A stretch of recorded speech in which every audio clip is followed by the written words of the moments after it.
Hey guys, Nocturne here. Welcome to the end of Spooksgiving for this year. We had a lot of fun with the TurboGrafx 16 and the PC Engine CD. But it's time, since it's Halloween, to go back to that game we love oh so much. But first, we have a special thing from your favorite novelty company. Give me 1 second to bring it up.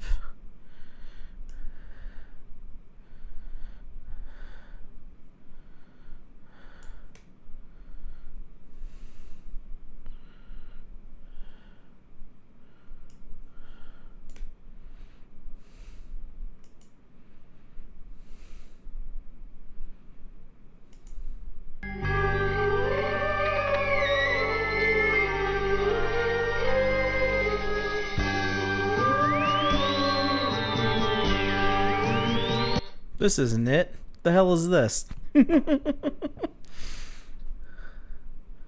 That's not what I had saved on here. There we go.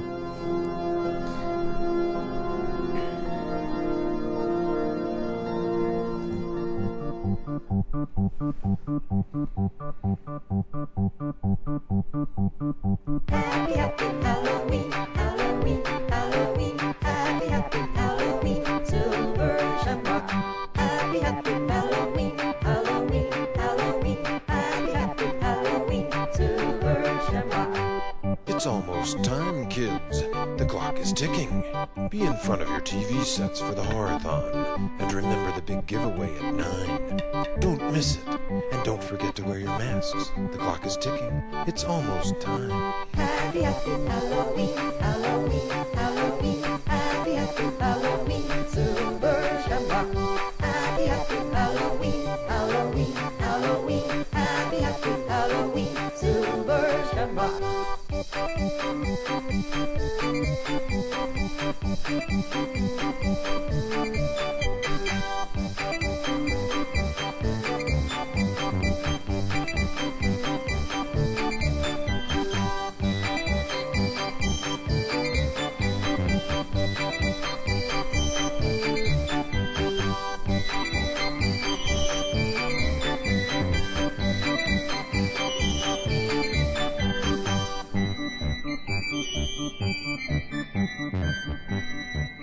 Stop it, please, for God's sake, please stop it. There's no more time. You've got to, please, stop it. Stop it now. Turn it off. Turn it off. Stop it. Stop it. Stop it. Stop it. Stop it. Stop it. Stop it.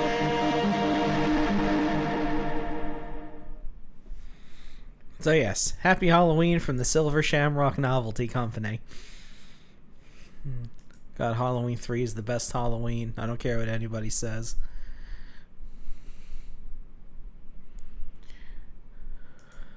Alright. Now, with that taken care of, let us not... Whoops, give me 1 second.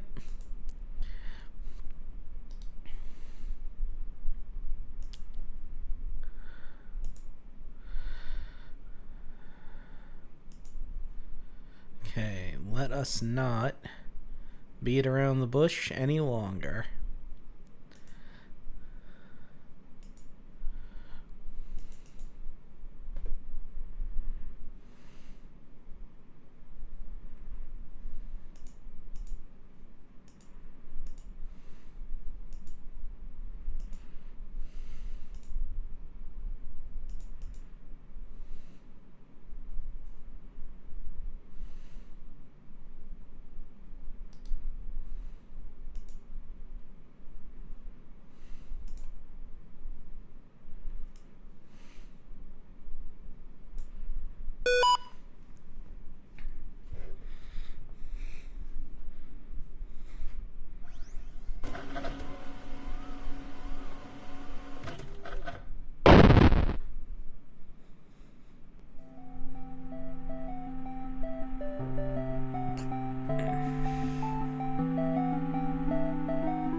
September 21st, 1987. It's been 1 year since I first went inside that house.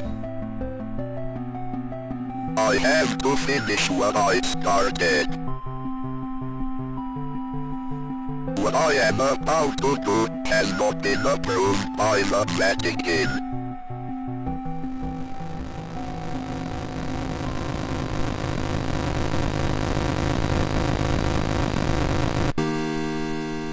And here we are.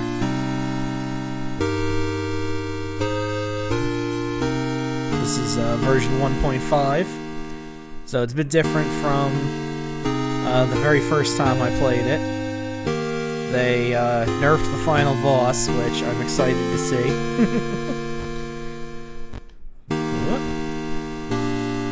Options, master volume, yeah.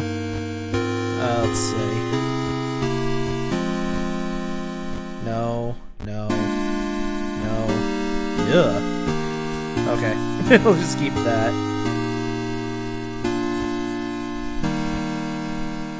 Let's see.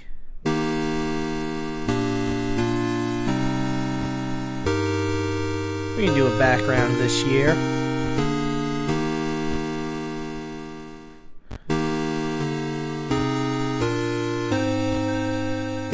Let's see.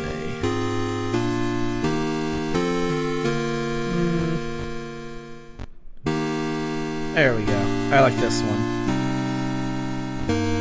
We're gonna keep it windowed. Keep that.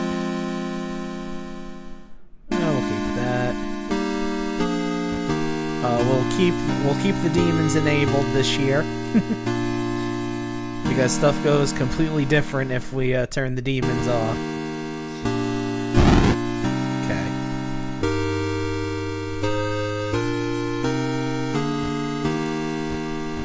Okay, we'll check the instructions out. So to move the arrow keys around. And we've got a psalm. I will walk before the Lord in the land of the living.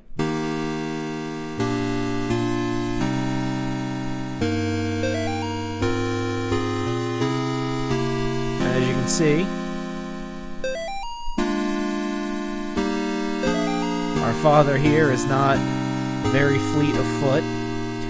So we have to face demons and cast them out with the space key or the A button. And if you resist the devil, and he will flee from you.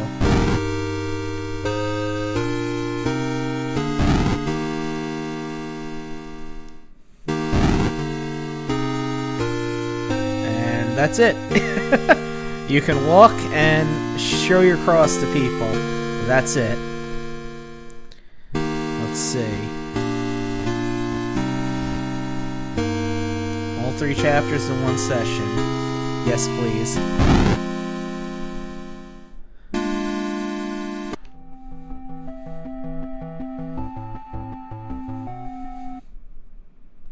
And here we are. Let me know if the volume's okay. Have you forgotten already? This forest has a mind of its own. If you get lost, you could always try remembering where you've been. Pressing the escape key or start button is a good place to start. If you're in a hurry, hold the spacebar or the action button to skip cutscenes. We won't be doing that. Whoop, dear.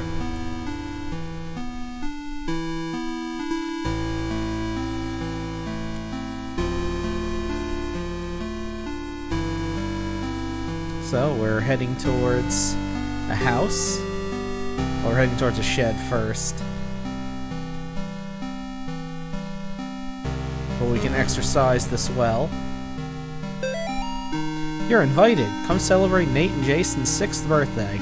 Saturday, May 3rd, 12 p.m. to 4 p.m. Directions: turn right at 1338 Snake Meadow Hill Road and go straight past the well. So that leads to the house. Whoop. That's a special friend of ours. He'll pop in every now and again to see how we're doing. We just have to show him our cross to let him know we're okay.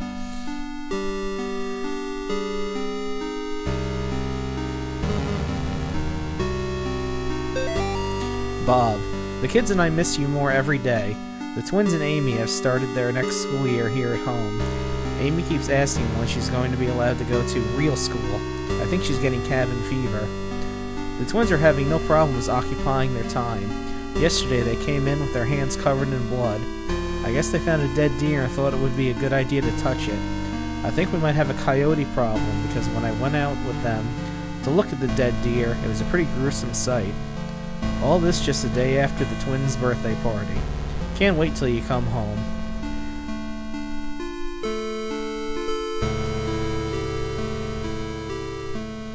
So we'll keep on the lookout for our spindly friend. He's just doing a wellness check to make sure we're okay. Worship me! See, we're fine.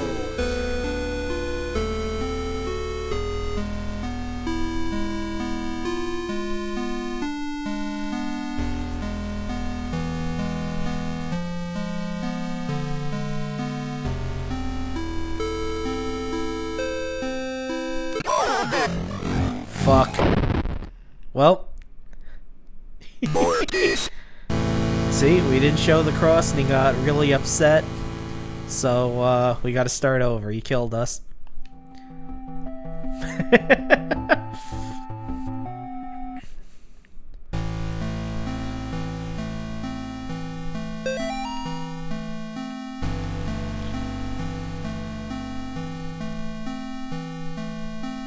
There we are.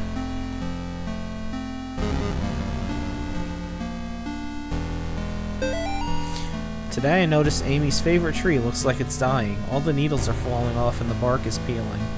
I guess I'm more upset about it than Amy is. She is totally absorbed in her volunteer work at the clinic. I guess it's good that she found something she's passionate about, but I've gotten some ugly looks from some of the women at the church club. Kathy and her religious friends won't even talk to me anymore.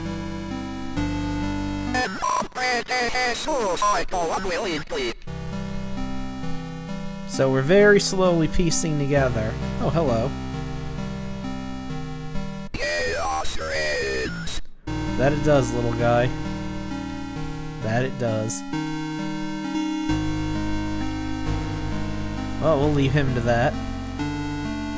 He's got everything under control, I'm sure.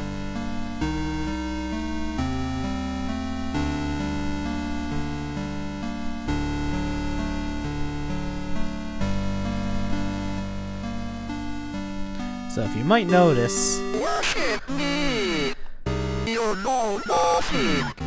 These woods are sort of non-Euclidean in design, to where, yeah, sometimes you might end up at the same place if you keep going.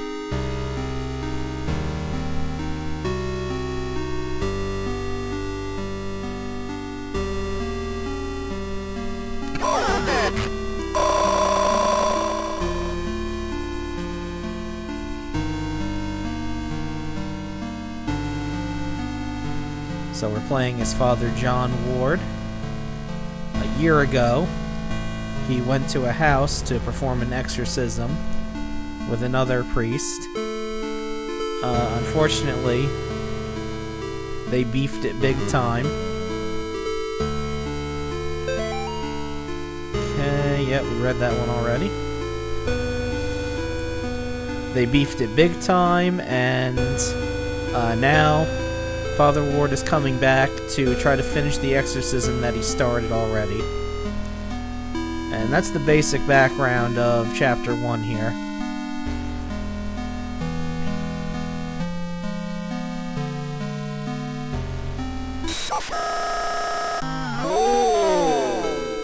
You notice that our friend is getting a little bit faster each time we shoo him away.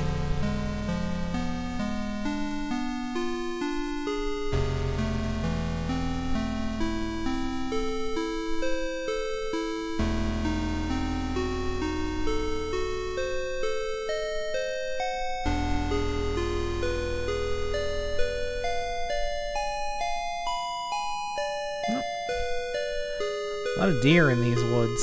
And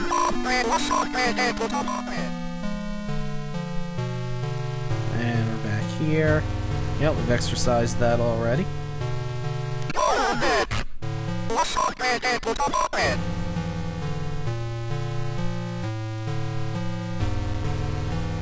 Oh, hello. Ah, here's what we were looking for. Thank you, shadowy children. The Martins' house lies about 100 yards off of Snake Meadow Hill Road. There's almost no driveway. Trees jut out in the middle of a gravel path that is mostly covered in grass. It was difficult to find the house, especially since it was already dark when we arrived. Father Allred seemed to know where he was going. He simply drove straight ahead until we arrived at the house. In the headlights, I saw an old shed off to the right of the path. Father Allred explained that he would rather perform the exorcism away from the house, but the Martins had insisted that Amy remain inside. He complained that having the family present makes it difficult to proceed with elements of the rite that may seem harsh to the layperson. So Father Ward and Father Allred came to the house because the daughter of Mr. and Mrs. Martin, Amy Martin, had been possessed by a demon of some kind.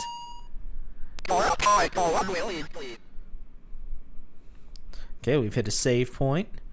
So now, if we get nuked by Michael there, who's the name of our special friend, we will continue here.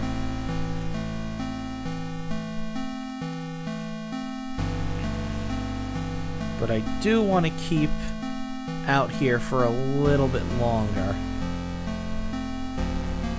Because if we show Michael our cross enough times, he gets so upset that he drops a note for us.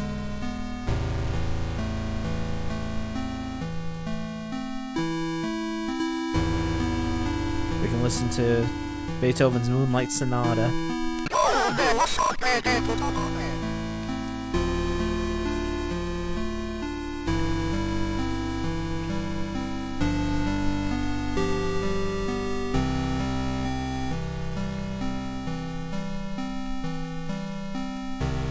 See if he pops up.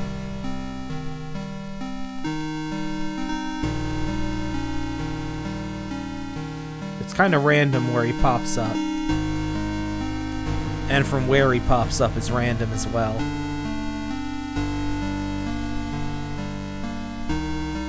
You could be doing a screen transition, and then all of a sudden he'll appear at the same side of the screen you're at. And unfortunately, when that happens, there isn't really much you can do about it.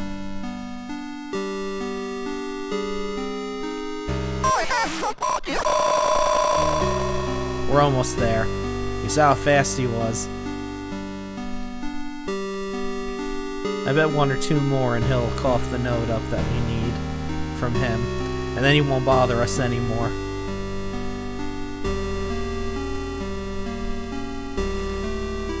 Run away, dear. It's dangerous here.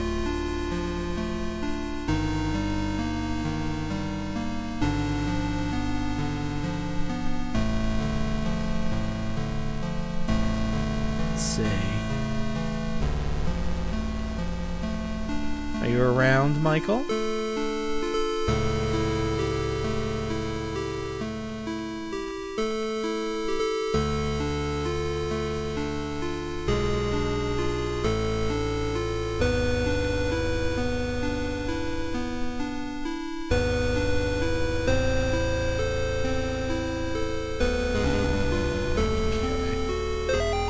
Yep, we read this already. We're invited to... Ooh, that was close. That was a close one.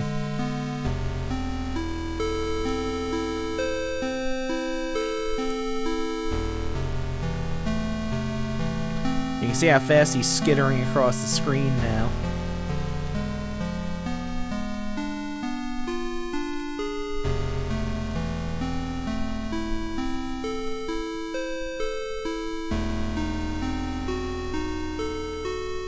Alright, keep me safe, tree.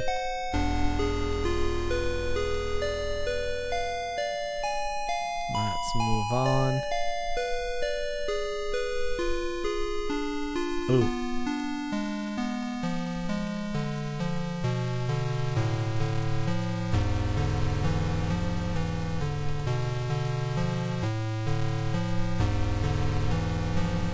'Cause I just know when he appears, he's gonna be zooming across the fucking screen.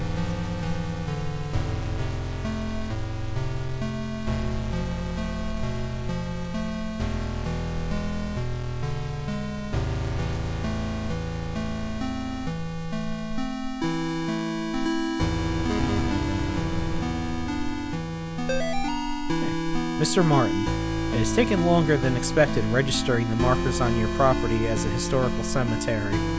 Our office has had difficulty identifying who is buried there. The inscriptions on the gravestones are written in a language that we cannot identify. I've sent the gravestone rubbings to some of my peers at the University of Connecticut. I will reach out to you when I get a response from them. All the best, Darrell Henderson, State of Connecticut Historical Society. I can read good, just not out loud.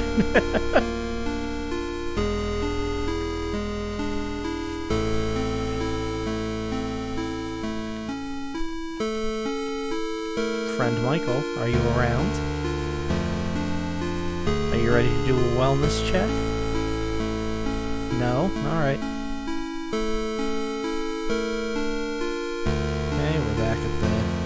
Yep, we're back at the dead tree I exercised already.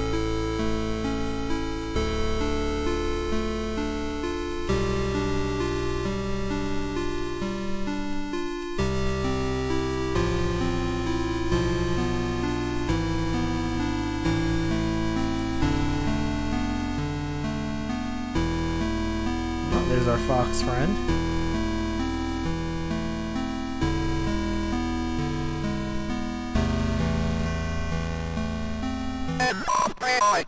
There we go. Got him. Father Garcia, you're hereby instructed to release Michael Davies from your care and return him to his home immediately. Mr. and Mrs. Davies has been already contacted by our office. A representative of the church is currently en route to their home to discuss compensation in return for their discretion. You will meet our representative there and accompany him back to Rome. Cardinal Gifford.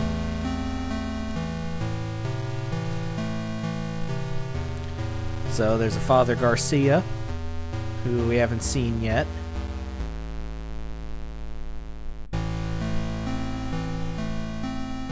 And a Michael Davies, who we haven't, well, we've run into him. We've seen him several times already. And now the spooky shadow children are leading us to where we need to go, because they got tired of us wandering around aimlessly. Alright, now that we have the key, we can unlock the door. And here we are. We're inside the Martin household. Mr. and Mrs. Martin greeted us on the front porch. Mr. Martin led us downstairs to the basement, explaining that Amy was down there in restraints. I felt bad for him. There was guilt and shame in his voice. Amy was in the very back of the attic in a chair, perfectly calm, staring at us. It is hard to describe the look on their face. It was not the kind of look a child gives you.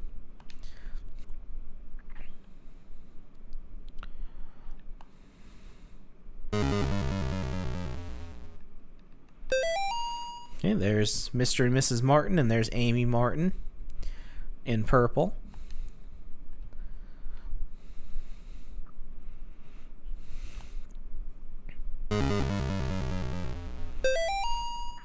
There's a drawing by one of the twins, Nate, of a horrible shadow man and a gentleman in a red cloak.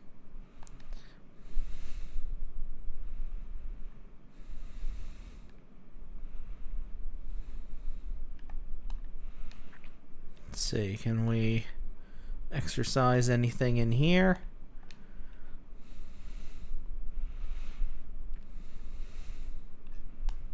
Okay, nothing in the demons box there.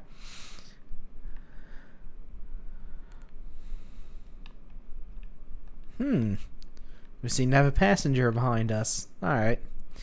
Well, I'm sure that'll work itself out.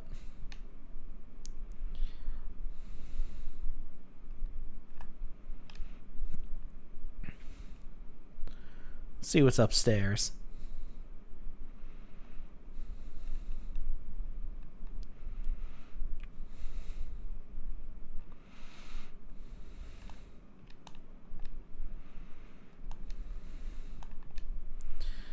Yeah, there's a little bit of blood on the floor, but that's okay. We won't worry about that. It's a bathroom. This duck knows something. Yeah, that's what I thought. I don't feel safe in my own home anymore. I hear voices outside around the house at night. I don't let the twins go out in the woods to play because I'm afraid of what's out there. The house itself feels stressed, distorted, slanted somehow. It's like I'm walking through a carnival funhouse. Amy's condition has only gotten worse. I can't stand to be around her, and I don't know why. She just doesn't seem like herself anymore. I want to take her to the doctor, but I can't leave the boys here. I find the phone stops working throughout the day, and now I can't seem to find my car keys. Thank God Bob comes home tomorrow. It's a note from Mrs. Martin. Let's see. I guess I was the only one who thought to check in the attic. When I got up there, it was freezing cold. I found Amy standing in the back, looking straight at me like when I first met her downstairs. We spoke briefly, although it was frustrating to talk to her, or it. I experienced a bit of deception from the demon. During our conversation, she uttered my mother's first name, and in other instances spoke perfect Latin. I called for help from the others, but nobody came. So I raised my crucifix and began the rite again. So more information about the botched exorcism that happened.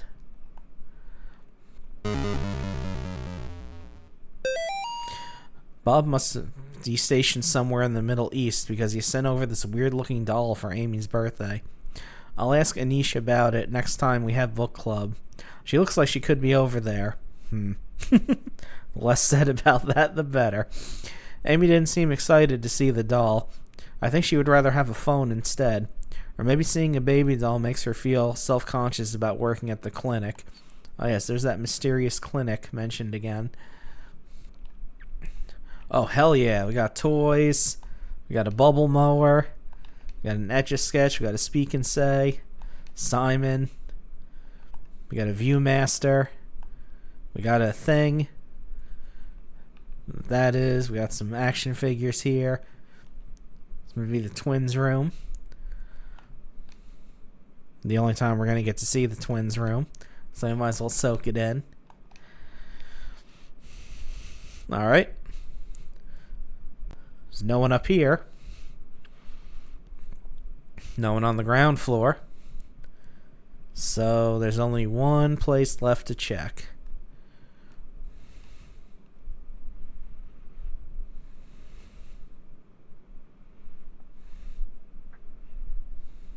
Gotta check the basement.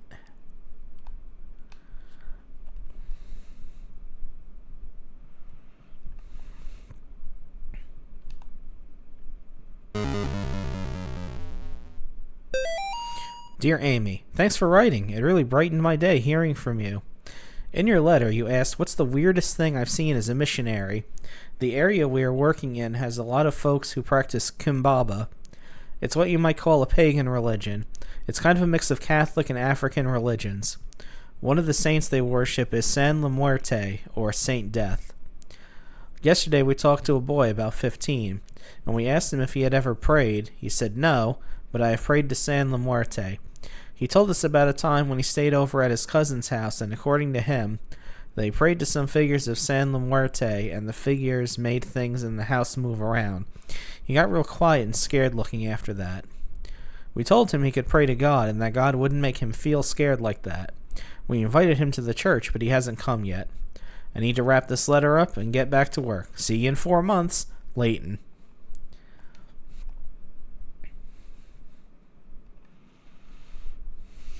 Ah, spooky mannequins covered in sheets. My favorite.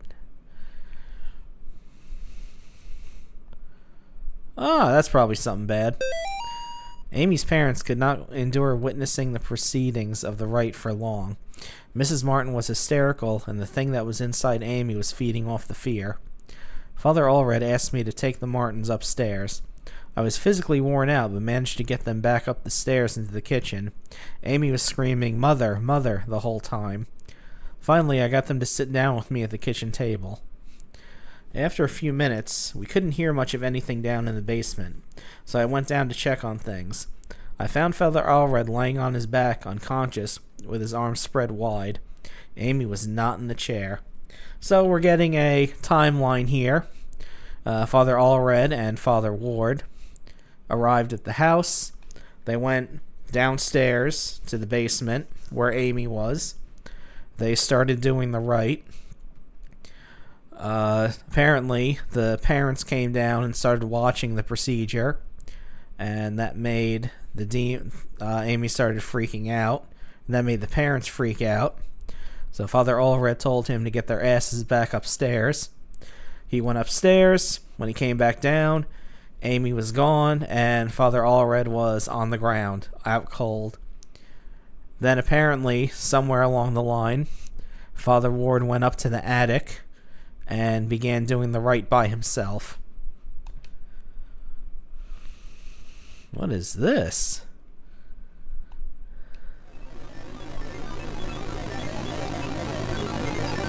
I see you.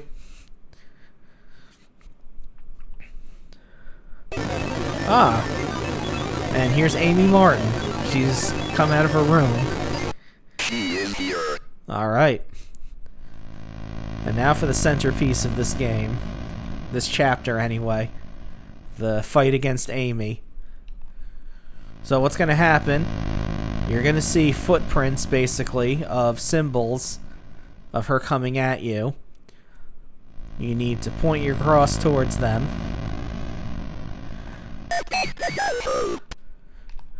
And then you need to find out which of the four she is, and show your cross at her before she lunges at you.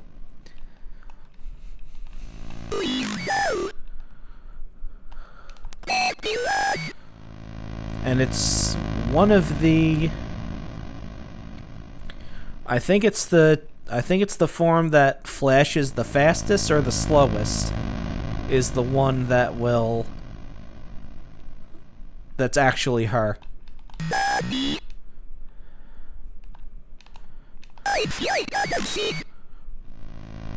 Okay, so now you just need to keep doing this until eventually she pisses off.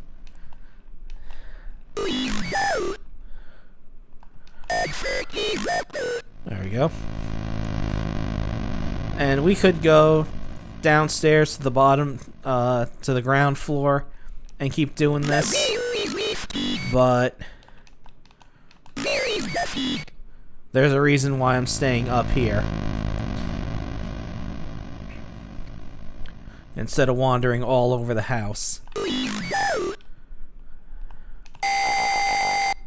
And that's why.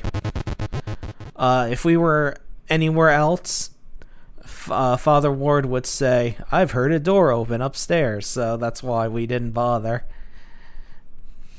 going all through the house.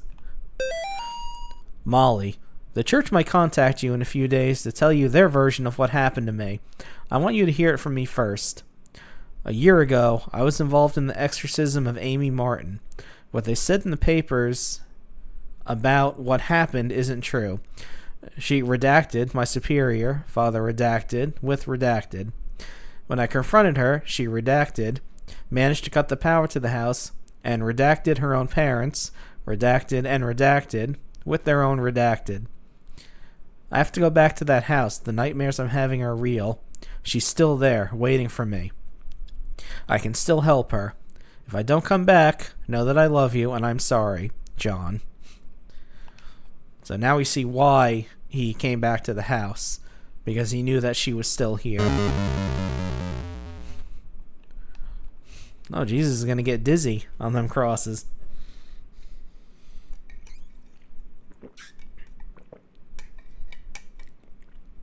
Get a little something to drink there. Alright, it's time for the final boss of Chapter 1. My God, what happened to you? Do you think my face is pretty? I have to finish what I started. She's my priest. Alright, for the first part, we just gotta hit her with the cross. Hit her hard and hit her fast. Pretty soon, she's gonna start spawning shadows in.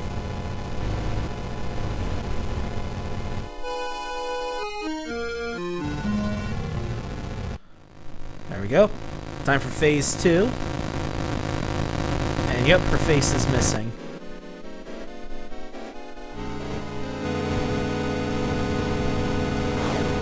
And now it's the same as before, except much faster.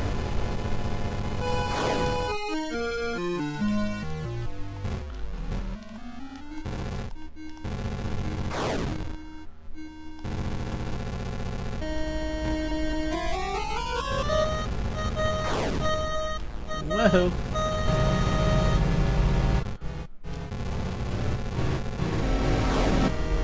She always tries to hit you from behind.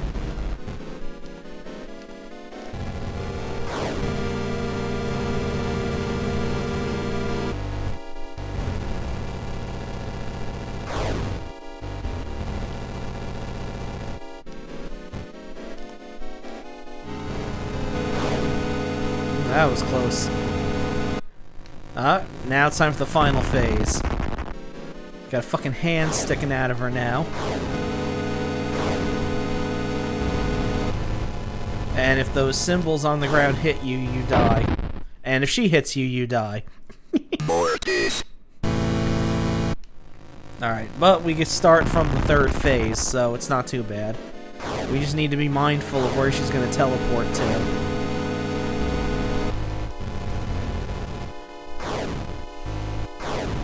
Two, 3.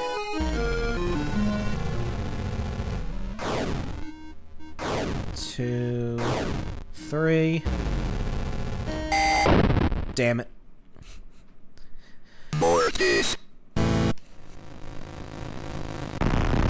Yeah, this is not easy with Father Ward's slow ass running around.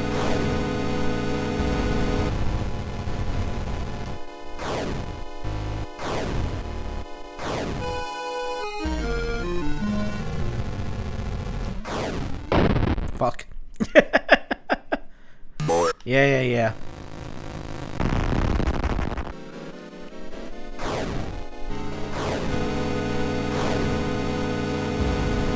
Wonder if this'll work, staying dead center.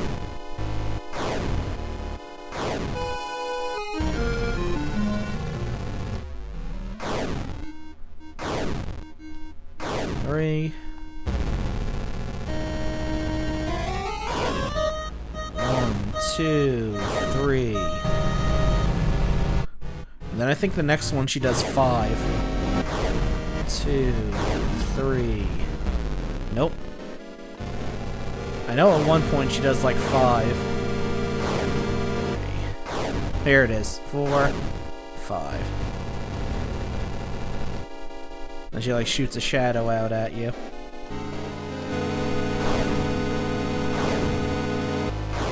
Three.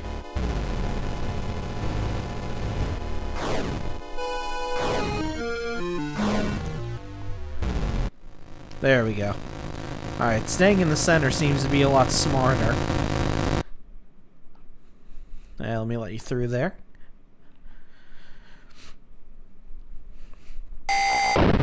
Alright. So she leapt out of the 2nd story window. I can't imagine that improved her face any. Although, there's not a face there, as you saw. She literally has a giant hole where her face should be. Okay. So normally, if we were just playing Chapter 1, we could use this to get all the different endings. But since we're playing Marathon mode, whatever ending we get, we get. So we have to get the good ending. But first, we had a passenger on our back over here. So let's take care of that. Yeah, the gun respawns as long as you haven't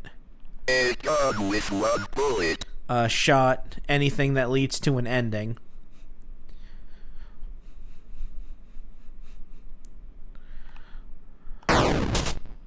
And this takes 3 bullets to shatter. And then we'll face our first actual demon. With 1 bullet. Not just someone possessed by a demon, but our first actual demon of the series. And this is the mirror demon.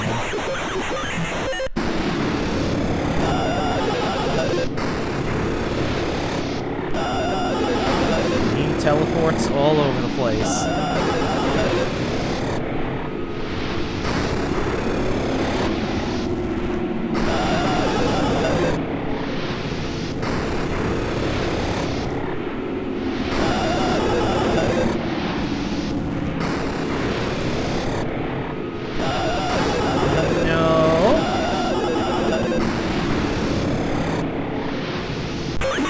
There we go.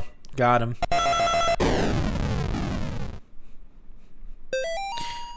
October 23rd, 1986. Dear Dr. McLaughlin, it has been 30 days since the beginning of my treatment here at Yale Psychiatric Institute.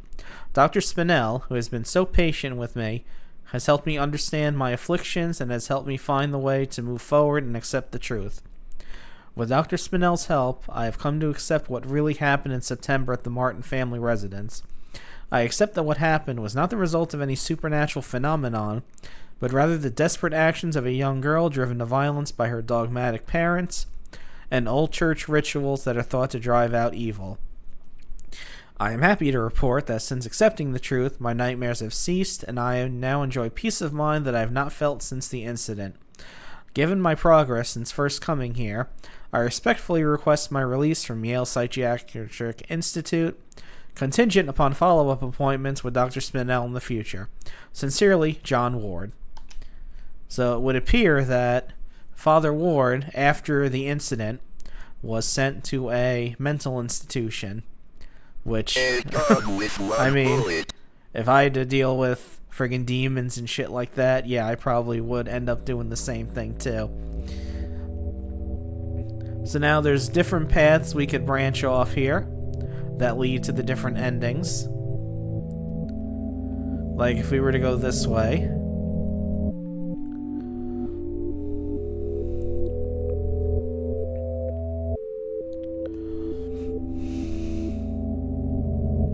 we would find Amy, who, after already having her face torn out, jumped through a second-story window. So she's not in the best of shape right now, so we're just gonna leave her alone.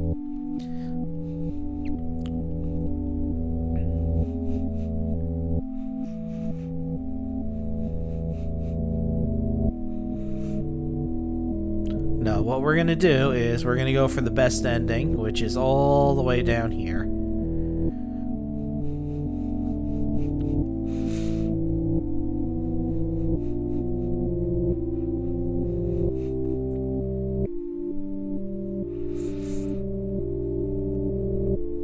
We need to head back to our car and get the hell out of here.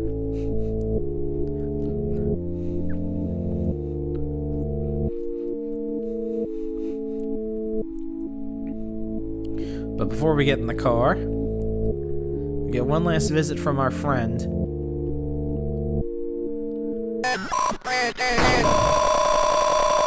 Shoot him. And he gets flattened by a truck. And that's the end of Michael. And that's the end of chapter 1. I will say of the Lord, He is my refuge and my fortress. My God, in Him I will trust. I shall not be afraid of the terror in the night, nor the evil that walketh in darkness. Because I have made the Lord my refuge.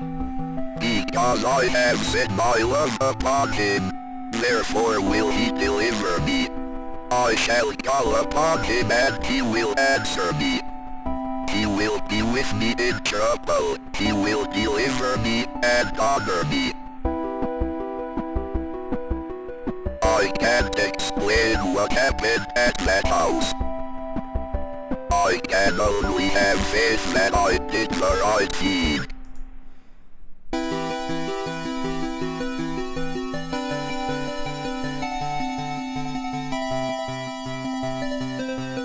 got the gold ending. Ending 5 out of 5. When faith endures. But since this is marathon mode, we would go right to the next chapter. But first, police, animal experts investigate chupacabra remains found near Sterling. Sterling PD is enlisting the help of local animal experts from the University of Connecticut after the remains of an unidentified animal were found near Sterling. The remains of an animal, which some residents are calling a chupacabra, were discovered on Snake Meadow Hill Road by a motorist yesterday.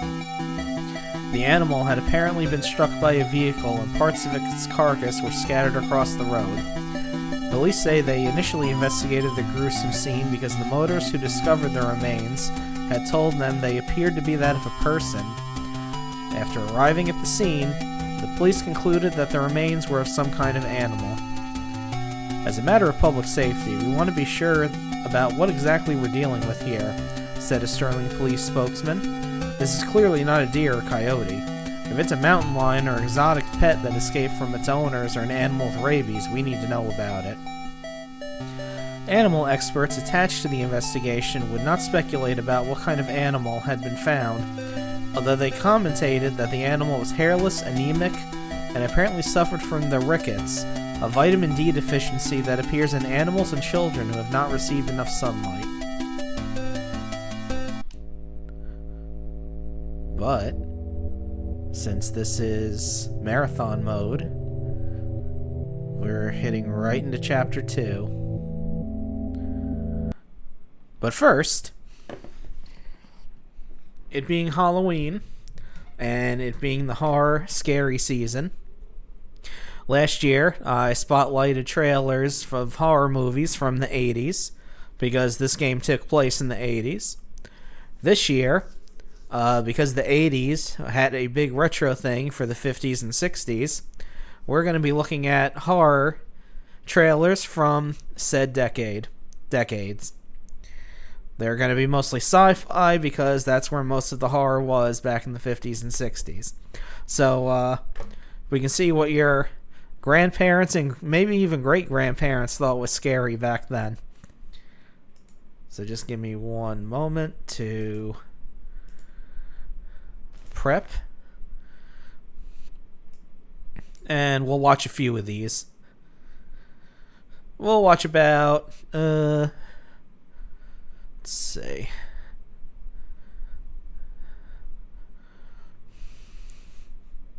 we'll watch about 6 of them.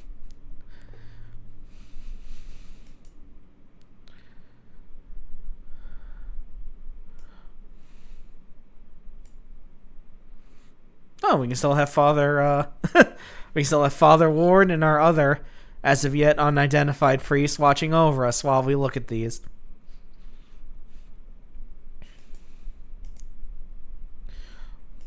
Alright. 6 trailers, here we go.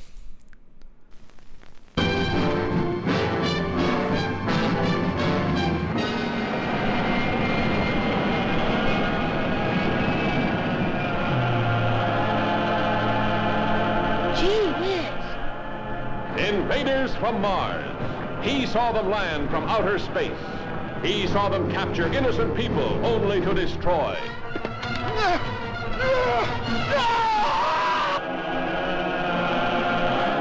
Father turned against son.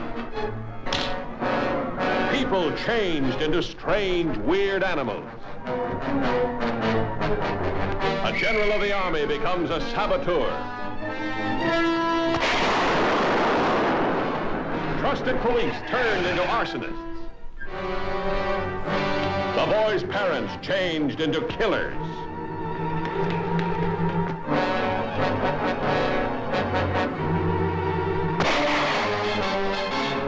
But nobody's getting anywhere out there. Nobody can locate anything. Anybody. The Martians. We've got to start the... Invaders from Mars. Capturing humans at will for their own sinister purposes, turning them into diabolical instruments of destruction.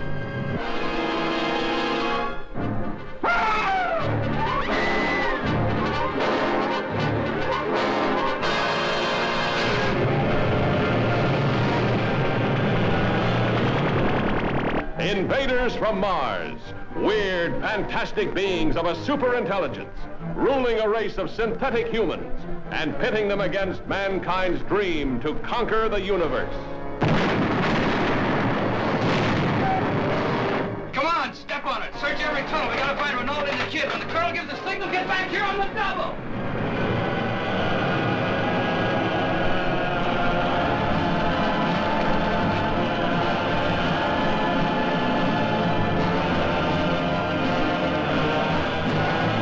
Leif Erikson.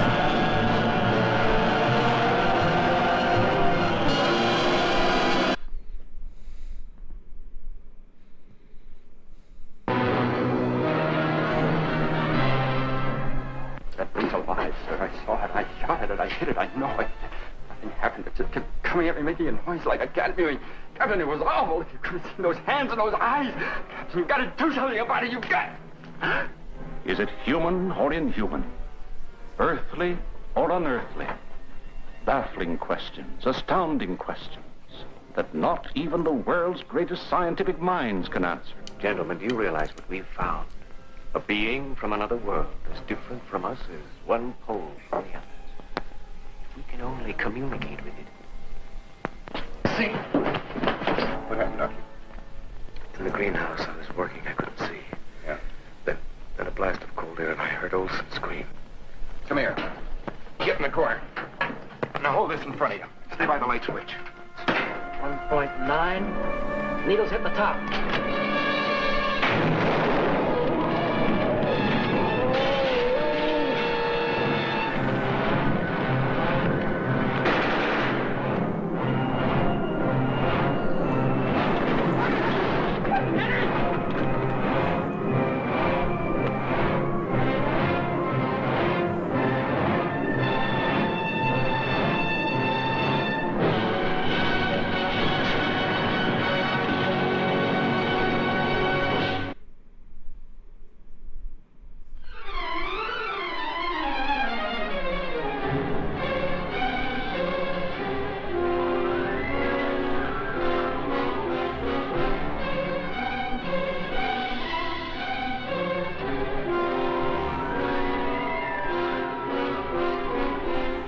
This could be the beginning of the end for the human race.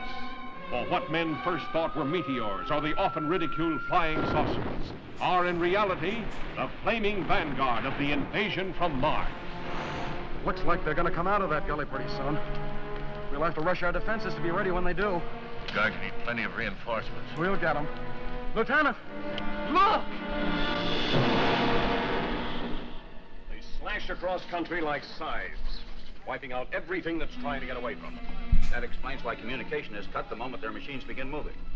Montreal's blacked out. Nothing more's come through. Same thing that happened on the Pacific coast. Anything from them yet? No, Mr. Secretary, we've had nothing from San Francisco for over 5 hours. The nations of the world mobilize their armed might, rushing to defend the Earth against the unknown weapons of the super race from the Red Planet. Is there nothing that can stop the Martian death machines? Guns, tanks, bombs. They're like toys against them. We know now that we can't beat their machines. We've got to beat them. All over the world, human beings cower before the onslaught of these unearthly enemies, whom no one has ever seen. Panic that sweeps around the globe as the great masses of mankind flee blindly in a headlong stampede of hysteria.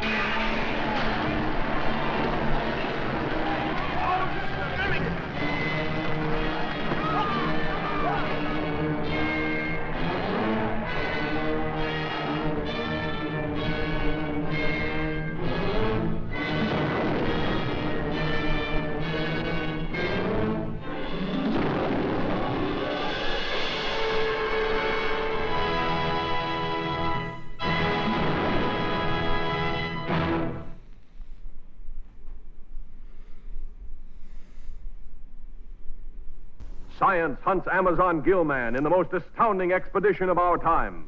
This is exactly as it was 150 million years ago when it was part of the Devonian era. As man continues his conquest of the unknown, daring underwater adventurers challenge the world's most treacherous waters to find the only living link with the beginning of time. Creature from the Black Lagoon, rising from the monstrous depths to astound and terrorize the world. No. Feel the frightening fury of a man-beast, aroused to strange emotions by its first sight of a woman. See underwater thrills never filmed before, amazing underwater battles never dreamed of before. Creature from the Black Lagoon, starring Richard Carlson and Julia Adams, the screen's first underwater 3D thrill.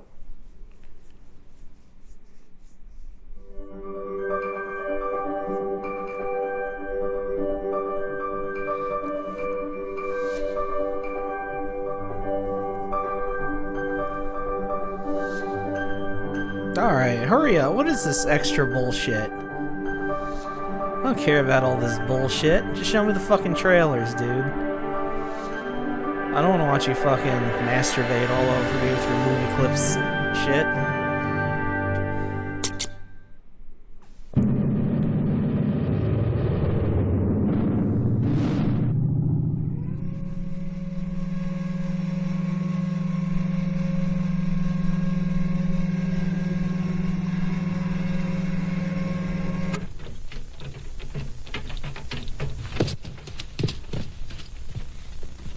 All clear, sir.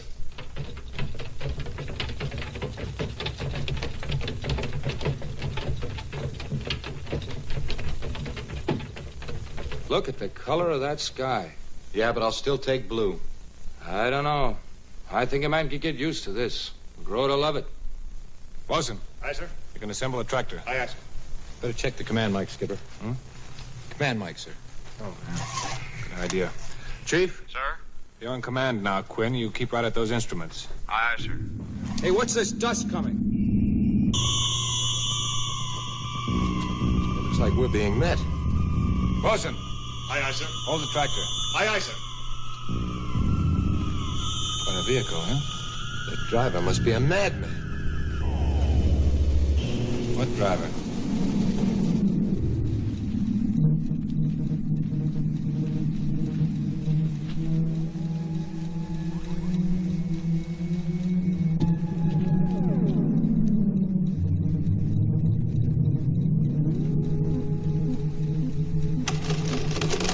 Welcome to Altair 4, gentlemen. I am to transport you to the residence. If you do not speak English, I am at your disposal with 187 other languages along with their various dialects and sub-tongues. Colloquial English will do fine, thank you. This is no offense, but you are a robot, aren't you? That is correct, sir. For your convenience, I am monitored to respond to the name Robbie. Is it a male or female? In my case, sir, the question is totally without meaning. Will you get in, gentlemen? Please don't try to bang the robot. But hell yeah, Forbidden Planet. And that's it.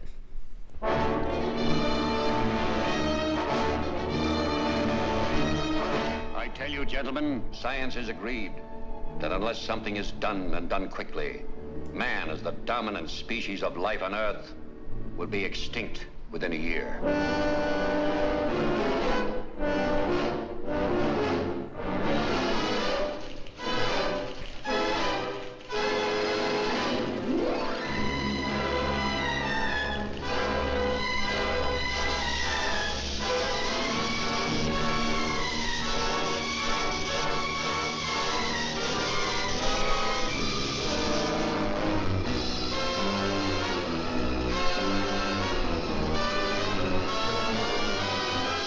Direction of the President of the United States, stay in your homes. I repeat, stay in your homes.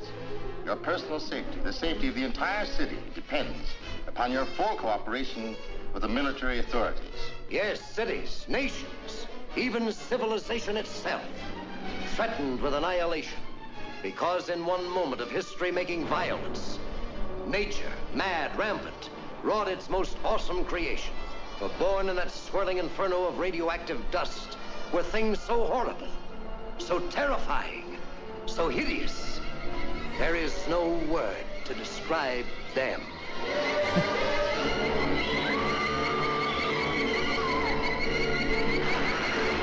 We may be witnesses to a biblical prophecy come true, and there shall be destruction and darkness come up in creation, and the beast shall reign over the earth.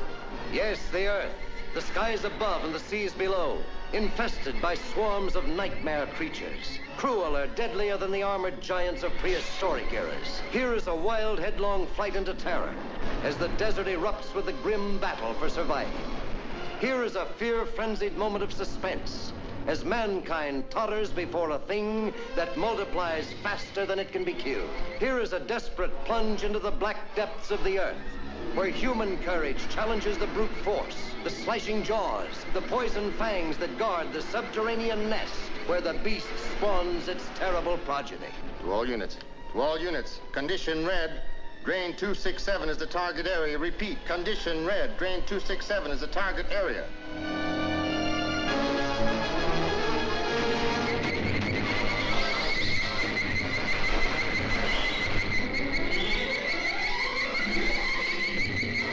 Is there any type of gas we could use? No, we can't take a chance. It might poison the whole city.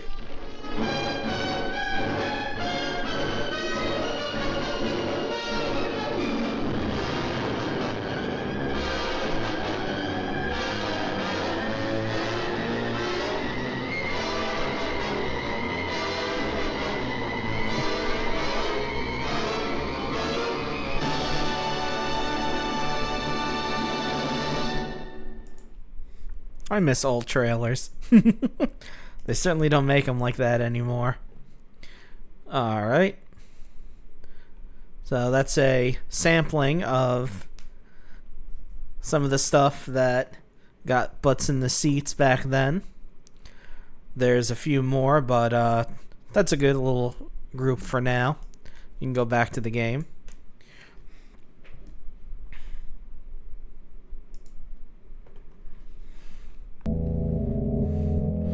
Okay, so now we're playing as this gray gentleman with a looks to be a brown cross. Could be made of wood, could be made of copper or brass. I think it's made out of wood, personally. Father Garcia, you're hereby instructed to release Michael Davies from your custody and return him to home immediately. So this is this is Father Garcia, the gentleman who's standing at the right of the game screen. Mr. and Mrs. Davies have already been contacted by our office. You have a representative of the church, and this is the same note that we got after we exorcised Michael enough times.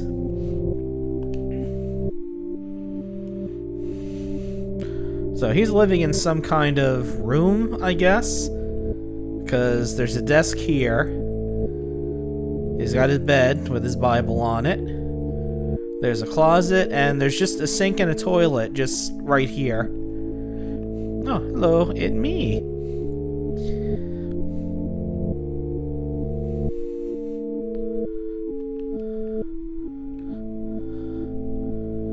So, that's the first day. Michael Davies came in under the watchful eye of Father Garcia. He doesn't even have a TV. He just got a radio. He's got a kitchen. And that's after 2 weeks. And then after 3 months, that's a little more recognizable as the Michael that we got to know. And oh, there he is now. How are we doing today, Michael? I like the cotton. You got to hold on till you get better, Michael. Can I see Mommy and Daddy? I need to make you better first. Let's go see what you can tell me. If you find them to be people,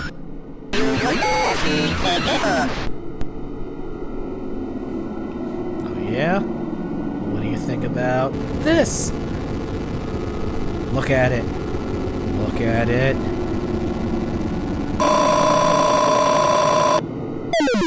Oh, he broke out. That's probably bad. And my room, my basement has disappeared.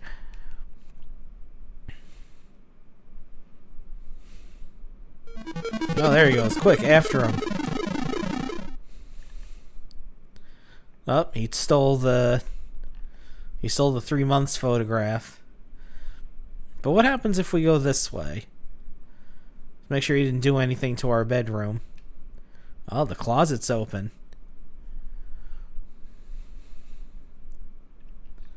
The nice walk-in closet.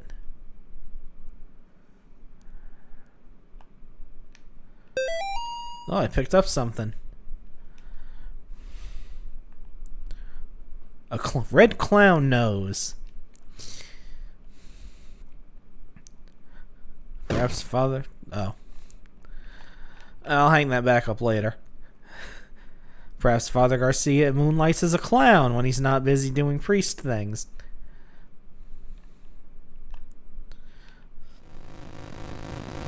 Oh, that's a guy. Dios mío, what have you done? I have somebody as a pet! You can't hide from God, evil. You shall reap the wrath of the Almighty.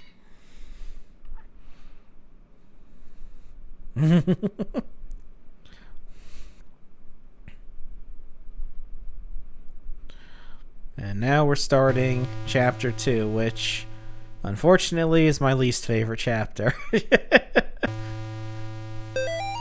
Have you forgotten already? You've read this before. It just tells you how to access your notes from the chapter.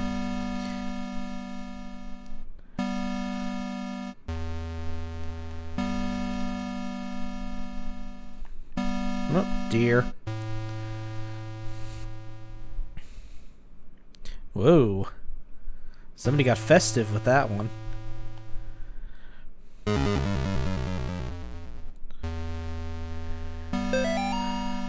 Notice, adviso. The current investigation being conducted at Gallup Cemetery by the State of Connecticut Historical Society has been postponed until further notice.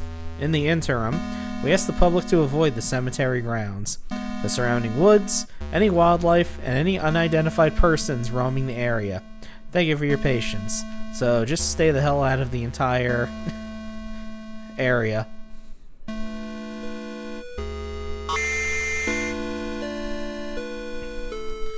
But sure, we'll blunder into this cemetery. Why not?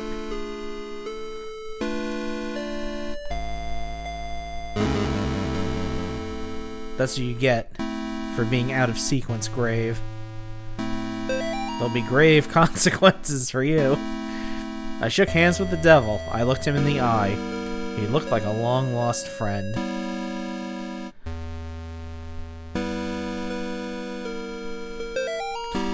Dearest disciple, verily, not everyone who says Lucifer, Lucifer shall inherit his kingdom. You must first conjure his demon. You must then serve his demon. You must then walk among the children of men as his demon. Thus shall you receive the blessing of the unspeakable. Return to the safe family tomb whenever you are in need of rest. Gary. So if you get some of the other endings in chapter 1, you'll see a note written in red like that from someone named Gary. We haven't seen who he is yet, but this is the first time we've seen that he hands notes to people. Okay, so we got this person. We got this person. And we got this person. And we have me. And my reflection is very meanly keeping me from a key that I need.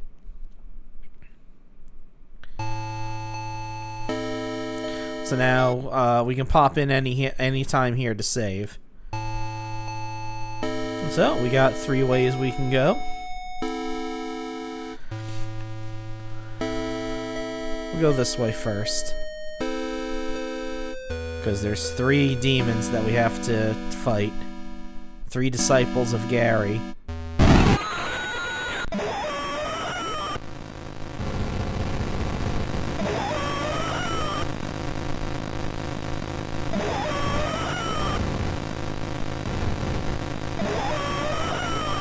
Oh, he's in the middle one.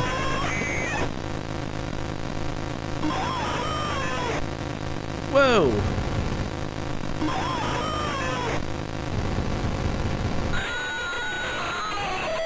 There we go.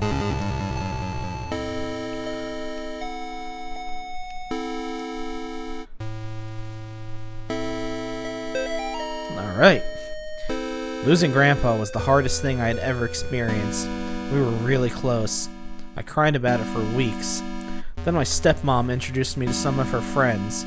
They asked me, "Would you like to see your grandfather again?" I missed him so much, I was willing to try anything.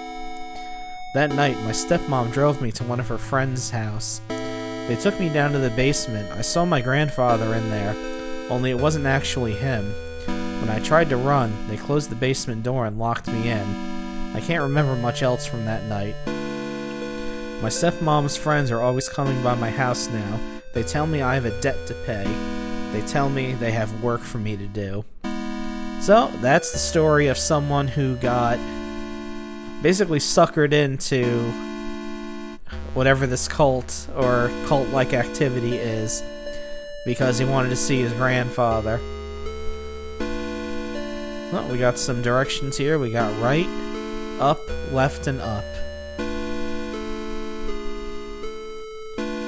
So, we need to go in those directions.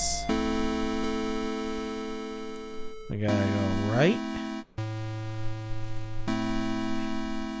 But before we do that, I'm just realizing now, before we do that, because you can always go down to exit out of that Lost Woods-like area,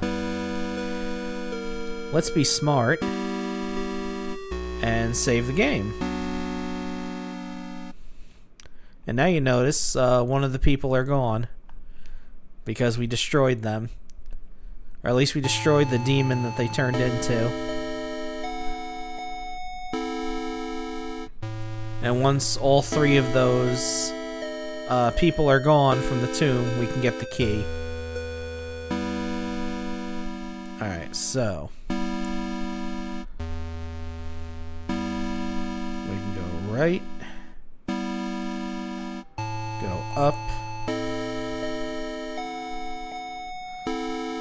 and you'll know we did it correctly when, after we go up this next time, you'll see something flash in the center of the tomb there. Yep, there it is.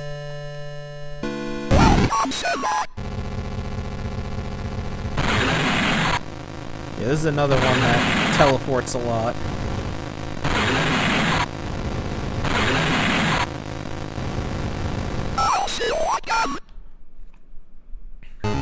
And they'll see us again.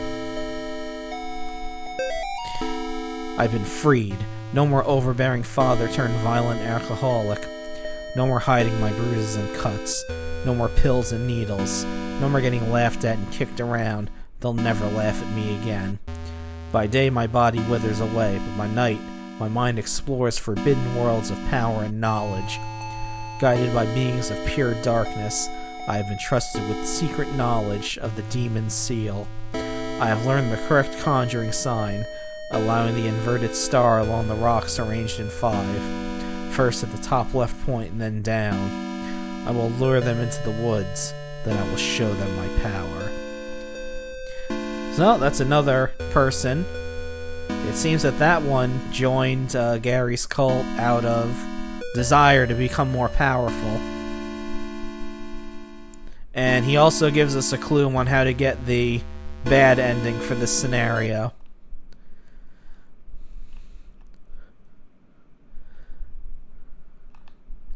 Okay. This chapter, I should say. Alright, now, let's go this way, so we can get to the final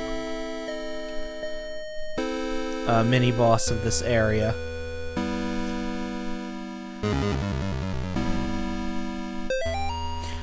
It is with great sadness that the Sterling community announces the passing of Cindy Marie Martin, 38, and Robert Kimball Martin, 48. Devoted husband and wife and beloved parents. Excuse me. Their lives tragically came to an end on September 21st due to an accident in their home.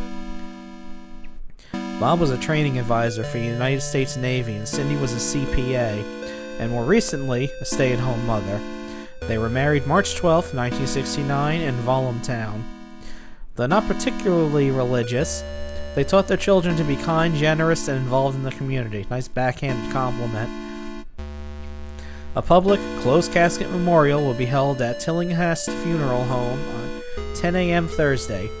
Burial services will proceed shortly after. Bob and Cindy are survived by their daughter Amy and their twin boys Nate and Jason. So yeah, in the last chapter, we saw that Cindy and Bob were killed, and that's the official obituary that was listed for them.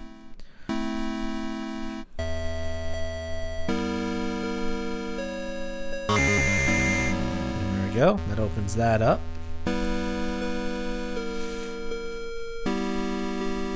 So you see the tomb shifted quite a bit.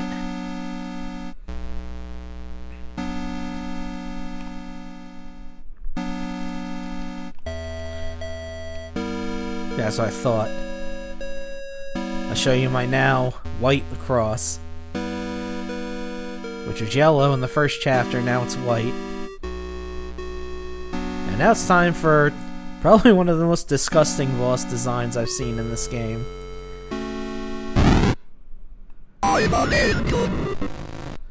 Thank God that's an umbilical cord.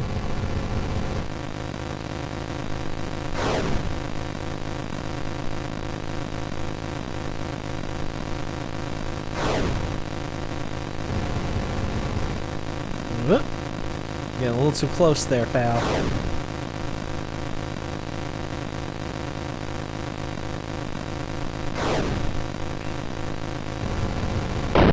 Damn it. I thought I had a little bit more time.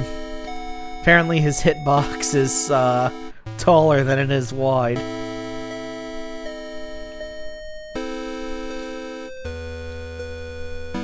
Alright, I'll try that again.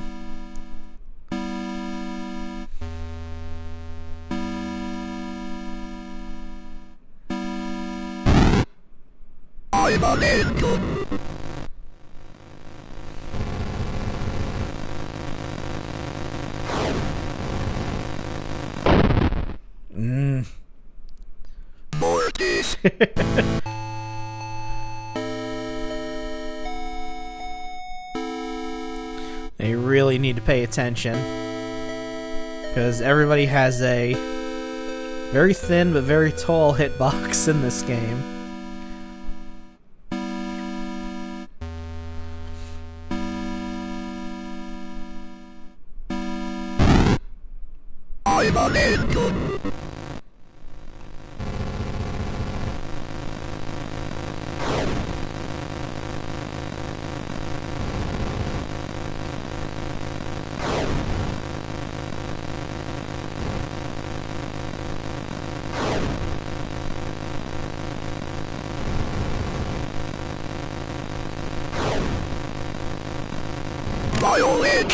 There we go.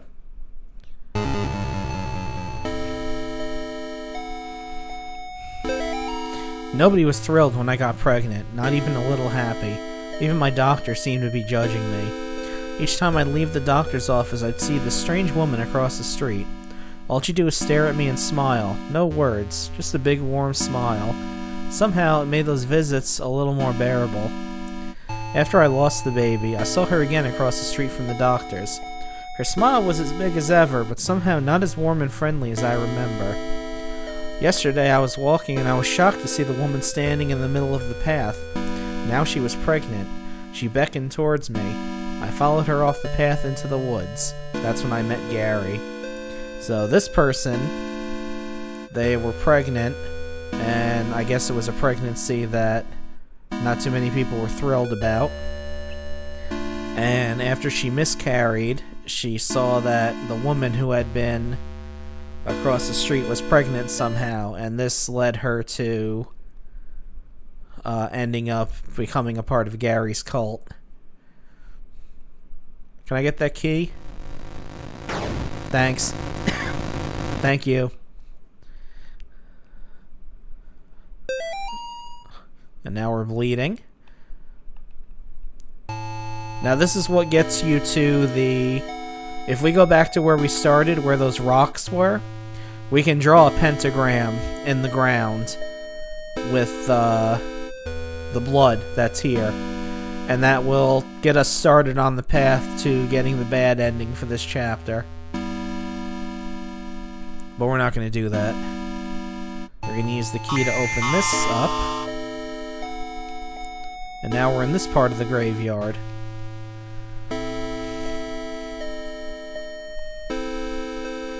If there's anything here that'll cough up some lore.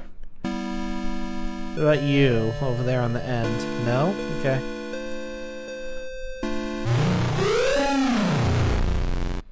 Okay.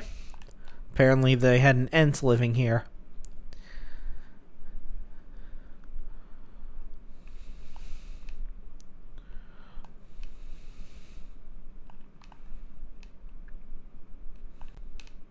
You all better stay right where I can see you.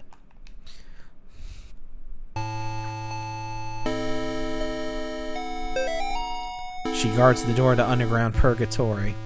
Eye hath not seen her. Children fear her. So, if you notice, when we first came in here, there was a small purple child running off the screen to the north there.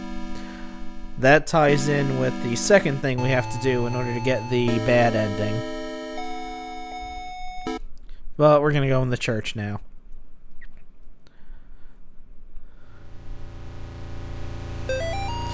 Day 1 of our paranormal investigation into the old Snake Meadow Hill Church. We've got 3 cameras, a box of tapes, and enough beer and beef jerky to last us a week. On our way in, we asked some of the locals about the church. It was mostly the stories we had heard before. Evil spirits dragging children into the cornfield and secret tunnels under the chapel. But there was this spindly lady game that we hadn't heard yet. Apparently it has to do with summoning the spirit of a woman who used to take care of the orphans back in the 50s. They even told an old rhyme to us. There was even an old rhyme, they told us. Walk the church from room to room, and maybe you will see her. She will move when you do, but never try to trick her. Awesome. We're going to try the game tonight as soon as we get settled in. So, here's how this works out. These candles are a map of the rooms to this church. There's 2 on the bottom, 3 at the middle, 2 at the top. 1 candle is our location, and the other candle is the location of the spindly lady demon that we have to fight. If you go into a room and there's only 1 candle lit, that means she's in the room, and get ready to try to fight her. If they're separate like this, then you don't need to worry about it.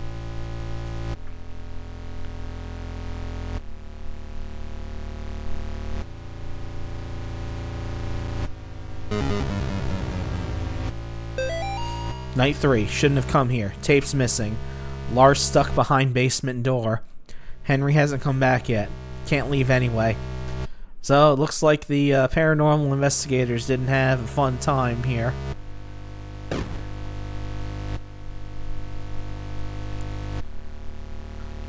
Well, it's been about, what, 20-something years since my last confession. Might as well go in. Pray for me, Father, for I have sinned. What sins have you done to confess?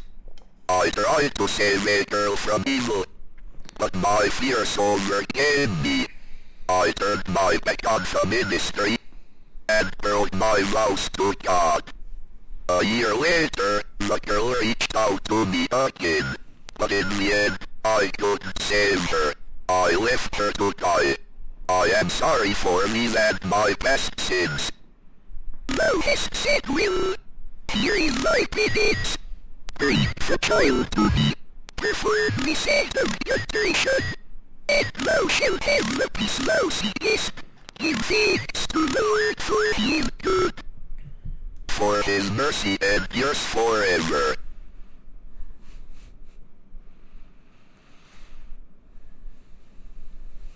So here's a little word of advice. If you go into an abandoned church, sit in the confessional, and someone on the other side asks you, what sins do you have to confess? Just leave. You probably shouldn't hang around in there for too long.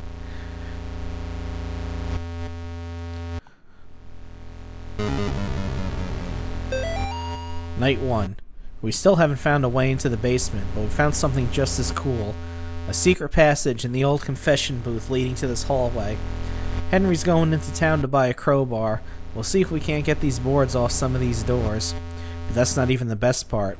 We caught an EVP. You can't hear it on the tape very well, but it kinda sounded like laughing. Thank God we brought the nice mic. We'll review it on the sound gear once we get back into town. If you don't know, an EVP stands for Electro Voice Phenomenon. Look, I'm trying to explain something here. Do you mind?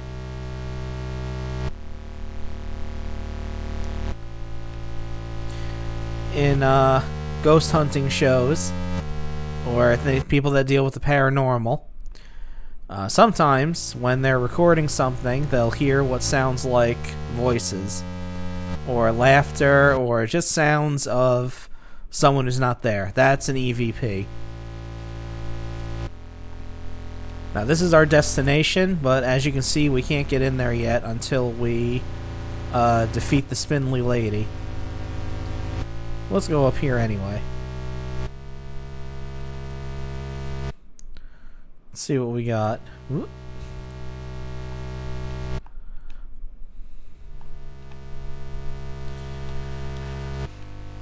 So we got looks like a stained glass window of an angel. Stained glass window of Jesus. Stained glass window of a cross. And a stained glass window of someone with a hand coming out of their face. Like Amy Martin when we fought the final phase of her boss fight. Something tells me that's probably a newer edition than the other ones. But we can exercise it and get a note. Night 2. We're gonna be rich. We've caught supernatural stuff on camera before, sure. Doors opening on their own, things falling off of shelves, but nothing like this. Tonight, while we were trying the Spindly Lady game again, one of the candles on the floor lit up by itself as soon as Lars walked into the room. It was nuts, and we got it all on film. We're gonna make a fortune selling this to the TV stations. So yeah, apparently they actually had something supernatural happen. I mean, of course, that's because this place is actually haunted. Yep, something's here. There you are. 2, 3. Fuck. 2, 3.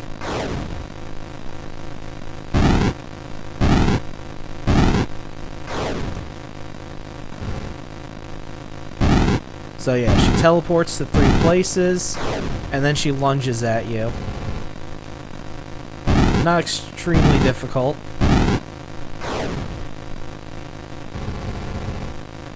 But sometimes she'll get right up in your face. Especially in this room where there's not a lot of room to maneuver.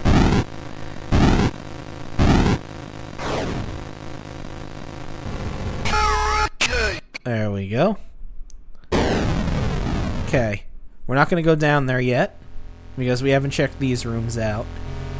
But yeah, as you can see, the candles are out. We're not going to get accosted by anything anymore in this church. Oh, that's a lovely cross with an eye.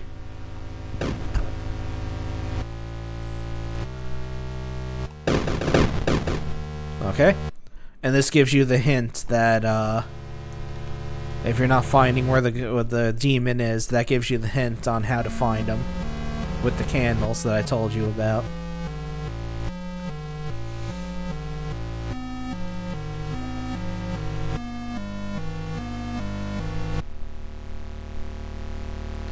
Okay, now that that's open, we're going to take a little break.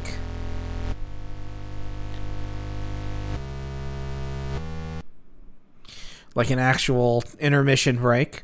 I'll be back in like 3 minutes or so. I can just chill out here, leave this running.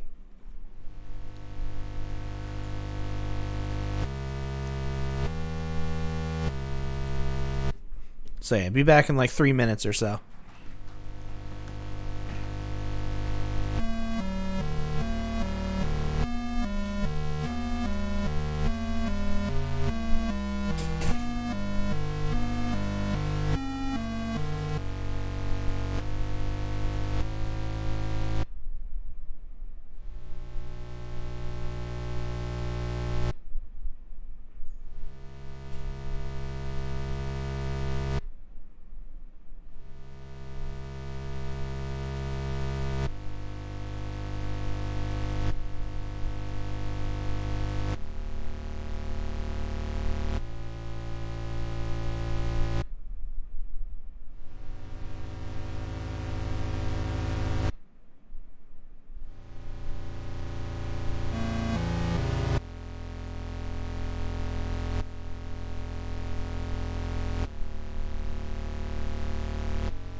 Alright, we're back.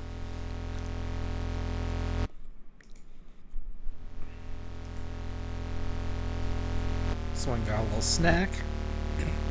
Now we're ready to go into the basement.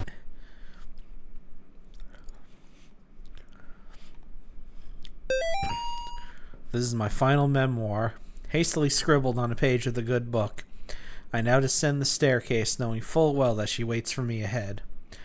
Checking my old watch has revealed something quite astonishing. Time doesn't change down here as we know it on the surface.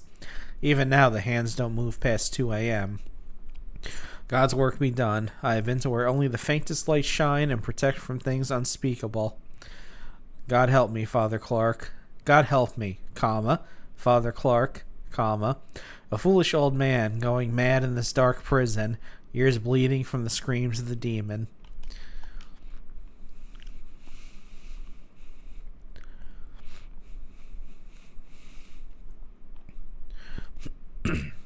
So we got these symbols arranged like a clock, starting with that I symbol at 12 and then going around, and that's going to help us for this puzzle. So we need to step on the correct sequence of symbols, otherwise something bad will happen, namely this.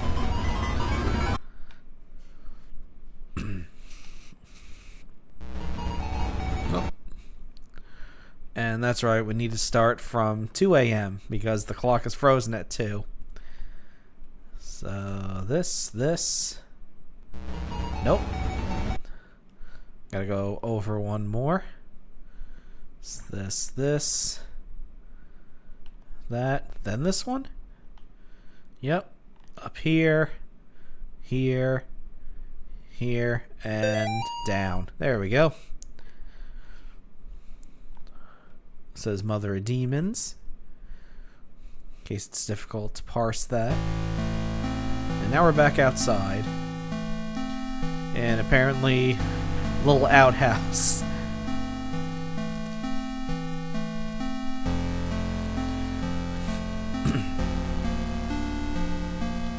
Oh, there's a whole bunch of deer. And as much as this is my least favorite chapter, for reasons I'll get into later, this is my favorite note in the entire game.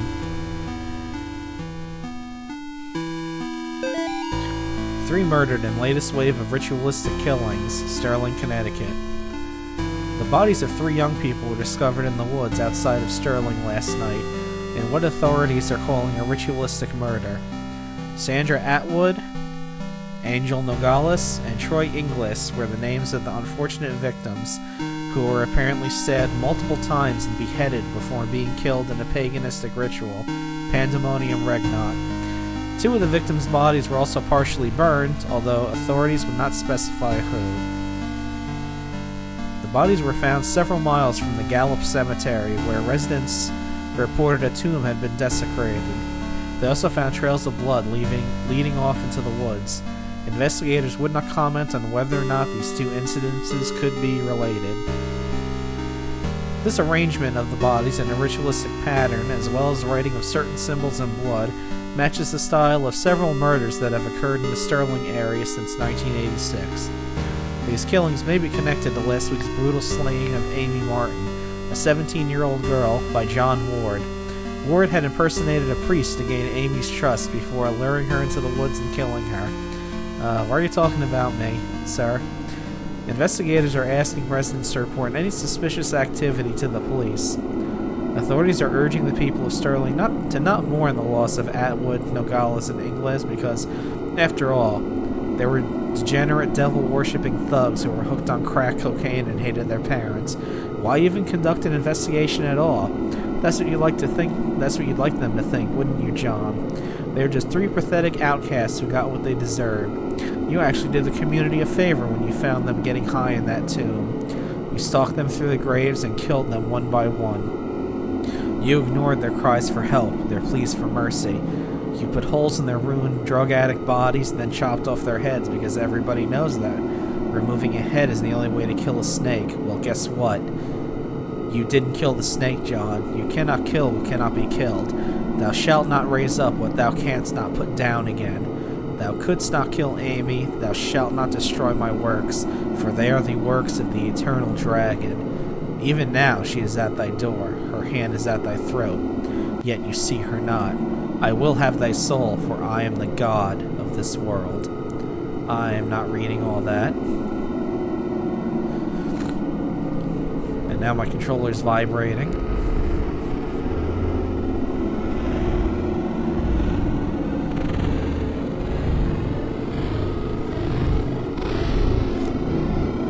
Like really vibrating. I think this is a cute touch. The upside down cross made out of 6s.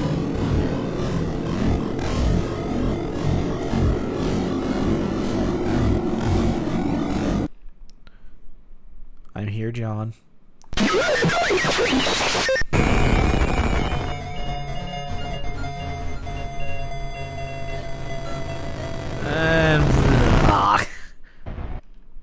And now we're this little dingleberry.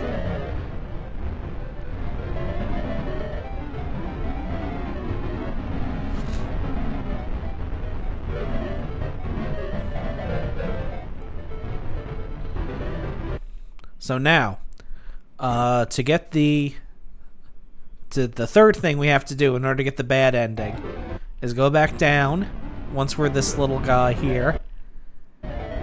Go through there and kill those 2 people that are up on the overpass. And once you do all 3 of those, then you'll unlock the note you need to read in order to get the bad ending. And you have to do it before you go through the overpass because, as you can see, I'm back to being John Ward again. And now we're going into the candy tunnel, where death awaits, apparently.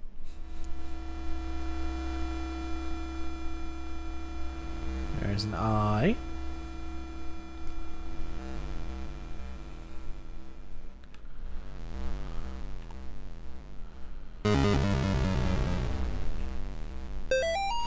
Two more dead discovered outside of Candy Tunnel near Sterling.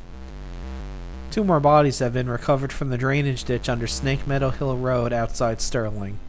The notorious Candy Tunnel, known in the area to be a home to addicts, gangs, runaways, and the indigent, has been the site of several grisly discoveries over the past 3 months. Since May, 5 bodies have been recovered from the drainage ditch leading to the tunnels. Authorities are being pressured by concerned citizens to search the tunnels amid fears of a possible connection to Joe Bauman, aka the Candy Store Killer, who has claimed 8 victims in Connecticut and Rhode Island over the past year. So there's apparently a serial killer that has links around here that people are worried about. Oh, we broke into this guy's bedroom. Multiple officers wounded, 1 dead in sewer tunnel shootout. Law enforcement officials are reporting multiple officers down, including 1 deputy who was fatally wounded after an exchange of gunfire in the sewer tunnels near Snake Meadow Hill Road, also known as the Candy Tunnel. Witnesses say they heard the shots approximately 10 minutes after police raided the tunnels, where suspected murderer Joe Bauman, aka the Candy Store Killer, was alleged to be hiding. At this time, it's not known how many officers have been wounded, although it has been confirmed that 1 officer has been killed. Officials are not saying if Bauman was wounded in the exchange, and efforts are being made to recover the casualties from the tunnels.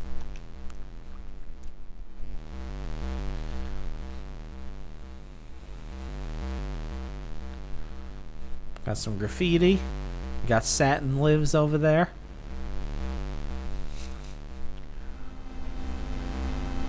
Is there anything in here? Okay, we got arrows going to this, but it's closed off, so we can't do anything in there yet.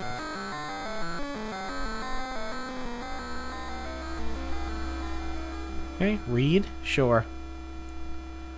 Okay. When you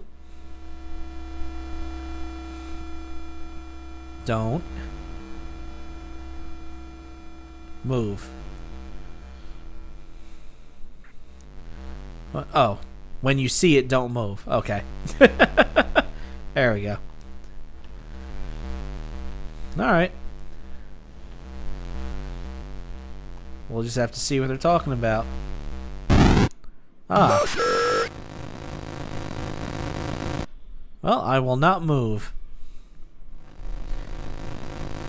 Oh, he's shy.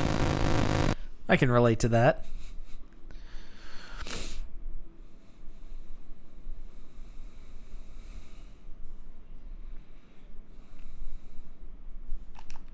Okay. Looks like it's safe now. Yeah, we ended up here somehow. But before we do that, let's go back and see if that one sewer grate is open. Nope, it is closed. Alright.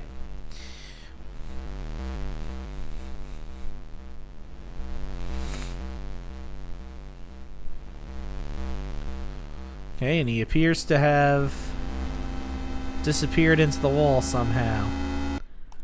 Do you have any lore? Rotting mattress in the sewer? No, I guess not.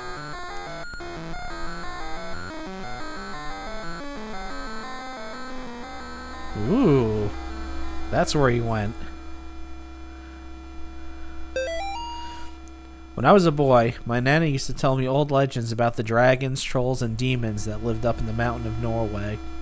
In those old tales, those people were never strong enough to kill the monsters, so instead they would sacrifice one of their own to appease it, keep it satisfied. It was like a deal with the devil. One sacrifice per year so that the beast would not come down from the mountains and slaughter the entire village in one night. There was no candy store killer. What we're dealing with is not even human. When I got separated from the other officers, I saw the damn thing dragging what was left of Jenkins down into its lair. That's when I understood. The bums and tweakers, the ones with grid, and the child prostitute runaways, they'll eventually come back to the tunnels. They always do. It can have them for all I care. Nobody wants them around, except maybe that thing. And I'll tell you what, I hope to God it never gets tired of them. So apparently, whatever went down in that hole, which is something that we'll come to know later, is called the Peekaboo Demon. Ah, that's where we're supposed to go up, but let's keep going this way instead.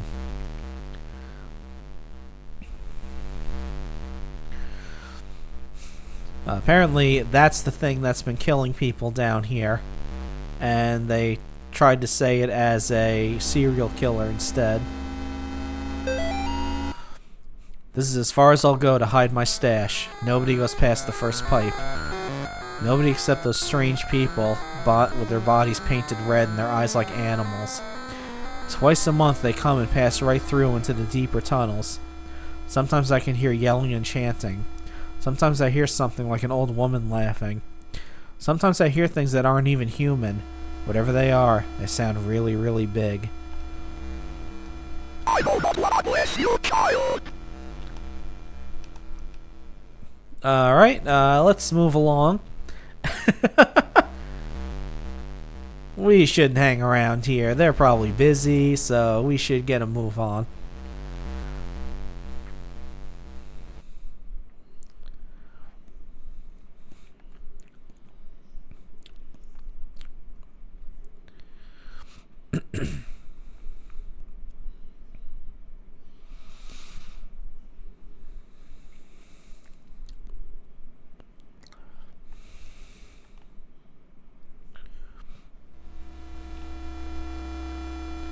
So now we're in a different part of the tunnels, I guess.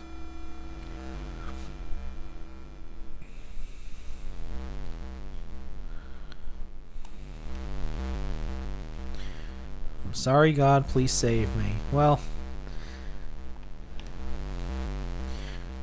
I'm sure he did what he could.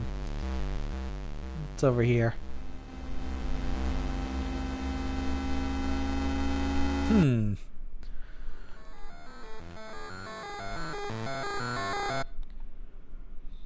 No, it's not. Well, it's awful dark in there. Let's not.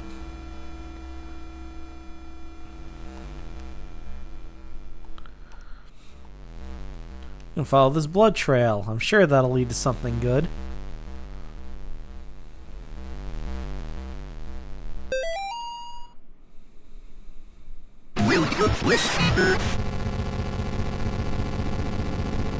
Okay, now we got this demon to deal with.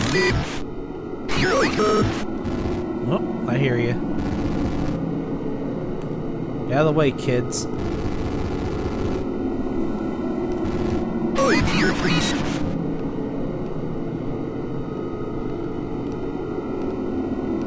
Where exactly?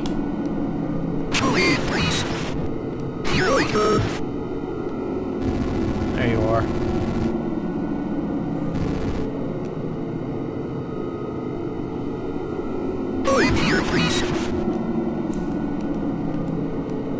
There you are.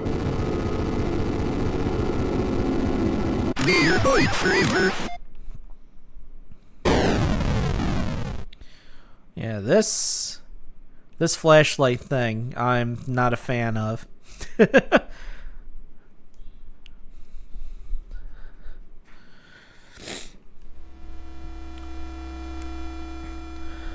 Oh, that was a man.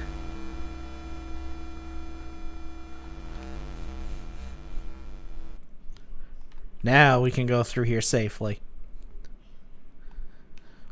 Because if we were to just go through here without the flashlight, we would die instantly.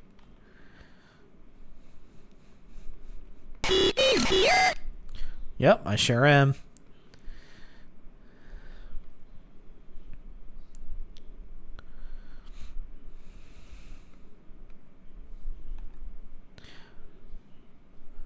Sure. Whatever. Alright, now we're heading into the actual end part of this. It's locked. They hate the light. Me too. And what exactly hates the light? These things.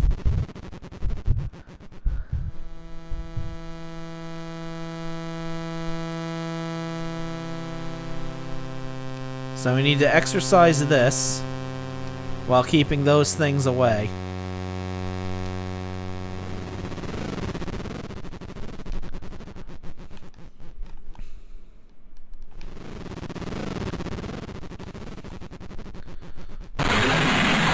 There we go. And that, yep, that opened that up. Back up, bitch.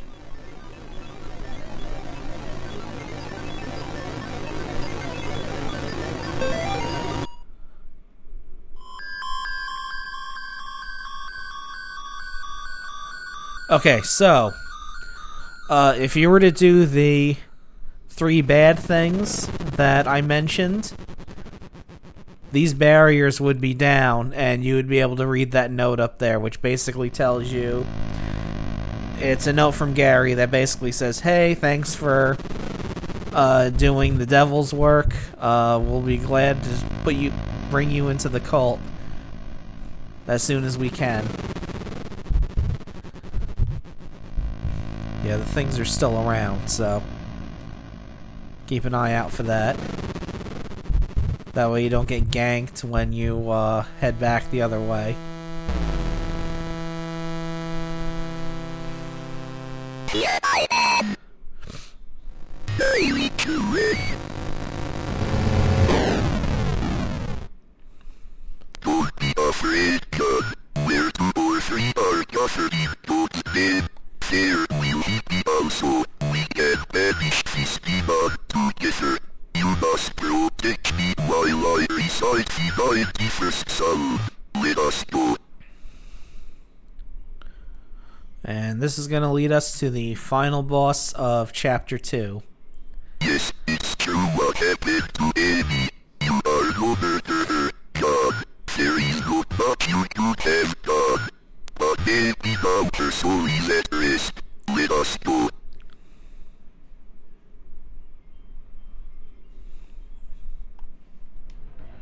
There she is.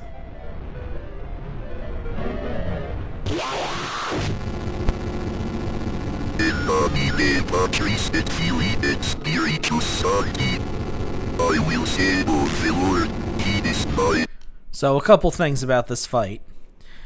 You'll notice as I'm exercising her, her body starts to change for a second and then go back. If I don't keep exercising her, her body will eventually change, get bigger, and if it gets to a certain point, you'll instantly get killed by her. Another thing is we're going to have cultists running out of the doors that are in the room, trying to kill Father Garcia. We have to shoo them away with the cross as well. Something that will get infinitely more hard when all you'll see later. I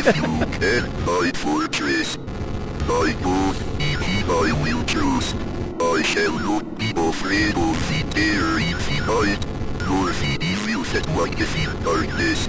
I shall so this part's easy. reward of the wicked, because I have made the Lord my refuge. This part, though, when she starts teleporting around, is not. Angels charged over me. They shall bear me up in their hands, and I shall tread upon the serpent, because I have set my love upon him. Therefore will he deliver me. He will deliver me in trouble. He will deliver me and honor me. So it's best to like overlap your sprite with Father Garcia almost.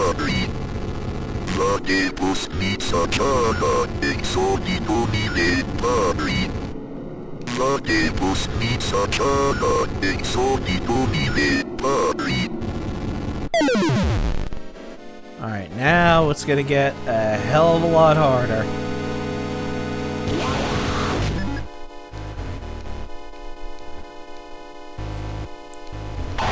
Because she is gonna be all over the damn place.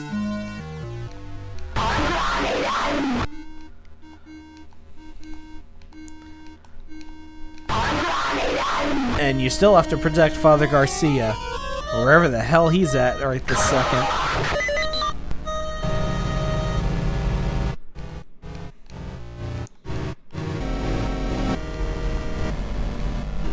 Oh, there she was.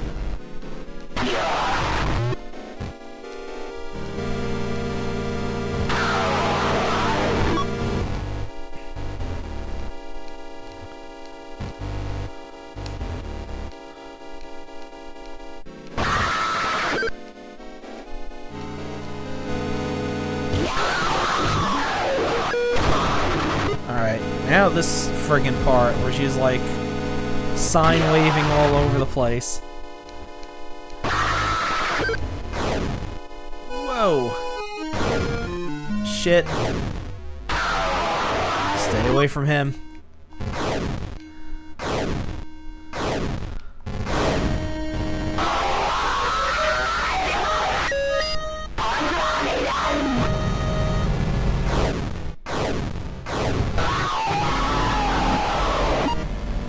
Fuck.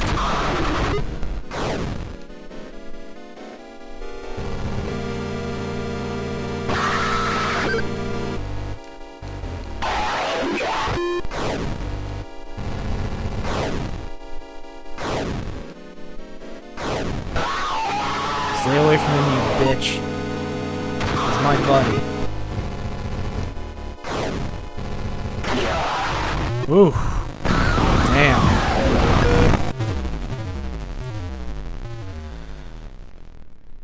Whew. That was close. And it turned out this chapter was a dream, which is alright, I suppose. I mean, there's worse ways that could have ended it. John, I can't do this anymore. I'm sorry. I will always love you back. Molly.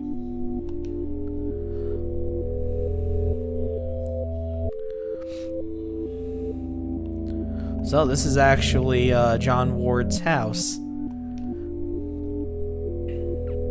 I'm not going in there. And he's not going in there. No, sir.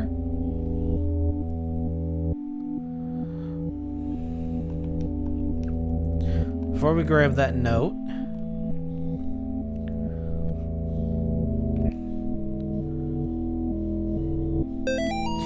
release form. Subject John Thomas Ward. 31st October 1986. Date of release. This form certifies that the subject is hereby released from my care after having completed their required counseling and treatment to my satisfaction, with confidence that they are ready to resume their normal daily activities as a mentally stable member of society. Dr. James Spinell, Ph.D. Existing conditions: mild anxiety and acute chlorophobia.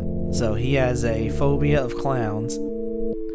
And he has mild anxiety. I can relate. I'm not going in there. Okay, he doesn't want to go in the basement either. Alright.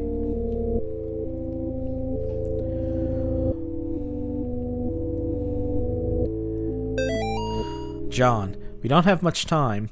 The profane Sabbath is almost upon us. If they find Nate and Jason, they will perform a ritual on them to call forth a demon of unspeakable power.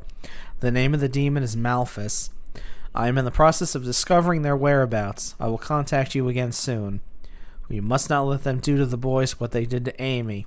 Father Garcia. So now, we saw Father Garcia in the dream. But now we have Father Garcia actually having correspondence with Father Ward, trying to find the twins.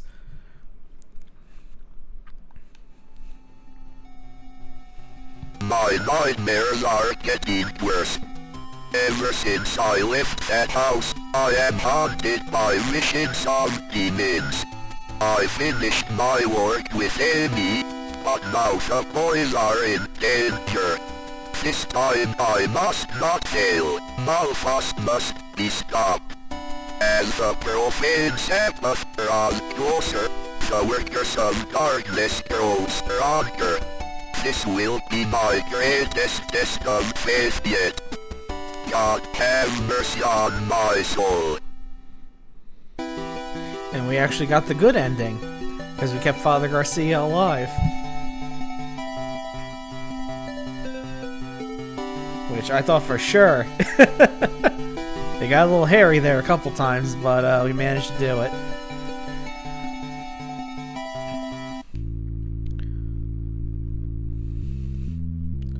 And now it's time for Chapter 3. We'll watch this cutscene and then we'll watch some more trailers.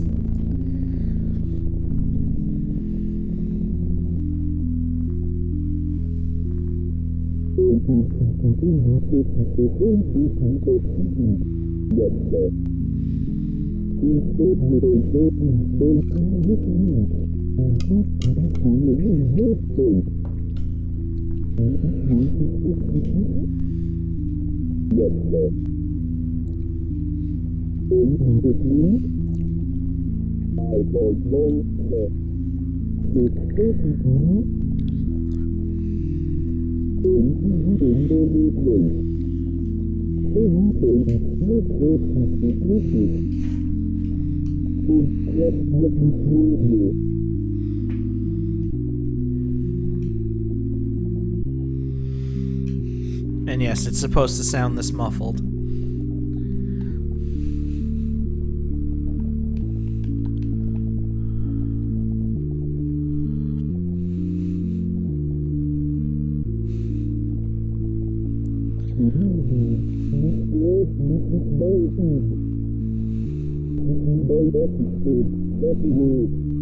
Hello.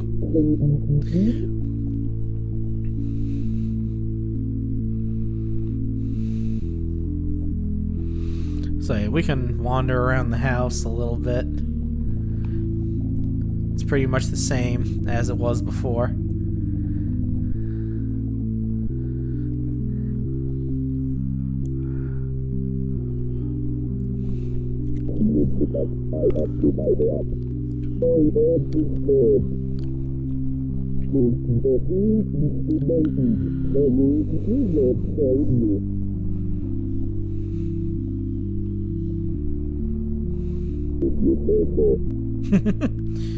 It's like, yeah, okay, whatever.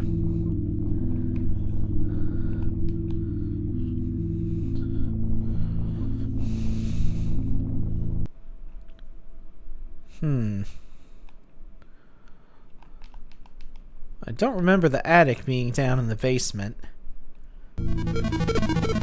Ooh. We got a flash back? Forward? I don't know. Probably forward, I guess. Because this is the actual exorcism. That's Father Allred right there.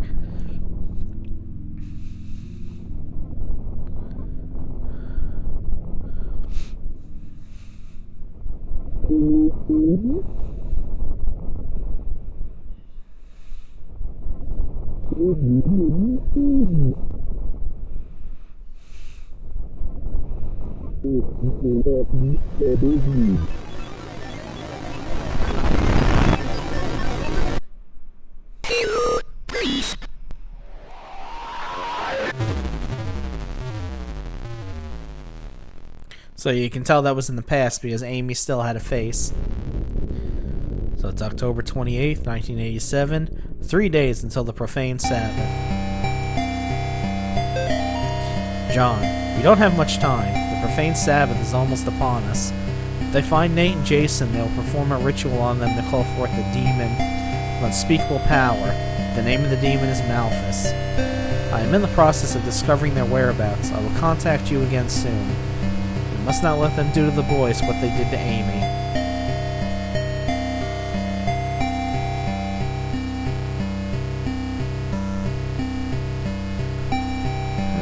I'm not going in there. He still doesn't want to go in that room. The special cross room.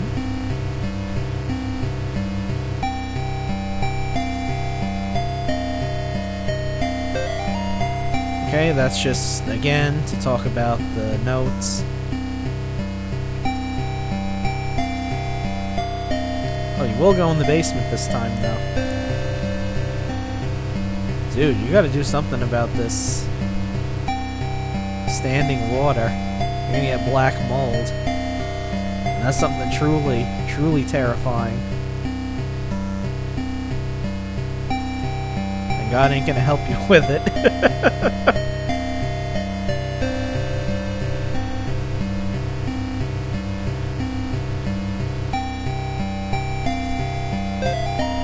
Whoop. John, I can't find Nate or Jason Martin in the state foster care system. It's possible that after what happened last year, they went to live with relatives. I will try to find out what I can. Meanwhile, go investigate the clinic where Amy worked. We must find the place where they intend to summon Malthus and disrupt their plans. Vaya con Dios, Father Garcia. Okay. So, we have a mission, but first, let's take a look at some more trailers.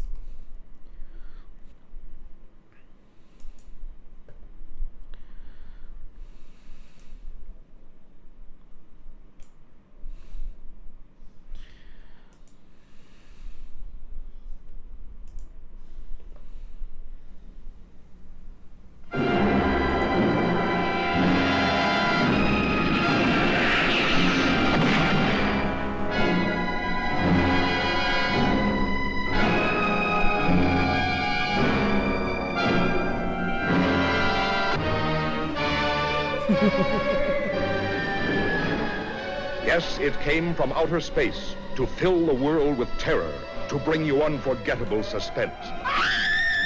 What was it? Where did it come from? Who were the all-powerful creatures it brought from outer space? And what did they want on Earth? You can learn the amazing answer only when you see the most thrilling picture in years. It came from outer space. In the astonishing realism of 3 dimension, with objects coming right out of the screen, so real they almost touch you.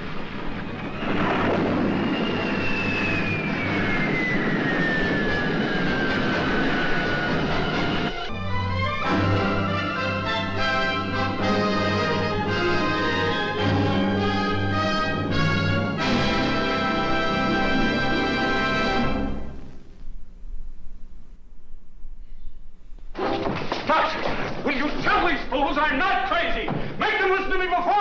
Wait! Listen to me. Please listen. If you don't, if you won't, if you fail to understand, then the same incredible terror that's menacing me will strike at you! Oh, this movie's great.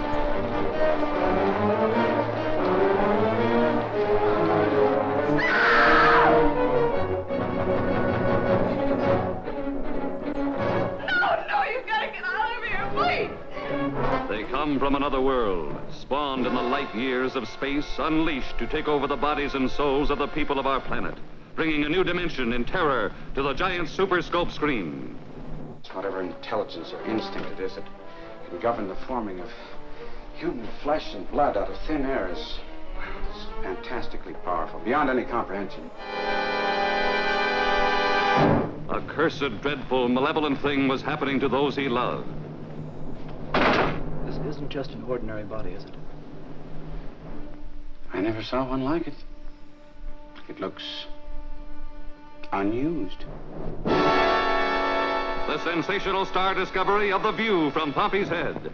And now an undreamed of horror makes her life and love a vortex of fear. Jack!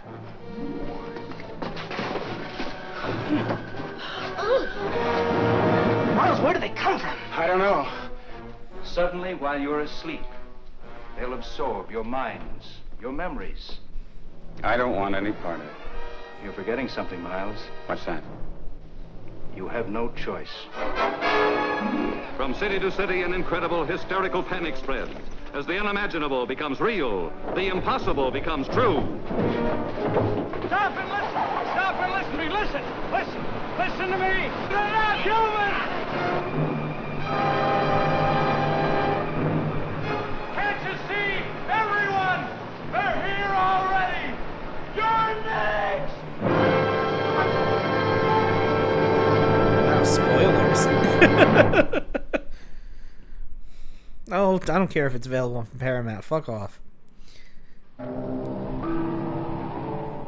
small band of men on a perilous search for the man-beast of Tibet. The abominable snowman of the Himalayas.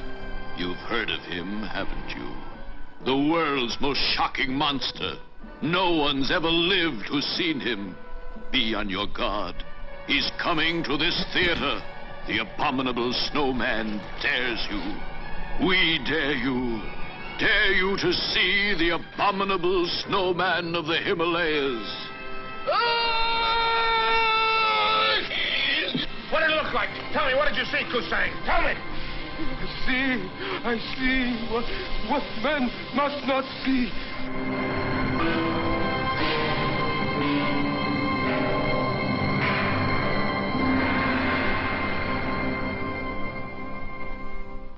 They're after me. They know it was me that did it last night. They're after me. They're after all of us. They just killed McNee. Why say that? It was an accident. It's me next. They know it was me. Stay here. Wait. Ed, I can hear you. He's coming. You've got to understand, that isn't Shelley. It isn't anybody. I can hear his voice. It's in your own mind. It's just happened to me, too. Warning. Only those with stout nerves and strong hearts should risk seeing the abominable snowman of the Himalayas.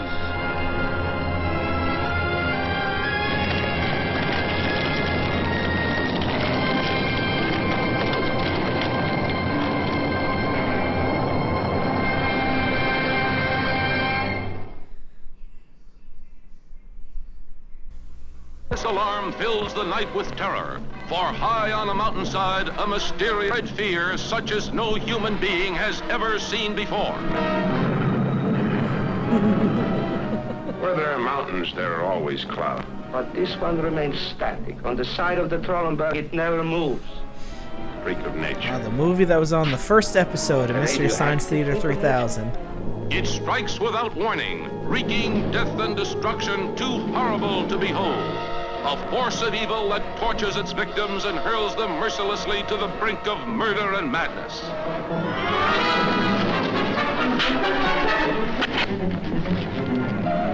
What is it? And what does it crave, this creeping horror that hungers and thrives on human flesh, while it inhabits its own silent world that no man can penetrate? No one is safe from its spell of destruction. A cold, hypnotic stare striking fear into the hearts of all, creating a frenzied nightmare for those who behold it. The cloud is splitting up. Splitting up? There are 4 of them now, and all moving this way.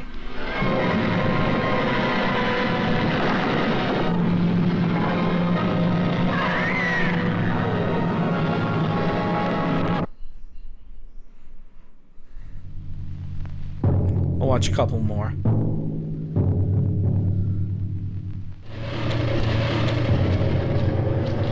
The time is now 10:51. 9 minutes before countdown. 9 minutes. 9 minutes before countdown. 9 minutes while the world waits and wonders. Share, if you dare, the unbearable suspense of men and women who have never in their lives faced greater peril. The day the Earth caught fire will burn itself into your memory. Is it fiction or is it fact?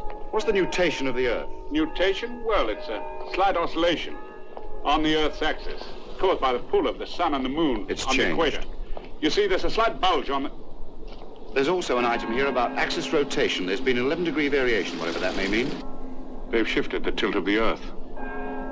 The stupid, crazy, irresponsible bunglers. They've finally done it. From the presses of Fleet Street, today's headlines blaze into tomorrow's history. And here are the people who report the most sensational story a newspaper has ever had to print. A story that might be the last it ever prints. These are the people caught in the most explosive threat ever to face the world. Jeannie, the girl on the government switchboard. And Stenning, one-time ace reporter, striving to make a comeback in life and love. You happened to walk in at the end of a Black Monday. Well, what about a foggy Sunday? Oh, come on now, Pete. We're too old for I'm not stuff, too lady. old. Look, I said you could use the phone, Oh, and come that's on now, all. Jeannie. What do you want? A slow build-up? Hot hands at the movies? Knee troubles and a coffee bath? This is Maguire, the science editor who unearths the deadly facts. What the hell kind of fog only comes up to the 4th floor? God knows better than to come up here. This place is like the anti-room to hell. It's really chaos at London Airport, Mr. Maguire. It usually is. Question is, how do we get home tonight? Yes, I know. Isn't it wonderful? Yeah. The countdown must have started by now. Drink up, then. Here's how. 22. 21. To the luck of the human race. The day the Earth caught fire fearlessly tackles a ferocious subject. It will seize your imagination, stretch your nerves with suspense more Looks like it's a compelling lot than of any fun. you have known in a cinema before. 4. 3. 2. 1. Alright, one more.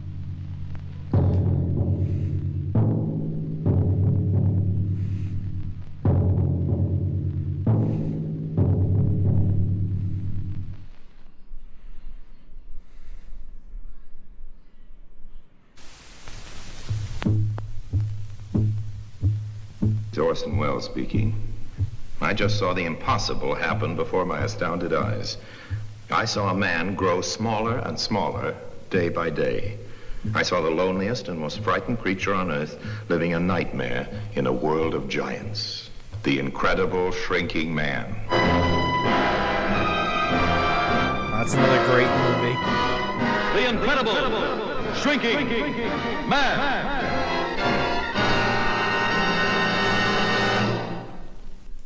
Alright.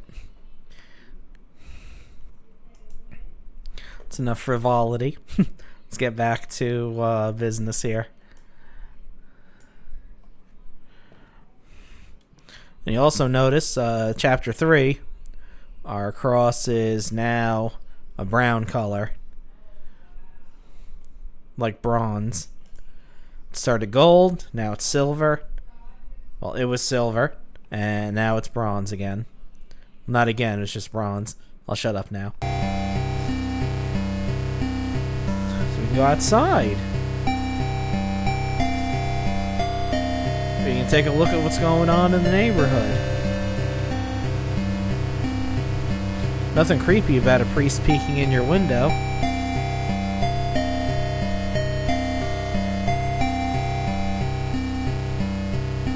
And we can check what's going on over here.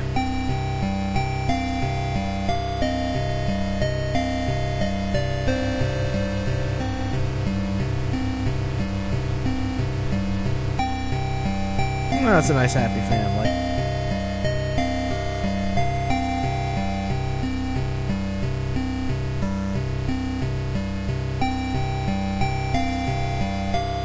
Yes.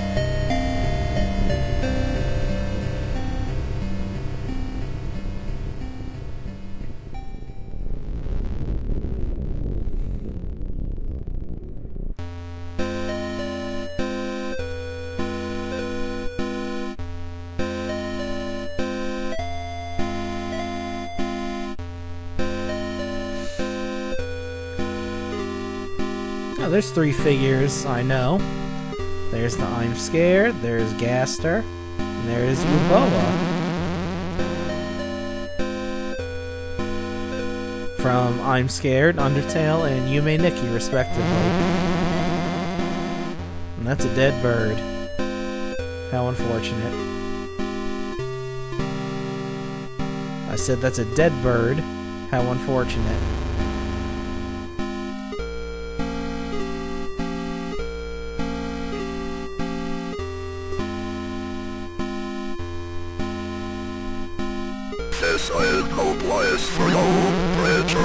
Well, I kind of need to get in there, but fine. I suppose you know best. What's this way?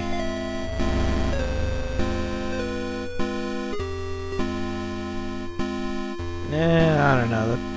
It's kind of creepy, that over there, that part of the neighborhood. Calling all metal fans, Beelzebub Fest 1987 rocks the hell out of Hartford. Friday night, 10 p.m. to 2 a.m. Featuring appearances by When All Is Said and Done, Trust No Corpse, The Horror Is Dead, Basement 2, Return to Bondage, Among the Bloodied, Lying Still in Silence, Mother of Shadow, and The Door to Afterbirth. Event sale tickets $3, admission at door $5. God damn. I couldn't imagine going to a concert and only paying $5 to get in. And if you look at the names of the bands, this tells you how to get to the secret area of the first part of the chapter 3. As I do it, I'll let you work it out, how that works. Well, let's go into the clinic, where we feel watched. So you might be wondering, what kind of clinic is this? Well, facts to Rhonda Erickson from Gary Miller. There's Gary again. Hi Rhonda. Just a couple of reminders after last week's visit. Please keep your desk tidy. Our patients need to feel at ease with their healthcare experience. Remember our sales points: clean, quick, courteous. Do not return any calls from the Department of Health before notifying me at first or leaving a message with Tiffany. We cannot afford another surprise inspection. Please call me on my direct personal line if you happen to hear back from Ms. Martin. One more thing. Keep Jeffrey out of sight. Remember, Gary loves you. End facts. So yeah, this is a clinic for neonatal care and taking care of babies, basically.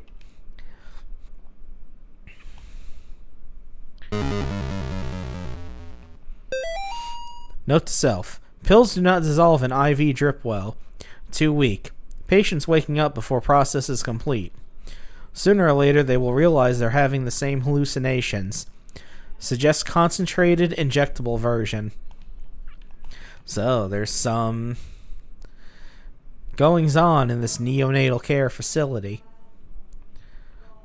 Oh, there's a baby ultrasound. There's like a chicken ultrasound, I guess. And that's just somebody messing around in their spirograph, it looks like. I don't know how that slipped in with the other ultrasound. Yep, thank you. Thank you, Father Ward. You're very observant.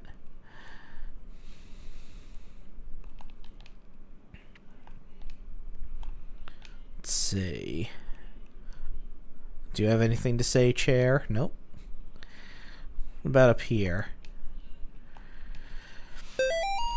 someone drop off your part here. And I'm glad they did, because now I can use that on the boards at the door. So you're wondering, probably, this is a neonatal clinic for babies. Why would the ultra-religious people not talk to Mrs. Martin anymore? Well, this is a place where abortions would be performed, but it's not specifically an abortion clinic, for reasons that will be made all too abundantly clear later. Oh, and I think we found Jeffrey.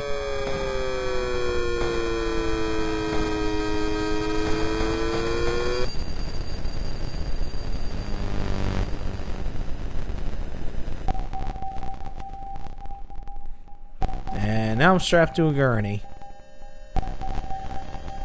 Let's just go back here.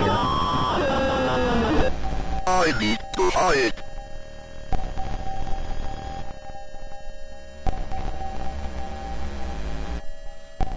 There he is, making his rounds.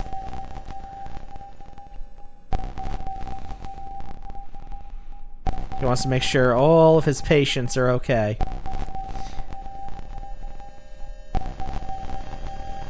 Never mind the fact that they're, you know, covered in blood and whatnot.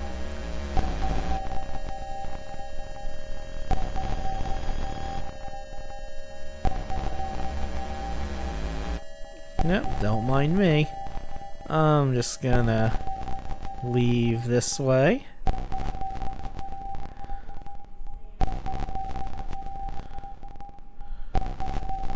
And we need to scoot down fast.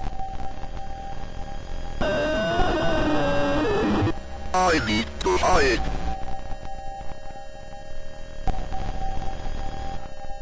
That should be good enough.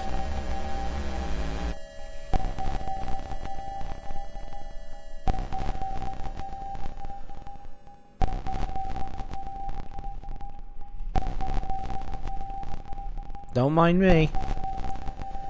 I'm just another body here.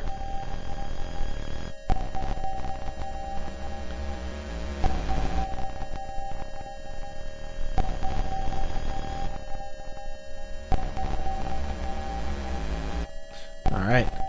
Try to get the hell out of here. I mean, there isn't much I can do on this gurney, but... What the hell is going on here? Oh, thank God, officer. Preacher. You wouldn't believe what the hell I just saw. Come over here. You gotta see this shit.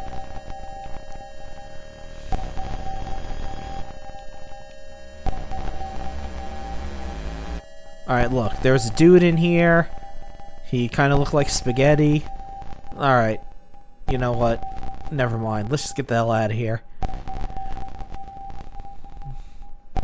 Because you're already pointing your gun out, and, nah, it's probably not the best thing to be around you. Alright, we'll leave, I guess.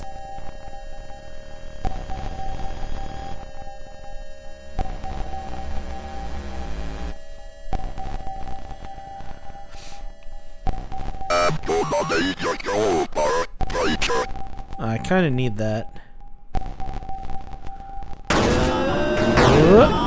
Jesus Christ, what is that thing? That's the thing I was telling you about.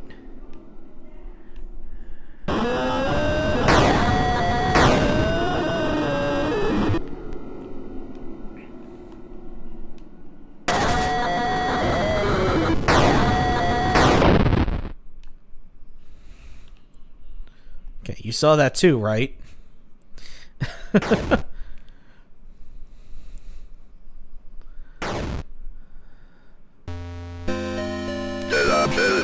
Oh, damn. Put his whole car on fire.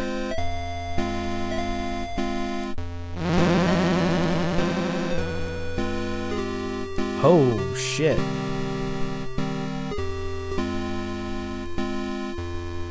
Fucking mutilated his ass. Alright, well. Now, let's head back into the clinic. Because we can leave. But, instead of that, You know what? I wanted to go check out that rat. That is a cute rat. Come here.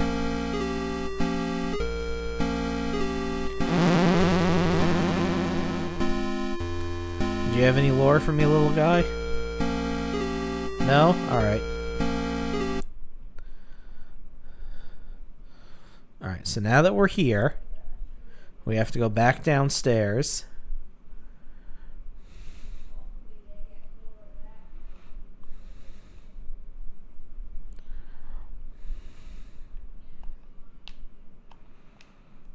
Let's see, is there any other...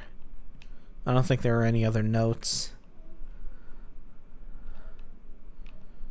So. We gotta get back on the gurney. And we have to go over here, I believe.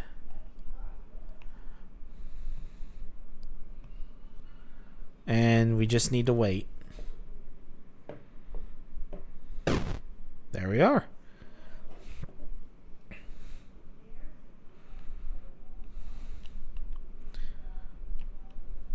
But before we do that, I think there's a scene if we go up here.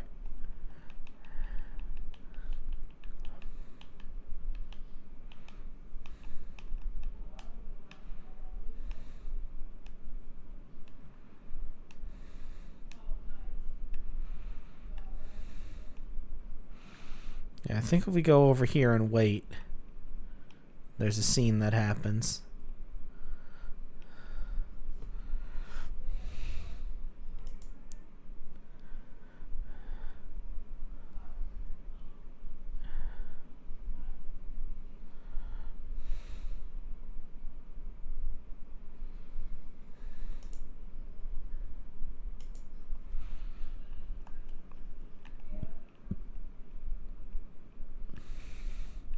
Alright, never mind. We'll just go through the door.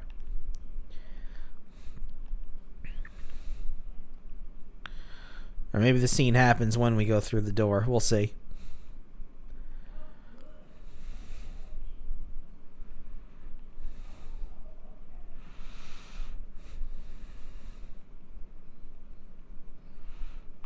There we go.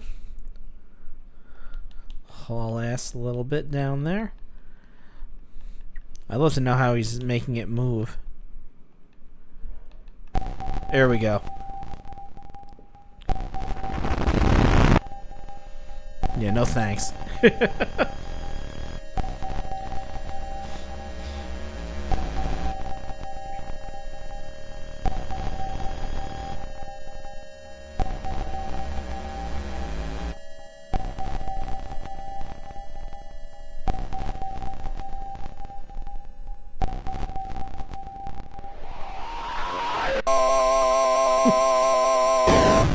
Nice. Alright. And now it's time for the Section 1 Special Boss. And I hate it already. Although I think this is the funniest cutscene in the game.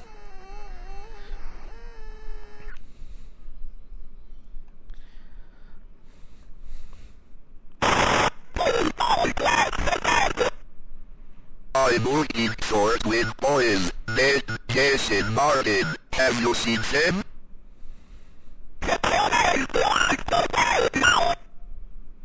Who's Gary?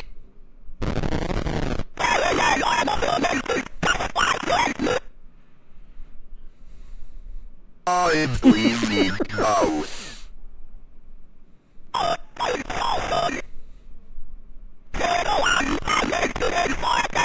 That's not my problem, lady. No, I hate babies. Alright. Just hit her with the cross.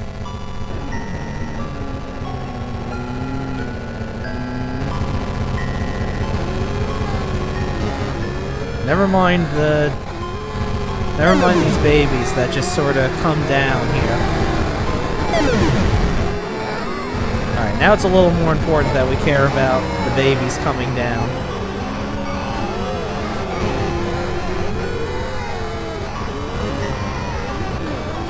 Now, if you see any crawl off of her, you need to get rid of them right away.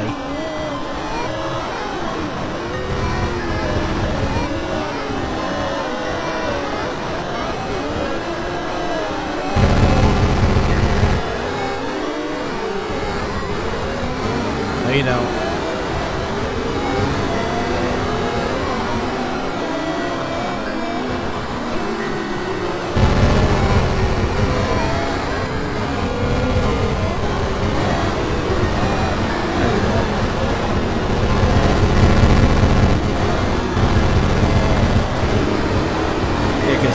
These babies can't kill you. The ones that come off of her can, if they're allowed to go too far.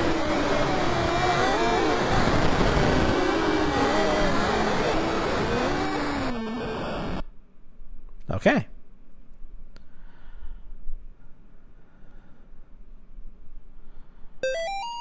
Smooth moves, priest, but the twins are not here. Carry out the works of your God while it is yet day, for the night cometh. Remember, Gary loves you. So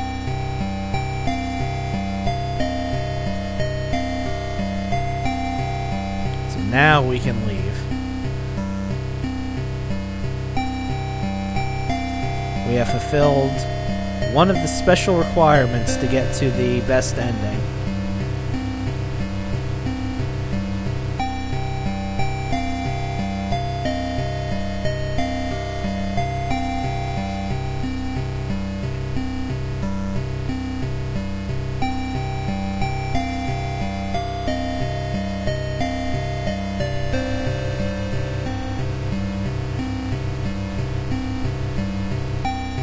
Be careful before crossing the street,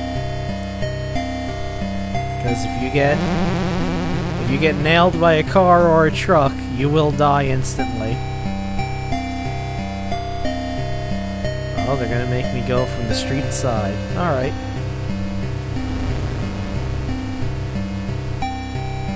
Yes.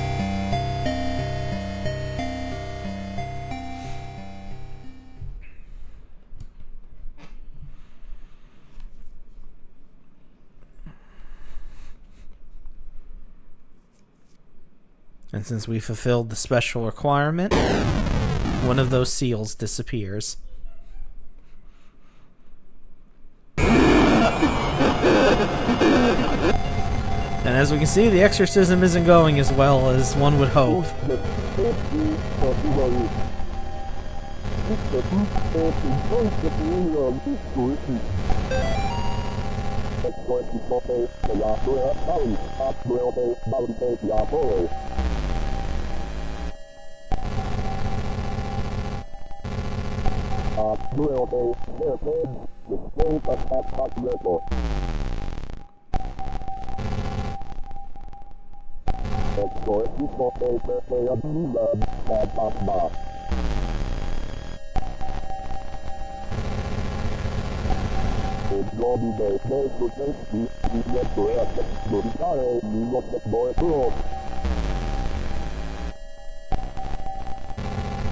Uh-oh, there they are.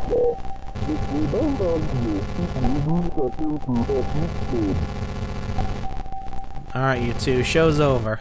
We're gonna have to start charging you if you stay around a little bit too long.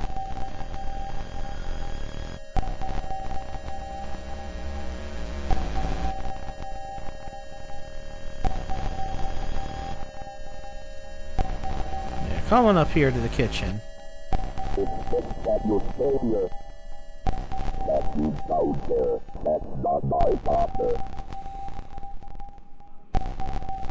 I don't know what to tell you.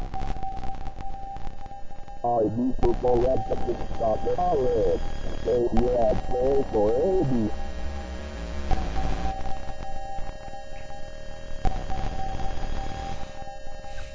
Alright, Father, all right, I got rid of them.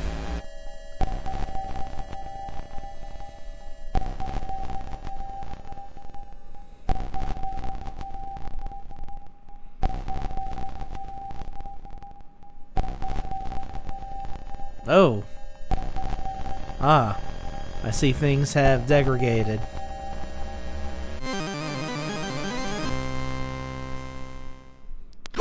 worry, Amy. I'm coming.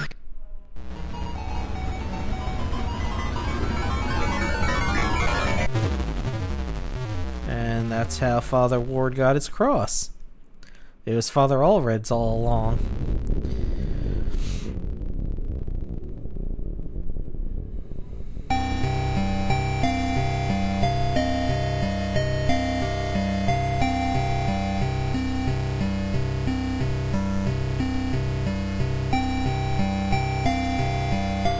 Oh, we got a bunch of letters today. John, for now this is the only way I can contact you. I think they're watching me.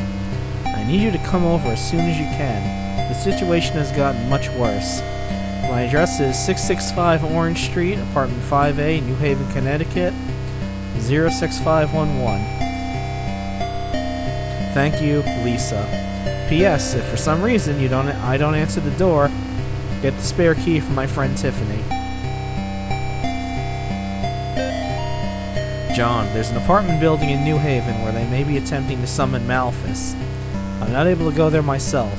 It's up to you to stop their rituals. Vaya con Dios, Father Garcia. John, I don't know if you're getting my letters or not, but I hope you'll be here soon. I really need your help. They're in the apartment. I see them all the time now. I can hear them in the darkness. I haven't slept in days. When you get here, just come straight to my place. Tiffany can't be trusted. Don't talk to my neighbors either. They won't let me leave. Lisa. So now we have another new person, Lisa. And she is actually someone that Father Ward grew up with. Was he watching wrestling? I used to watch wrestling. We'll come to find out later that Father Ward grew up in an orphanage, and Lisa was also another girl that was with him there. Oh, they're also watching the big wrestling match.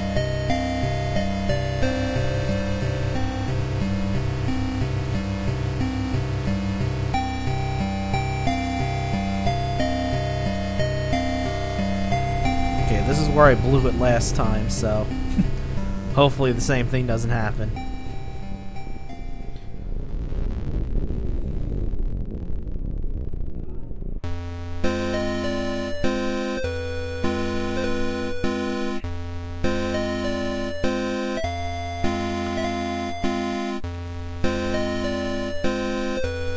Look, this is where all the cigarette smokers go, apparently.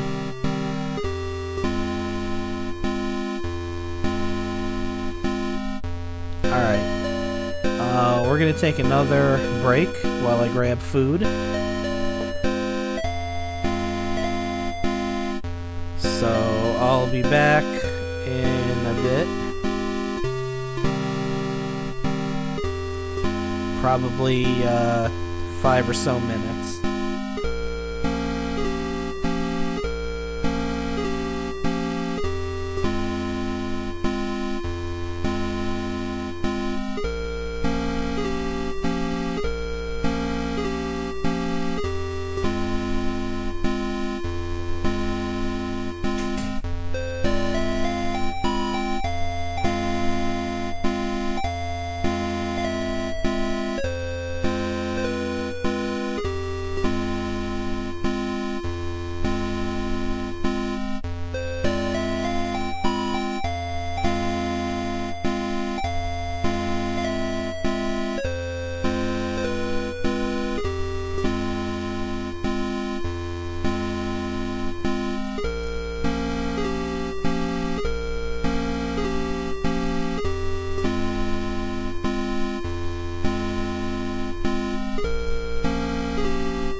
back. But, I got food to eat, so let's watch some trailers while I eat.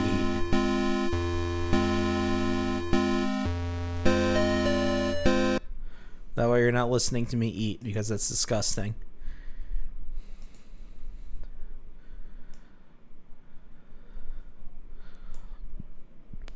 So we're just gonna let these run until I'm finished.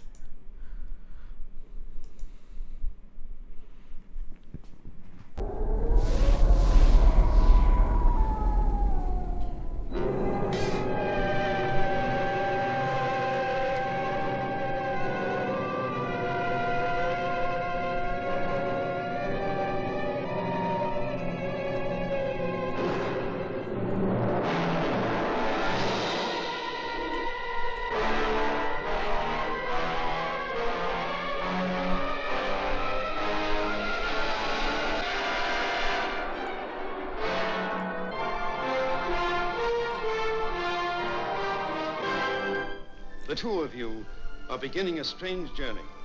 A journey that no Earth people have ever undertaken before.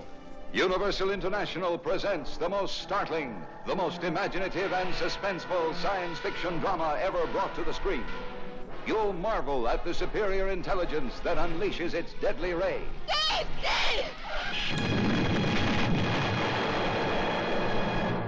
Or can kidnap an airplane in flight. They're pulling us up.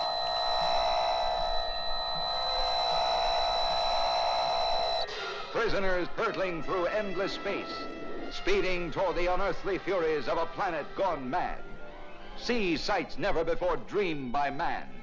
The battle between guided meteors and deadly rays. They're gonna hit us! They're gonna hit us! A planet doomed to destruction.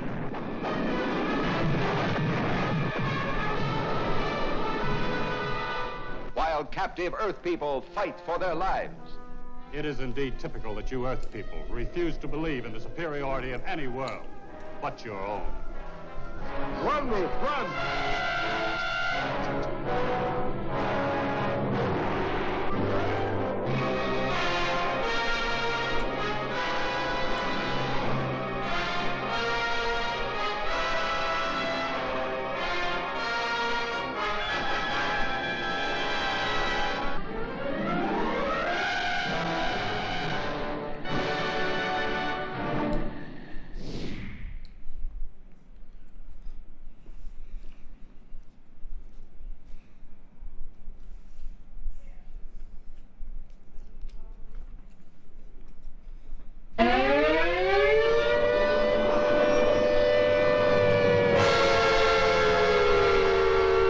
Flying saucers have invaded our planet. Washington, London, Paris, Moscow are key targets. The whole world is under attack. Can it survive?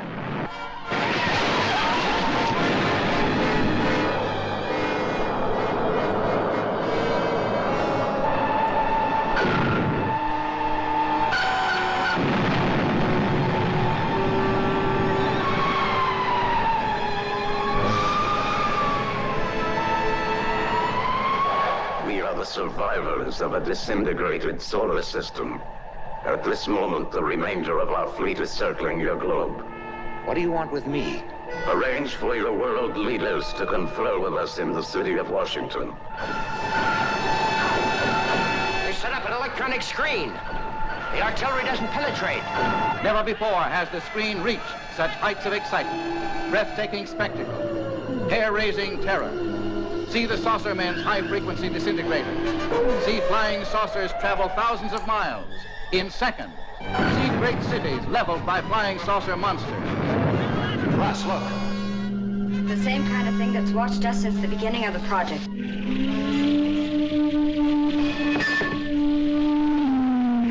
People of Earth, attention. People of Earth, attention. This is a voice speaking to you from thousands of miles beyond your planet. They're coming down to take over. They made that clear to us in the saucer.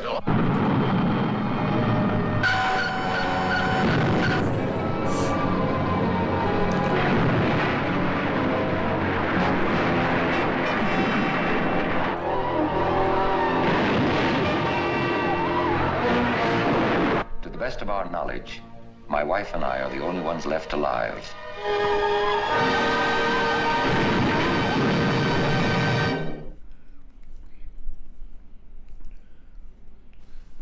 Dave! Doc Hallen's been killed. Doc Hallen? What happened? It's over at his place. You gotta come now. Oh, wait a minute, Steve. Tell us what happened. Well, I'm trying to tell you. Now, this thing had killed the doc. Well, what was it? Stop with it, kid. Well, it's kind of like a... It's kind of like a mass that keeps getting bigger and bigger.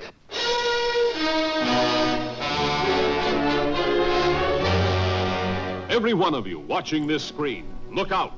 Because soon, very soon, the most horrifying monster menace ever conceived will be oozing into this theater.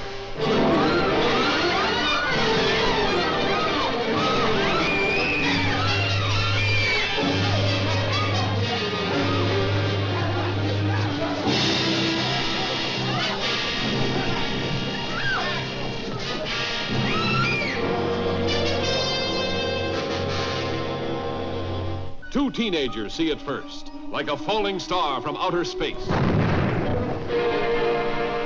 that was close. Hey, come on. I want to see if I can find it. An old man finds it, touches it, and this is the shocking result. From then on, there's no stopping the blob as it spreads from town to town.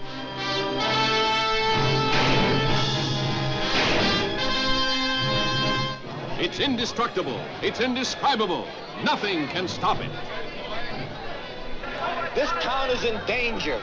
How can it be stopped? Mob hysteria sweeps one city. Before long, the nation, and then the world could fall before the blood-curdling threat of the Blob. Starring Steve McQueen and a cast of exciting young people.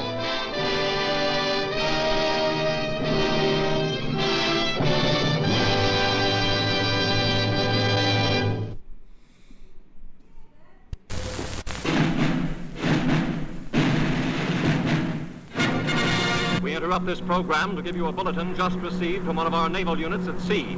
A large object traveling at supersonic speed is headed over the North Atlantic toward the east coast of the United States.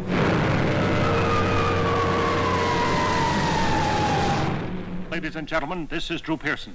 We bring you this special radio television broadcast in order to give you the very latest information on an amazing phenomenon, the arrival of a space ship in Washington. The Army has taken every precaution to meet any emergency which may develop. Just a minute, ladies and gentlemen, I think something is happening.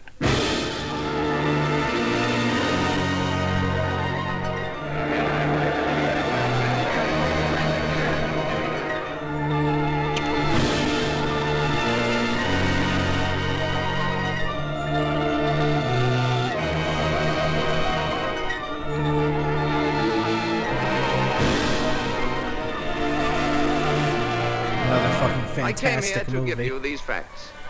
But if you threaten to extend your violence, this earth of yours will be reduced to a burned out cinder.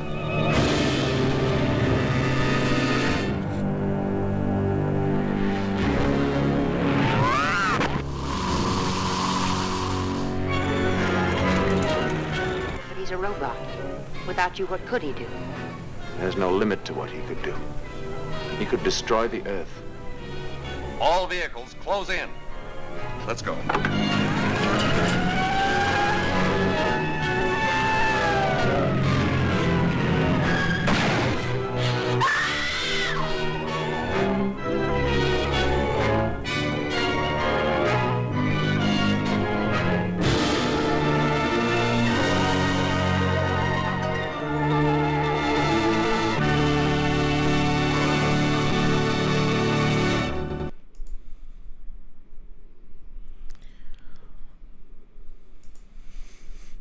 Alright, I'm done. I just had something quick.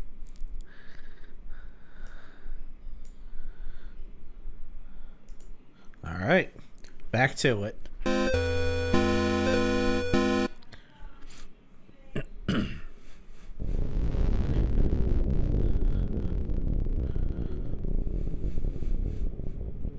Alright, so first things first. Let's flush our special friend out of hiding.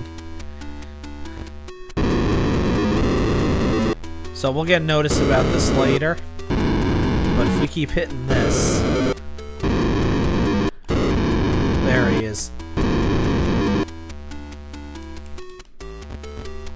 Alright, now that we did that, that will flush out the friend we're gonna have bothering us throughout the throughout the apartment complex. Hello, Mr. Ward. I am sorry to have worried you. I am perfectly fine. I have not been feeling like myself lately. However, I am much better now. Please do not trouble yourself with coming to visit. I have decided to take an extended vacation in the country, so you will not find me at home. Sincerely, Lisa Pearson. I should check my other notes from Lisa. Yeah, because that note is bullshit on a stick. Alright, so let's start our sweep from the first floor going up. And there he is, the elevator friend, who's going to be haranguing us throughout the entire complex here.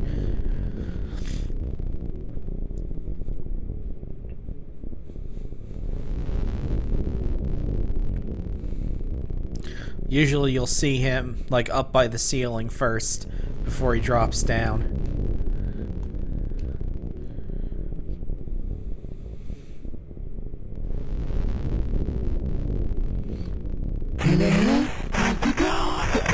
And sometimes you won't. Sometimes he'll just drop his ass right down. Okay. There's stairs there, but we can't do anything with that. Every initiated follower knows that in order to bring about the second death, one must sacrifice 7 redacted by passing them through the redacted, carved out of the impure Fezzel's face. Then shall the unspeakable reward the redacted with the second death. Such was the fate of that whore Amy. My beloved Gary has set his sights far too low. I will surpass her. So now we got a new character with pink writing this time. Got a fancy ceremonial dagger. We can try to exercise it, but that's not going to do anything yet. I hear you. Need to cut down on the heavy breathing there, son.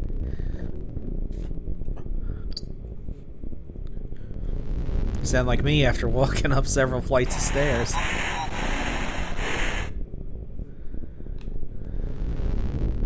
Come on.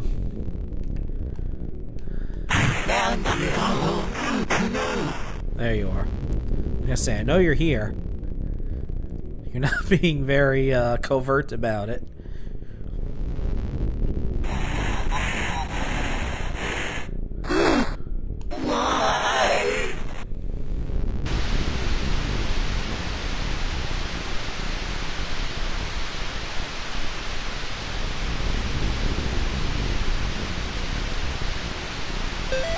Need this key.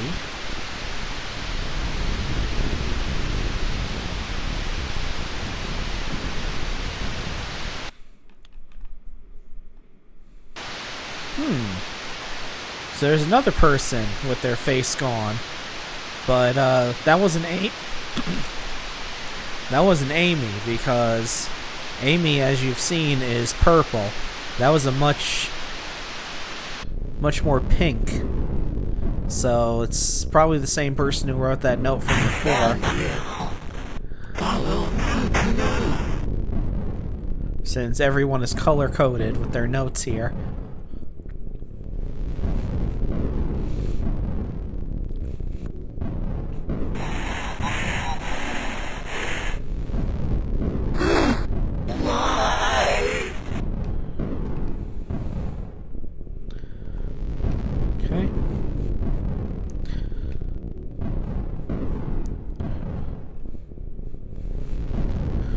Seeing how the stairs are laid out in this apartment, I could never. There we go. That's one problem gone. Time to play elevator game. 21051. Timmy.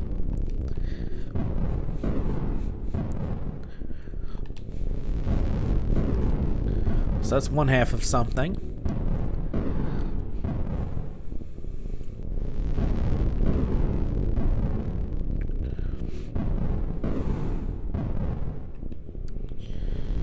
Okay, well, this is Lisa's apartment. But, huh.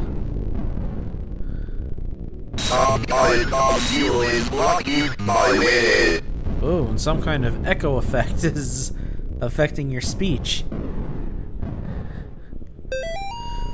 If you wish to break the seal of Alu, your answer lies in the blood-stained knife and the face hiding in the deep dark. But only those who have ascended to the highest point can descend to the lowest depths.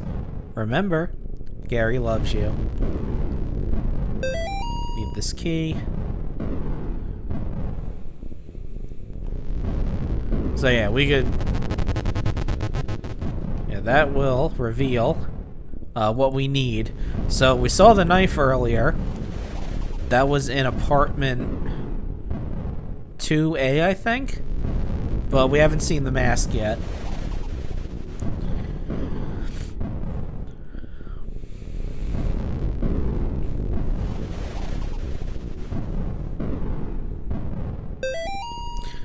If you like playing games, the first floor is a great place to start over. However, to play the games, you must know the rules. Beware. If you have a susceptible soul, you might get pulled in.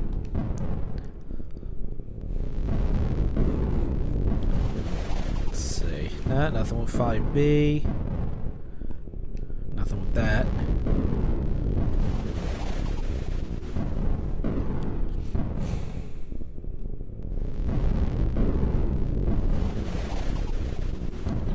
Here we are on the 6th floor.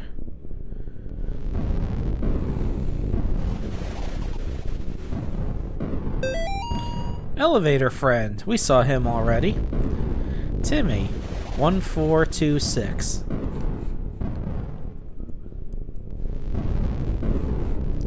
So that's for the aforementioned elevator game. But we're not going to do that yet. That's for later.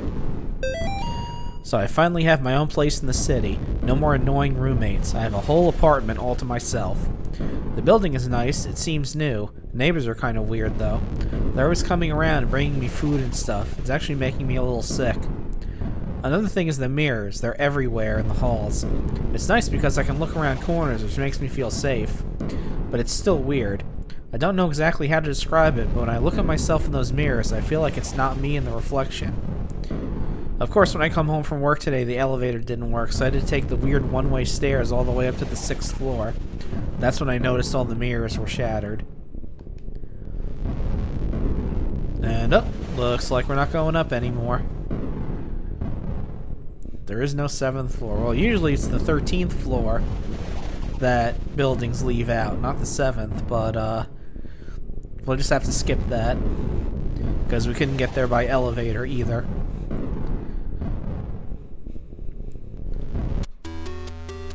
So, I guess we're going to the 8th floor.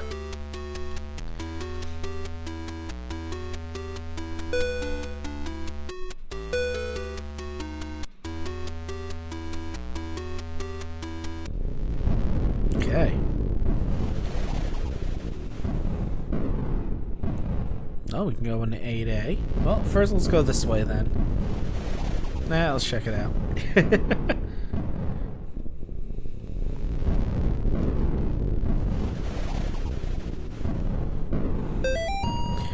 Our sister Tiffany has gone against the will of the unspeakable. I thought I could trust her, but I was wrong. Proceed with the original plan. The woman in 5A will be our vessel. Let her pious friend come to rescue her. The unspeakables shall crush them both.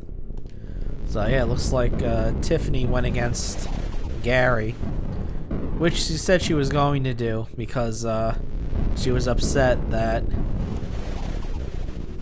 she got passed over for being the vessel.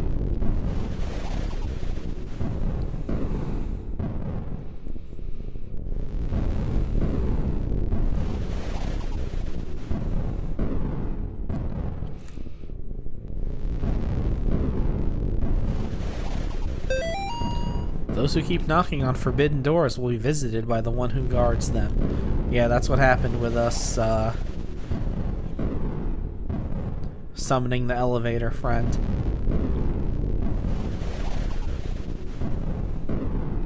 Ah, so we're getting contradictory reports.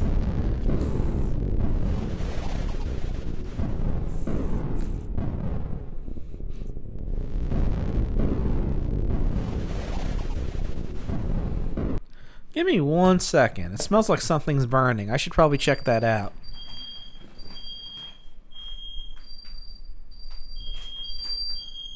What the hell's going on out here?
Alright, everything's fine. I don't know if you all heard the fire alarms, but just ignore them. It's fine.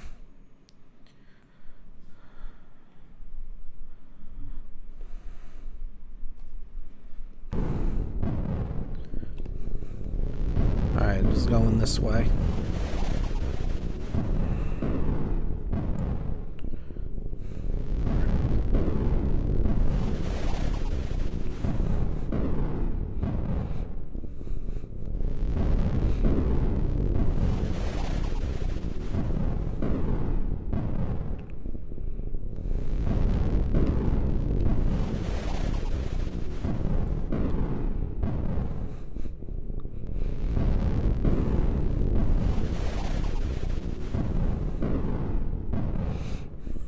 Oh, there's something Halloween-y. Williams Family Newsletter, October 1987. If you're reading this, that means you've been invited to the Williams Family annual Halloween block party. It will be held on Halloween, starting at 5 p.m. in apartment 9B.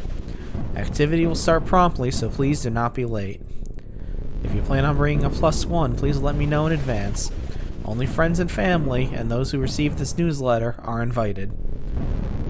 Also, just a reminder that this is a family-friendly event, so please leave all overly scary costumes and masks at home. Timmy is still traumatized after last year's incident. Also, I respectfully ask that you keep alcohol and cigarettes out of the apartment. Also, we do not want a repeat of last year with the power going out, so please, bring treats but no tricks. And just another friendly reminder that anti-religious or satanic imagery will not be allowed in the apartment. Also, please be aware of Timmy's diet and food allergies. And please be aware that he suffers from asthma, so please do not sneak up on him or try to scare him. Again, he still has trouble after what happened last year. That sounds like the most boring-ass fucking party on Earth. You'll also notice he has a new imaginary friend. When you see him, please just roll with it. Timmy's therapist says it's healthy for him to have such a coping mechanism. See you all at the party. Can't wait for you all to meet Mr. Miller, who has taken to Timmy so well and has become like a part of the family. Debbie.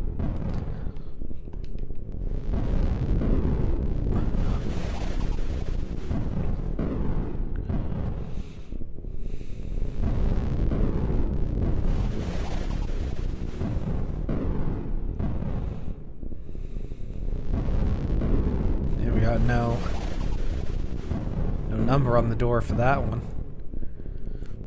Although this is the top floor, so that's probably the superintendent's room.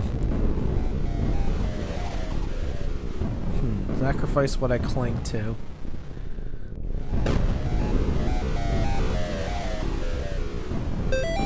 Basement dumbwaiter, how to use. 1. Pull up handle to open hatch. 2. Place item or being to be sacrificed inside the container. 3. Pull down on handle to close hatch. 4. Press button to send dumbwaiter to basement. Light will blink red if done successfully. 5. Please make sure your sacrifice does not jostle around inside the container. 6. Do not open hatch once dumbwaiter has reached the basement. I do not have enough earplugs and I am tired of people losing them. Please wait for the green light to come on before using. Okay, we got a Oni TV here. Before I do that, let's take a quick trip down to the second floor.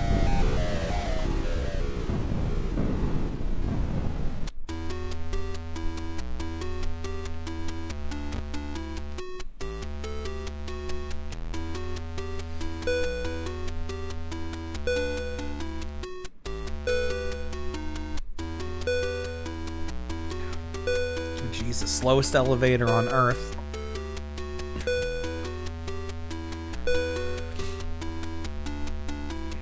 Okay.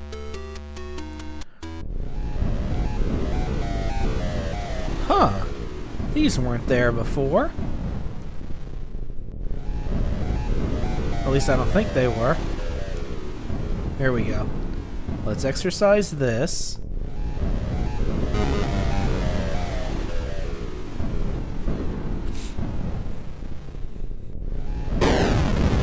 Oh, that's one of the seals down, so we don't have to worry about that later.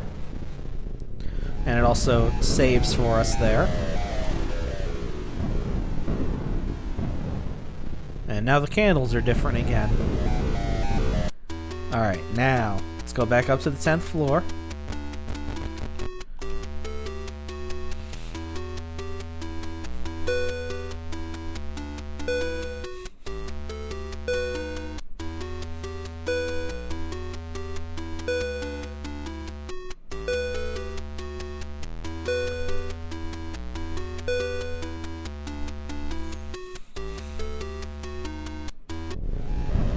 Alright, so let's sacrifice what we cling to, which unfortunately is our cross.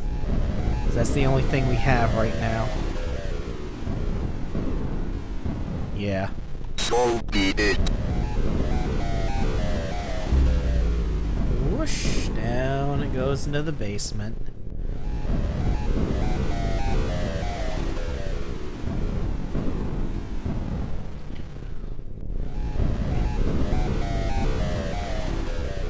Well, we're not going that way, apparently.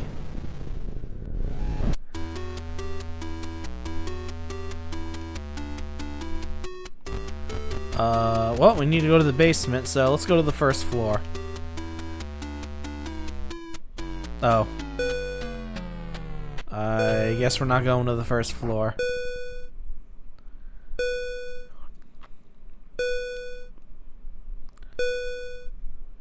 Oop, I see that guy.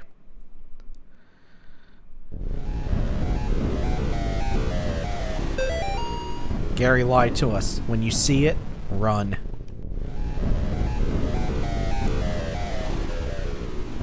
And that says I saw it on there. And I love this part. It's on camera. So now each time we press the cross button, we get a flash. And we have to wait for it to charge up before we can flash again.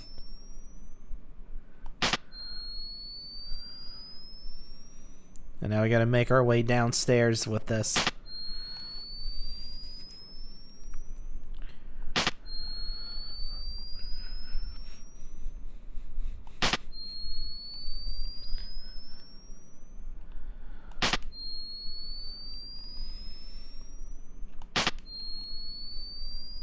Okay, this door wasn't open before.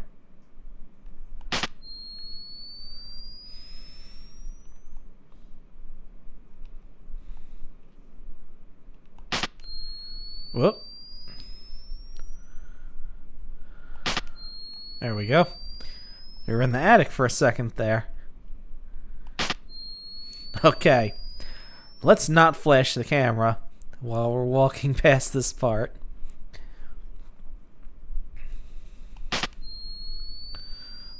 Now we're in some kind of like weird tunnels that are inside the apartment. Oh. This apartment looks like it's seen some shit. Oh, that's the same hole we saw the peekaboo demon come out of in the dream we had.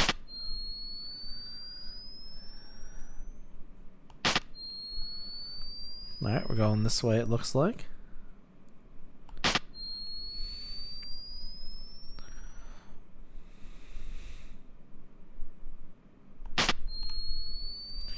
Alright. I think we're being ferried into this room here. Ah, now we can go down the stairs.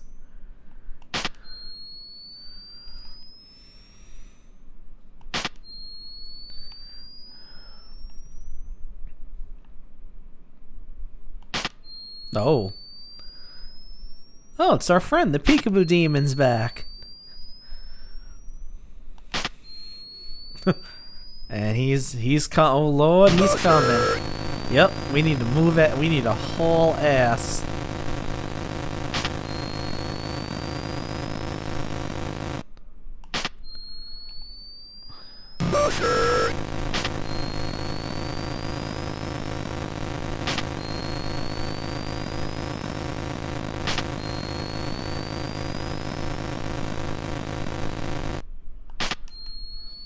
Alright. It's saved. Alright, we're almost to the basement.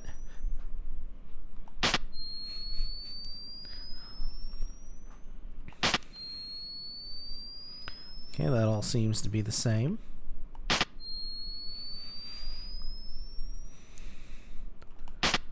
Sometimes when you flash the camera, you'll get an image of the demon, Malphus, that they're trying to summon.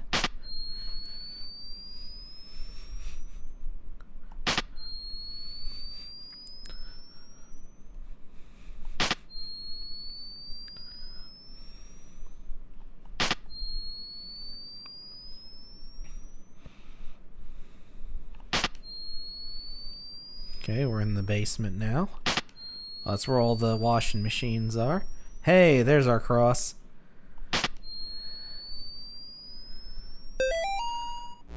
Hell yeah.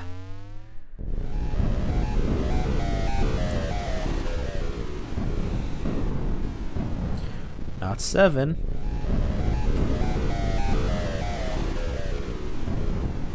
$70 times 7.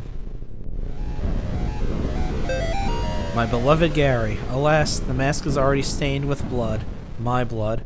The ritual is complete. You will not find me on this mortal plane, for I am beyond. Look for me in the unseen world, if you dare. Tiffany. And there's the mask we need to exercise.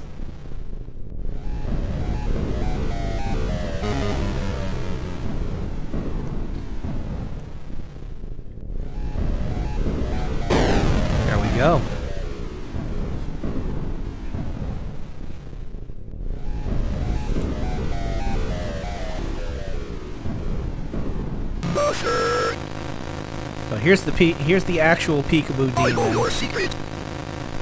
And he's pretty easy. The candles will light up to show where he is, and you just gotta point your cross at him. You can't hide anymore. As long as you stay in the middle of the room, you'll be good. He does teleport sometimes, though, so you need to be careful of that. She's always with you. You belong to her. He's talking a lot of shit about us, too. So can any of these be exercised? Kind of weird they got all these washers and only 4 dryers. Alright.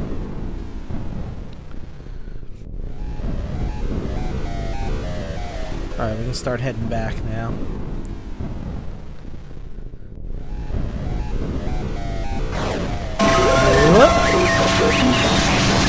Whoop, hold on.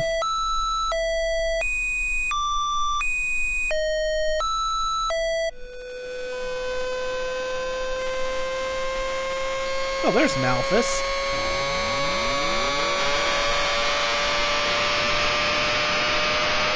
Oh, hold on. Give me a second. Alright, we're good. Alright, we're fine.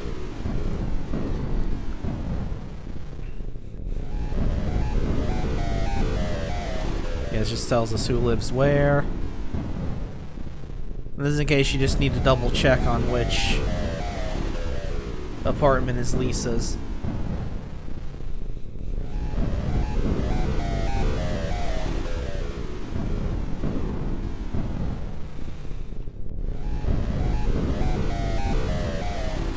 Alright, so now we need to head to 5A, but let's go back through those areas that we went through while we were in the dark, because now we can get notes from them.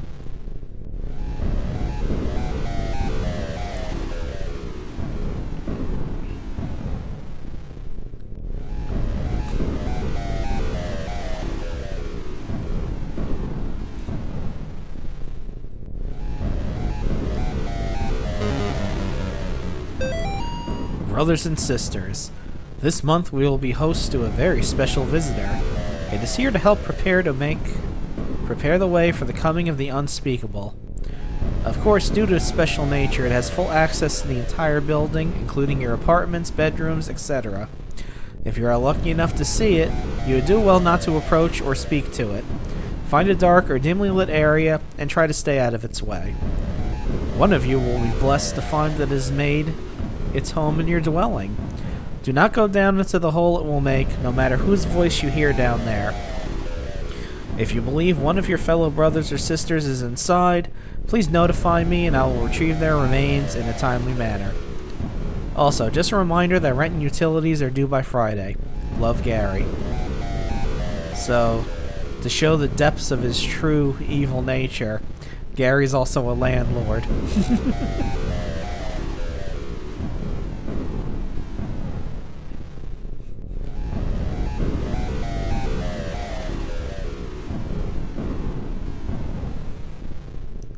Okay, and this is where we would exercise the knife.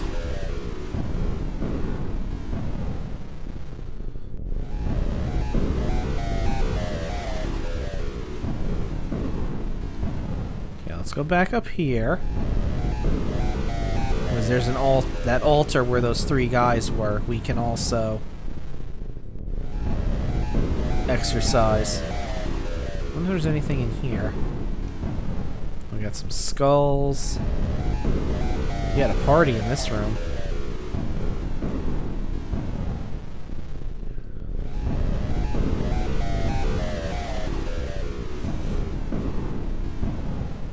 Here we go.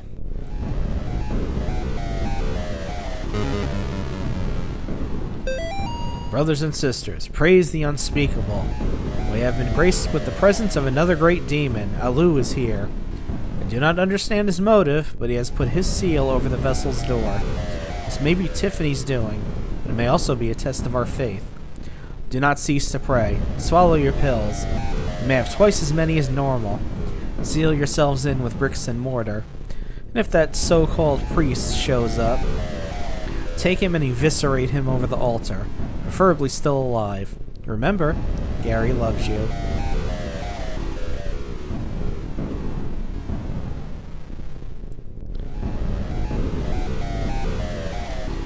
Hell yeah, priest cop.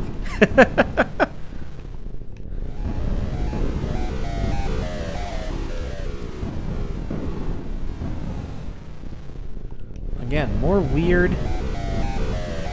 I'm beginning to notice in this game how these different apartments and things are set up so strangely.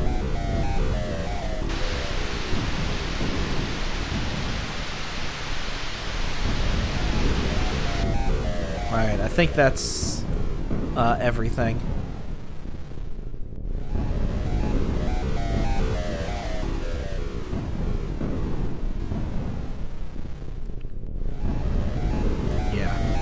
Alright, we can head to 5A now.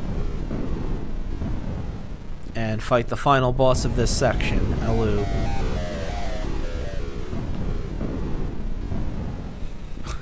Hopefully I don't beef it this time.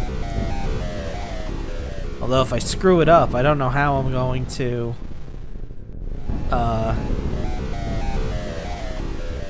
restart. Hopefully it doesn't make me start from the beginning.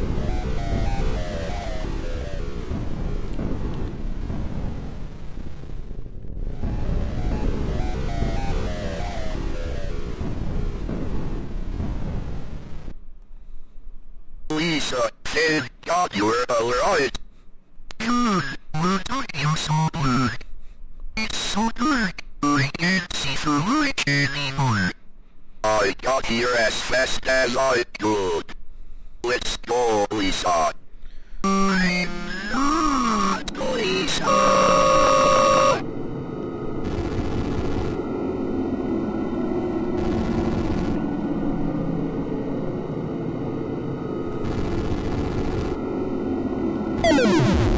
Okay.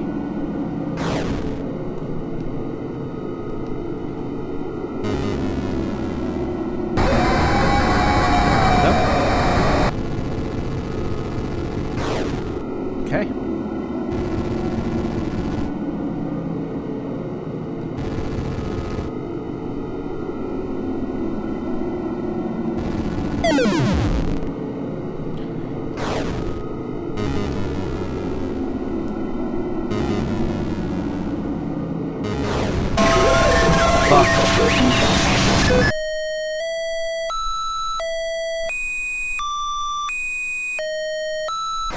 Okay.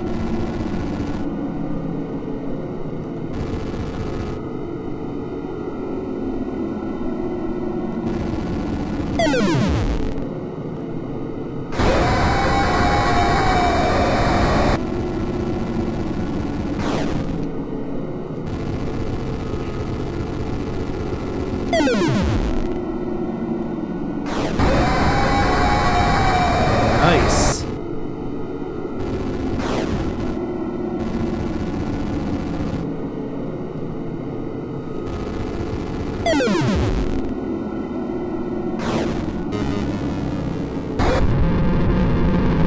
Got him. Oof. All right. Okay. I didn't screw it up this time.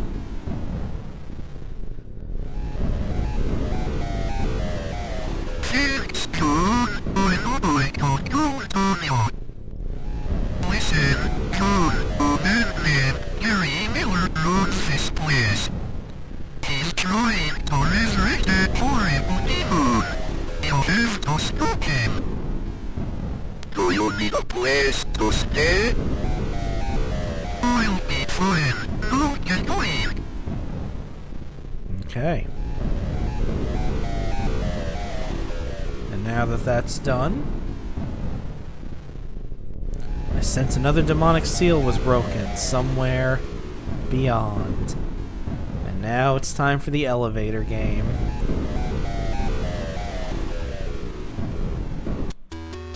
So I need you to go back to the first floor.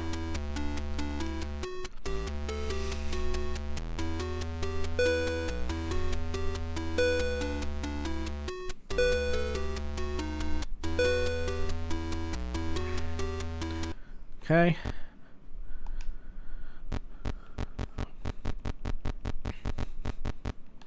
Alright. So 426 210 51.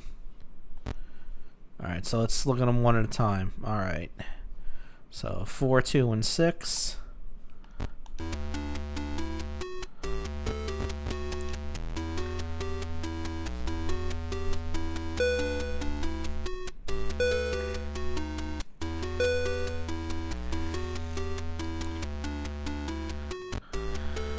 Two.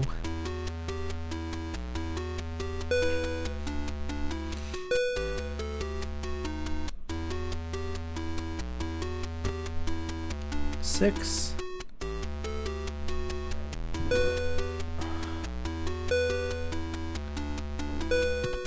Excuse me.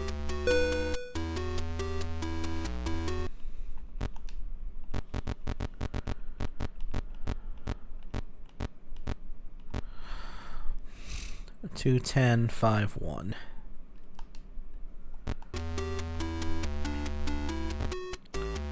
Two.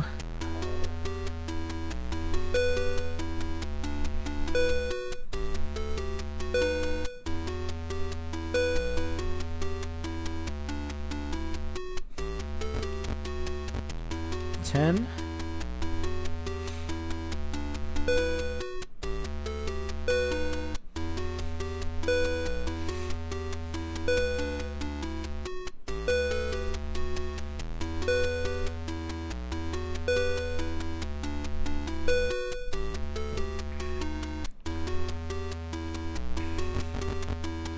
Five.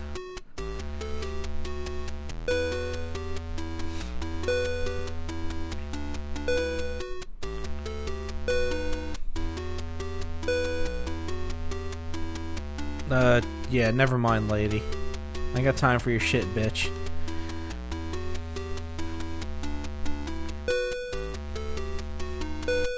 There we go.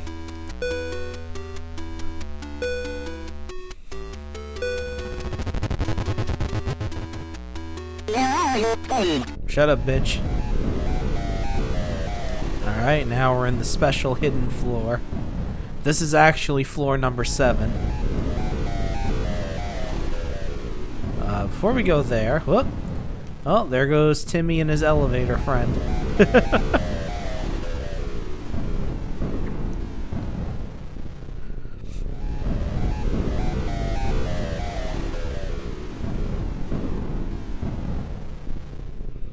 So yeah, if we go in this room, we just see this weird, creepy skyline with a giant cross in the background.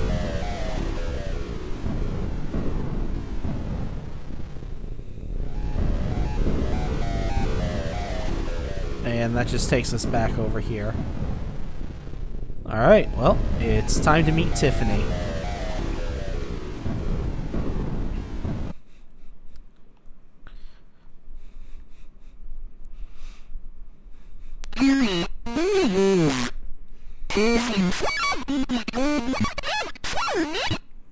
My God, Amy, is that you?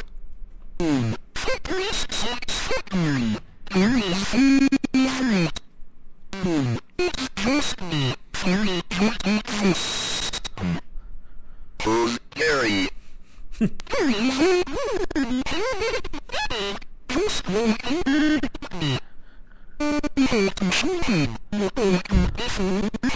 So yeah, her head's You on. did this to yourself?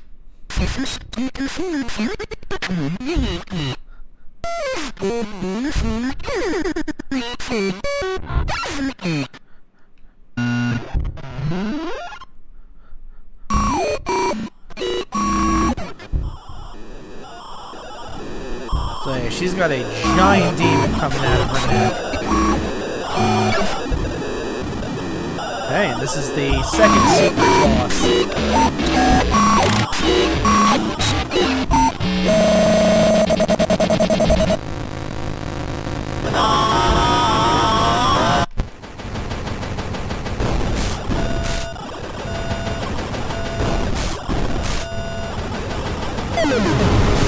so not only does this one teleport, it also bounces around all over the fucking place.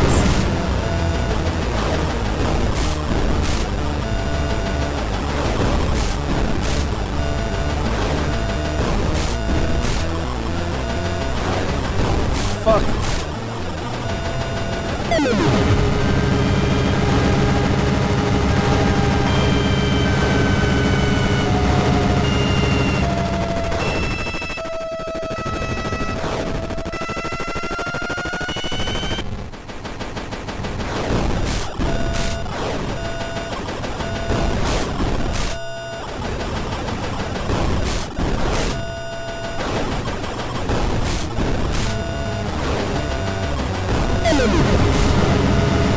Shit. Alright.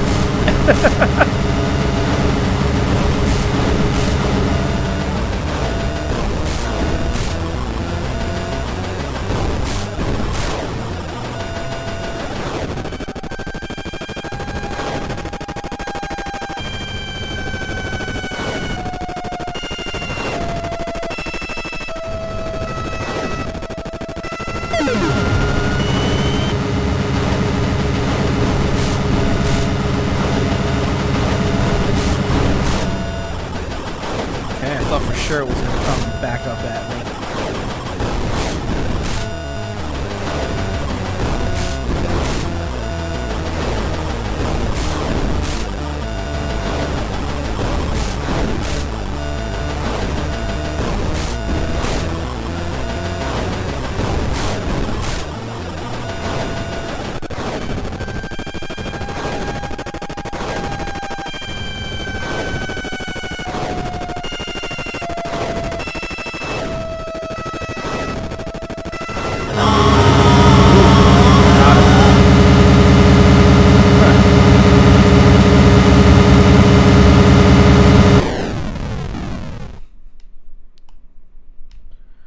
Oof.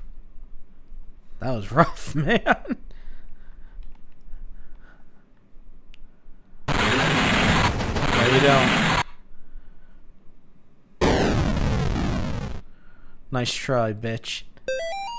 Well done, priest. You wasted another day aiding a worthless soul, and you got rid of Tiffany for me. Are you sure you know whose side you're on?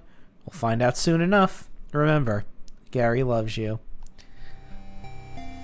Alright, now we are done with the apartments.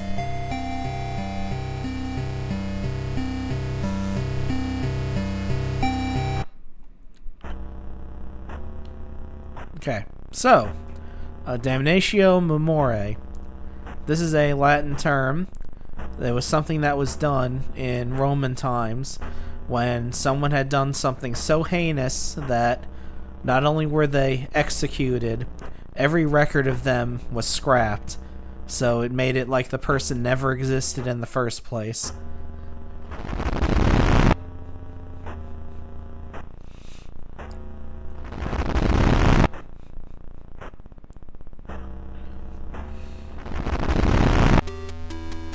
Okay. Whoop. No, I'm done with the 7th floor.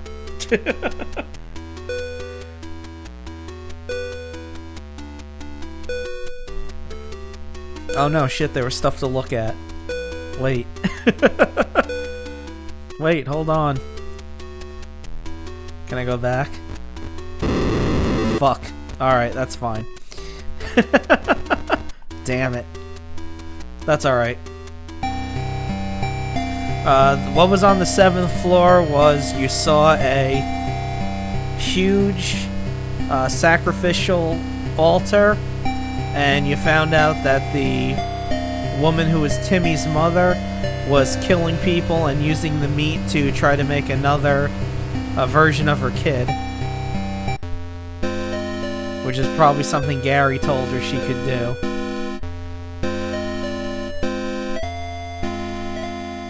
Okay, hopefully we see the seal go away.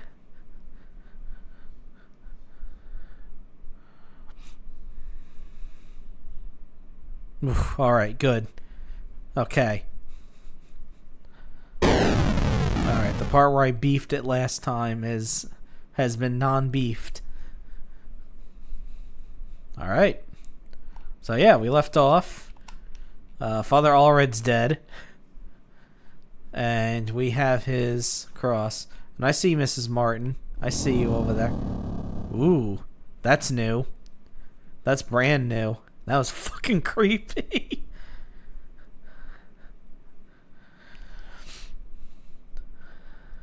Oh, and she doesn't keep popping up everywhere like last time. Ooh, I like that. I like that addition. Mr. and Mrs. Martin. So now we can explore the house.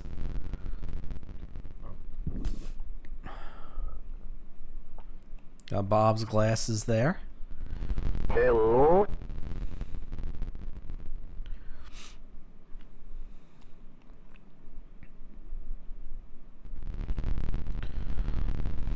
Hello? So yeah, we can't... If you notice, when we're in these flashbacks, we can't go into the twins' room. Even though technically they should still be around. Amy, are you in here?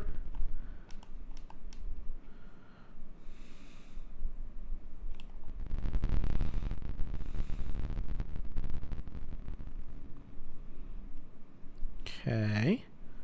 Oh, couldn't find anybody there. So there's only one place left to look. There she is. You're here at rest, please. Amy, let's go back to the basement. You're person, Yuri. Let's go. You need to get better. What about there it is? This better. You shouldn't save her. That's enough. She's here with me. You know. We are going this here and now. All by yourself. Go ahead.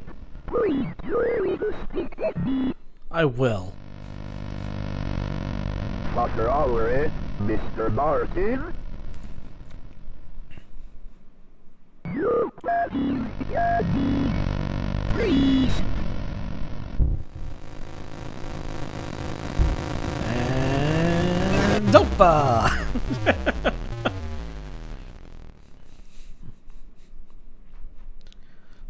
Alright. One day until the profane Sabbath.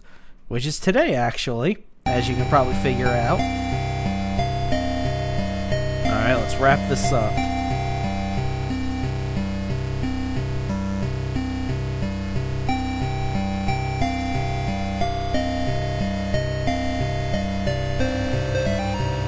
John, I'm getting reports of children exhibiting strange behavior at the daycare center on 4th Street. If Nate and Jason are there, then you can bet that is the place where they will try to summon Malthus. There's no time left. Go to the daycare and find out what's really going on. Fear not. Vaya con Dios, Father Garcia. So I don't think there's any other notes.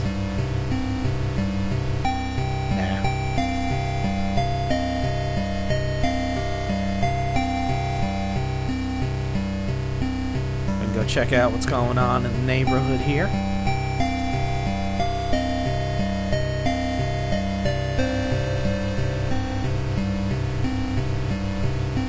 Huh. I don't know if I approve of the programming you're watching, small child.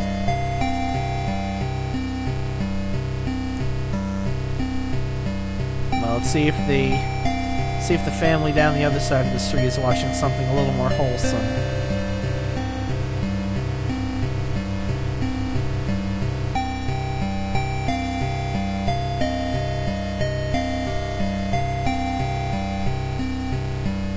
Nope. Oh, Tiffany got on TV. She has her own TV show, I guess. Or is that supposed to be Amy? It's hard to tell. Nice skull.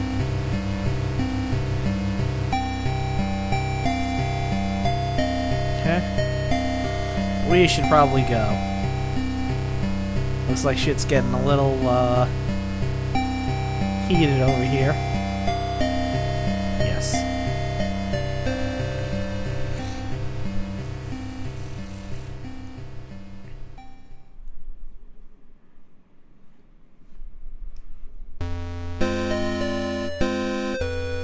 Whoop. Police officer.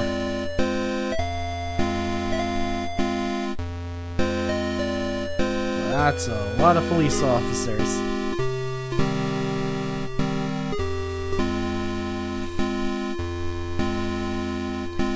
Alright, since we obviously can't get in through the front, we'll sneak in through here. There's a very convenient Father Ward-sized hole in here. A riddle, priest. How do you make a portal to hell? Come see me, and I'll show you.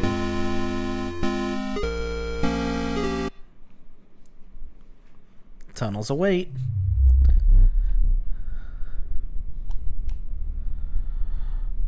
Okay, so the drawing of a red star from Ben, age 6.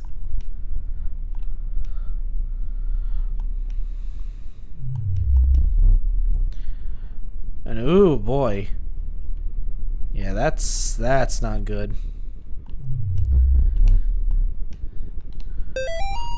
Mother Moon watcheth her little ones behind a door of sleep.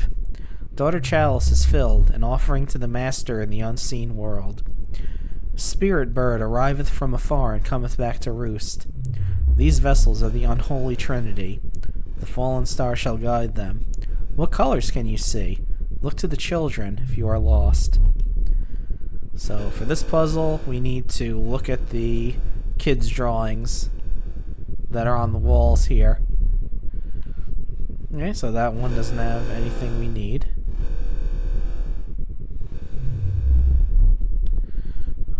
This one doesn't have anything we need either.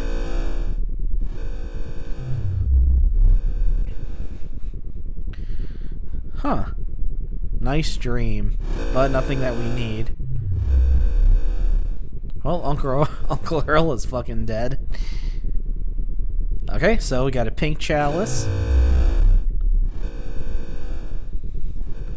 And because I love showing it, I have to do this at least once. He's got a gun. Open fire.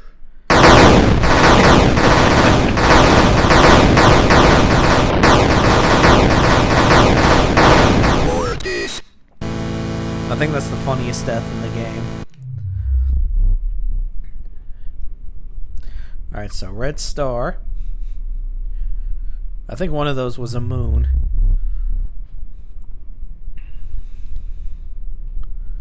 Nope, that's a sun. That's the complete opposite. That's a moon. Orange. Alright.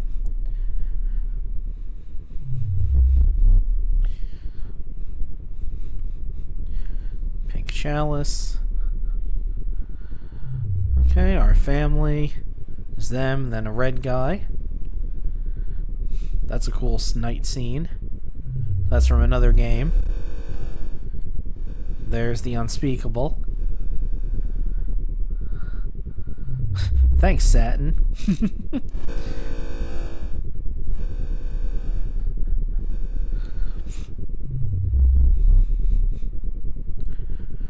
And yeah, we never get to get up close to that, whatever that monstrosity is over there in the other room. Okay, blue bird. Alright. So we got blue bird, pink chalice, orange moon, and red star.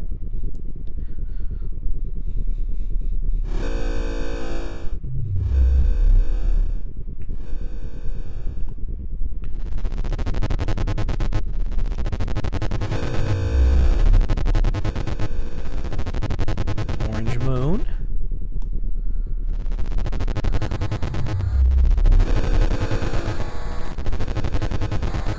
Pink.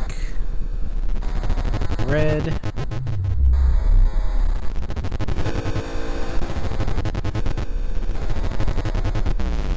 There we go. Dark blue. This is where it lives.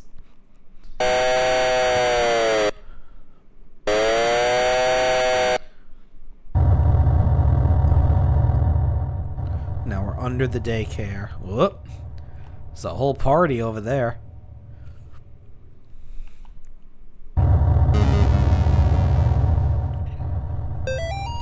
If you're reading this, then congratulations. You're on your way to experiencing the wonders of our unspeakable future under the guidance of Gary. Gary, our brother. Gary, our friend.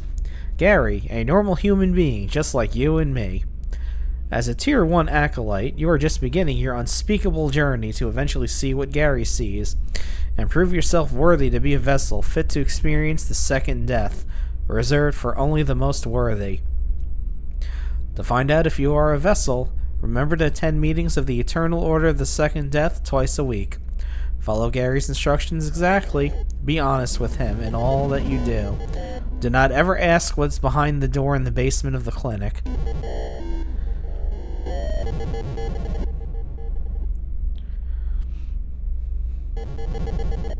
Okay. She consumed 6 little twigs. Only 2 were left to walk as husks. Go ahead, priest. Stare into the eyes of my mother. So, Gary's mother, as he calls her, Sister Miriam, as you'll see from the photo, that was the boss of Chapter 2 that we fought. And we're just going to stare at this for a while.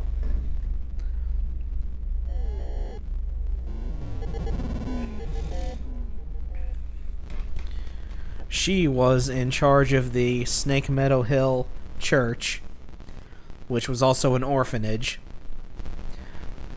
And what happened was there were children there, and 6 of them were killed, but 2 of them were spared.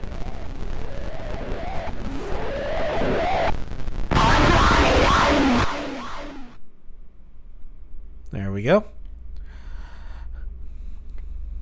And the 2 that were spared happened to be John and Lisa.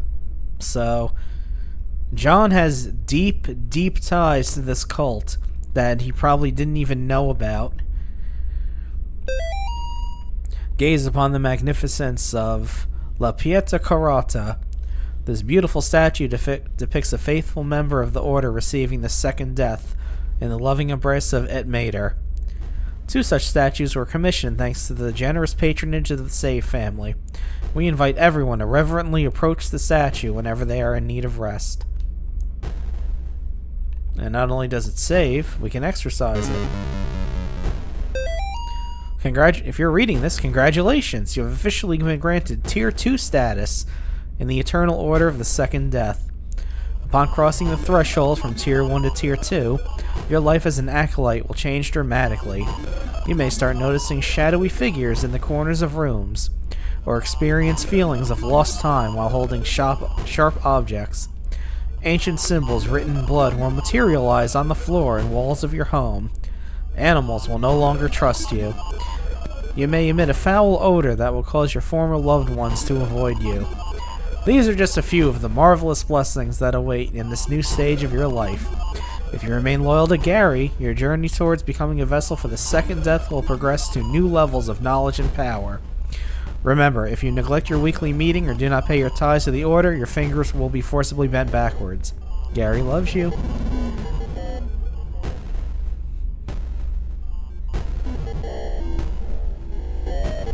Hi there.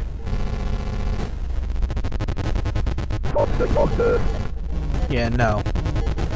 I'm not in the mood.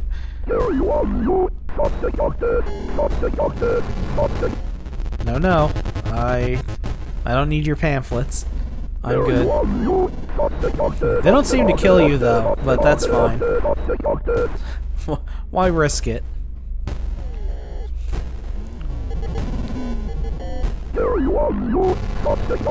Shut up. Oh yeah, this puzzle. Quote unquote. So let's see what it says. Baal giveth favor. The low seats are made high.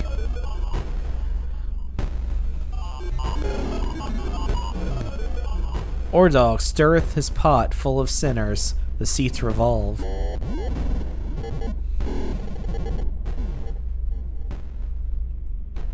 Five seats in the north facing west. 5 in the south facing east.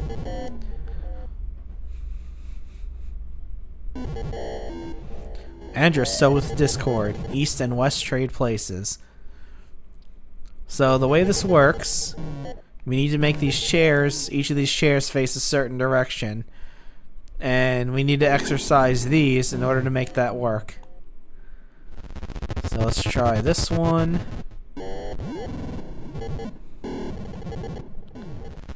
This one. And that one. See what happens when we do all three. Okay, well, we almost got it. Shut it.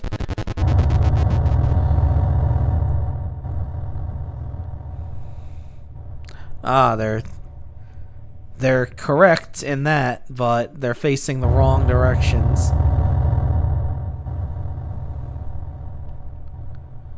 So let's try just doing this one.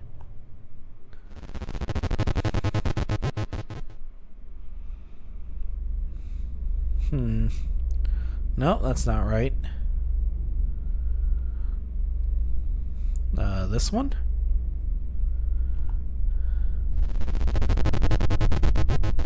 See if that did the trick.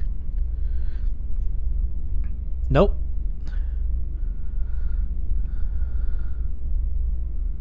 Whoop.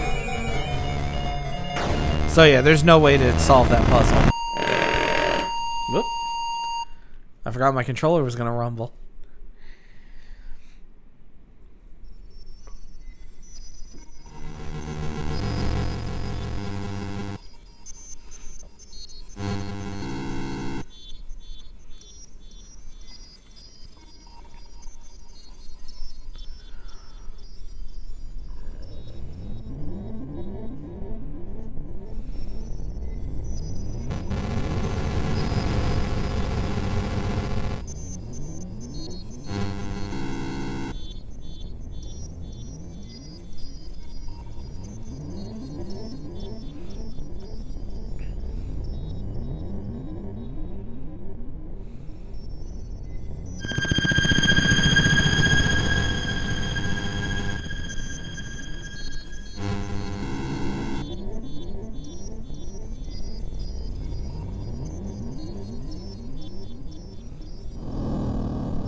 No. Not a fox. Now you're ready.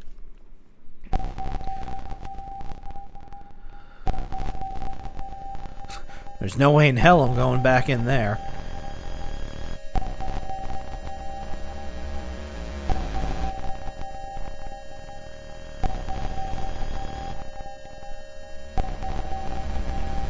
Oh, I found Mrs. Martin. Yep. So not only was she cut open, she was strangled to death with her own intestines.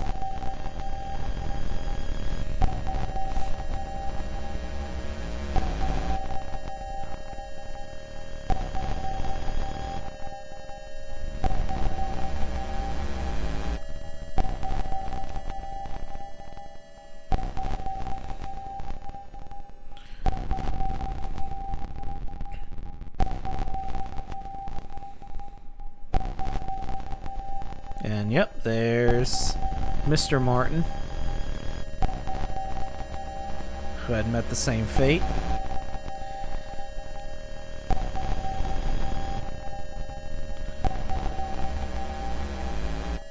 Alright, so let's head for the basement.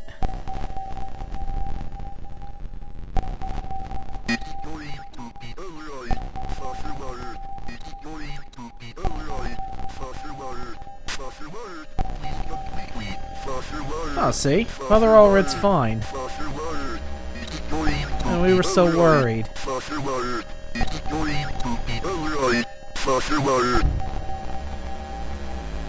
Yeah, look, he's fine.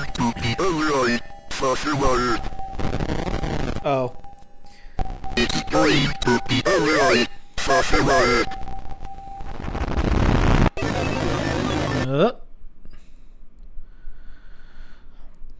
Ooh, okay. Well, I'm sure that injection did nothing. We seem to be fine. And, ooh, boy. Well. Father Ward's been busy.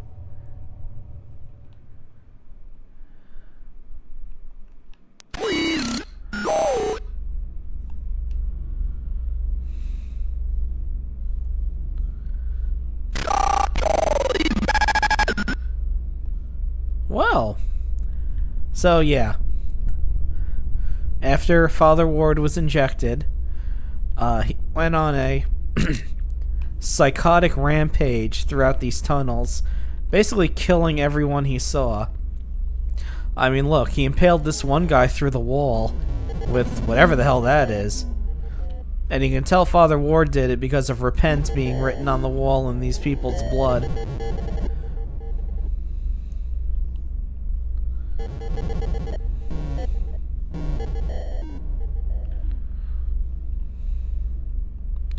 Deliver 2 into Moloch's hands before opening his navel.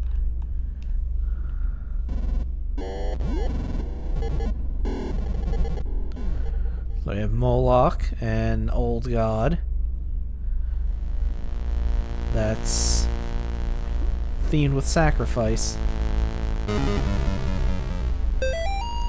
Filthy acolyte. The substance of Gary's influence flows through your veins. You are corrupted beyond repair. Your family and friends have forsaken you. There is no returning from the path you have chosen. Only Gary can save you now. Give up and fully let him into your heart and mind.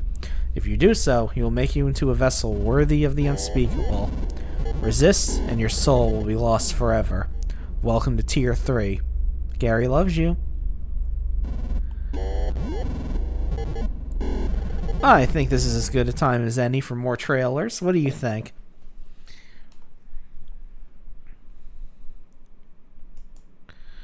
Let me just check something. How many trailers do I have left? Okay, I haven't even gone through half of them yet. That's fine.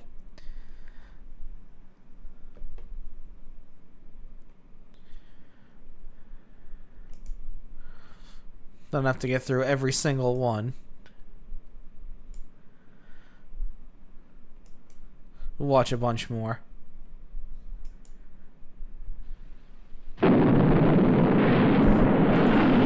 You can't escape it. Mackie, look! Nothing can destroy it. It's coming for you from space to wipe all living things from the face of the earth. Beware of the creeping unknown. This woman is about to learn a terrible secret. She will never be the same again. Because this man knows that same secret, he will never speak again. To both of them has come terror in the form of the creeping unknown.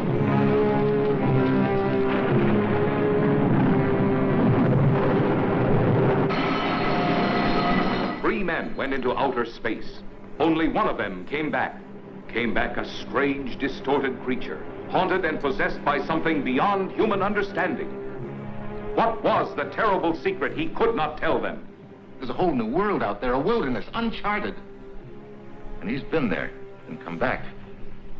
He's got the map. Unlock his mind for me, Briscoe, and find it. I know you can do it. It isn't just a I question know the of... strain and tension you've been under, but to stop now when we're so close. Brian Donlevy. He dared an experiment that shocked a nation. You've destroyed him like you've destroyed everything else you've touched, Kent. There's no room for personal feelings in science, Judith. An experiment that created the creeping unknown.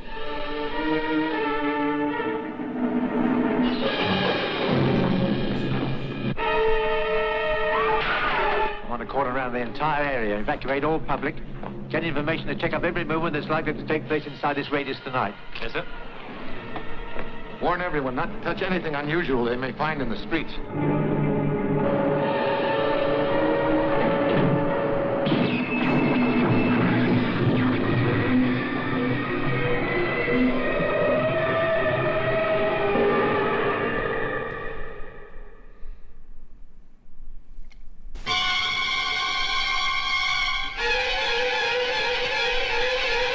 He runs as though the devil himself is in pursuit. And well he might, for he saw what no man has ever seen before.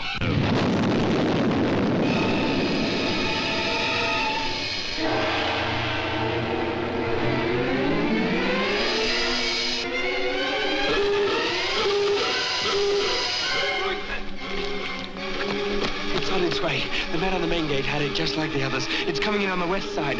Look! There it is, on the roof! 3 experts in science and security lead a band of men who try to find a way to exterminate X, the unknown terror.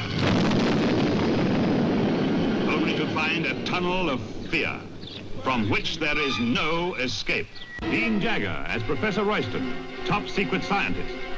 Edward Chapman, Elliot, in charge of lab operations. Leo McKern, Inspector McGill, security officer.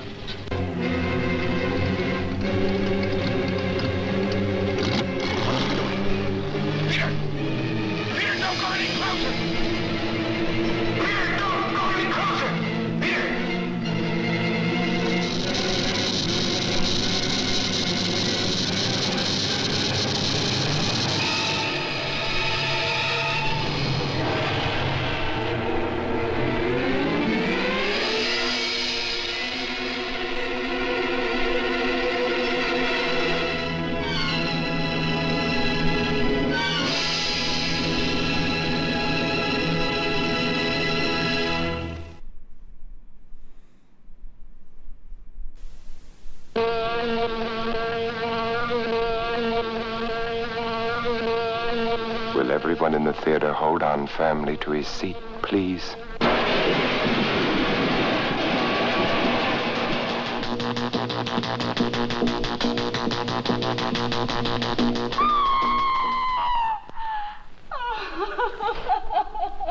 Stop it! Stop it! I'm Vincent Price. What unearthly horror did that girl gaze upon? What manner of incredible thing walked beneath that hood? It would be unfair at this time to show you any more of what went on in that laboratory where a man actually dared to play God. So fantastic, words can't begin to describe it. You must see it with your own eyes to believe it. When the fly comes your way. I miss old trailers like this. It isn't like any other fly I've ever seen. Leave it alone! No! No! Please let me look at the fly. I've killed Andre. Please help me. Call the police and... The charge can only be murder. There were no mistresses. I had no lovers. Why did you kill him? God, don't let it get out. Inspector, it's in the garden. Come quickly. As God is my witness, I saw the thing. It's unbelievable. I shall never forget that scream as long as I live. The fly's on its way. Watch out for it. It's far beyond anything your mind could ever conceive.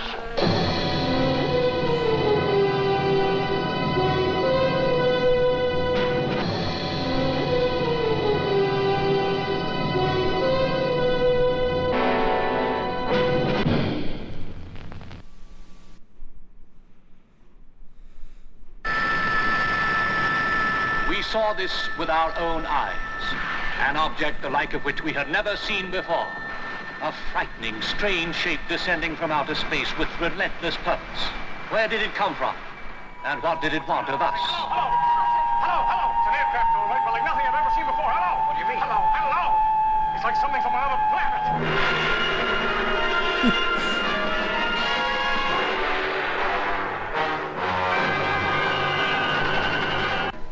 Do not try to follow me. You cannot get help. Around this house, I've drawn an invisible wall through which no one may pass. Here is a news reporter with a world-shattering story. A girl trying to escape from her past. The scientist trapped in spite of his knowledge. Nice robot. And here also is the barmaid, hiding a murderer's secret. A murderer with a life already forfeit. And introducing the devil girl from Mars herself. Get back or I'll fire. You fool. Get back! Shoot, man, shoot!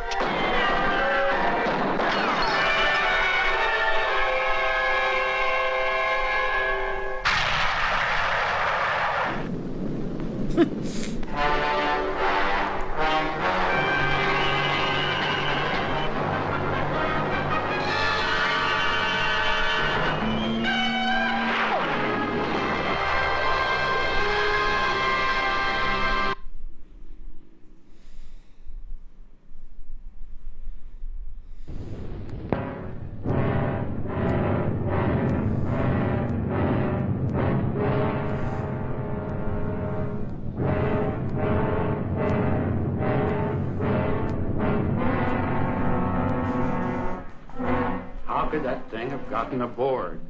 Why? Just to kill us? What is the usual reason an intelligent creature kills? It's hungry. What makes you so certain it's intelligent, Colonel? Not just an animal. And open the door to see compartment.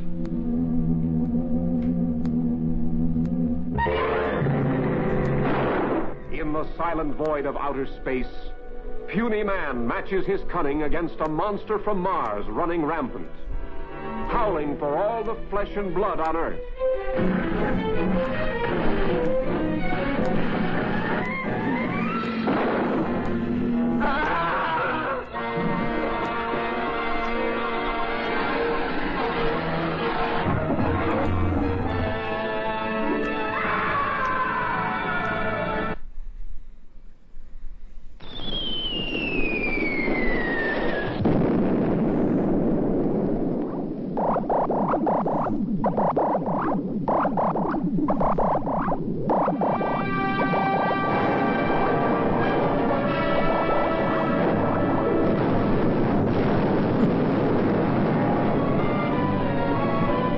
The day of the Triffids, when terror rained from the sky.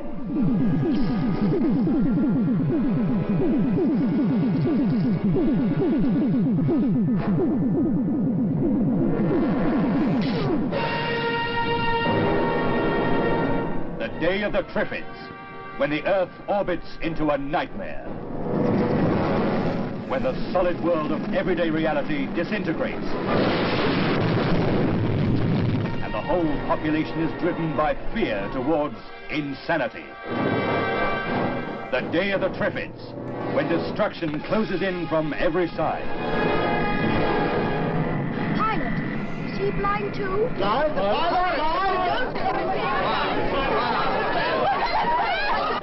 going to be starvation, fire, pestilence. Anyone caught in the middle of it doesn't stand a chance. I think we ought to get out of here and go on to Spain. How can you know it's any better there? I don't. It doesn't seem to have any central nervous system. Then how does it move? All plants move. And they don't usually pull themselves out of the ground and chase you. You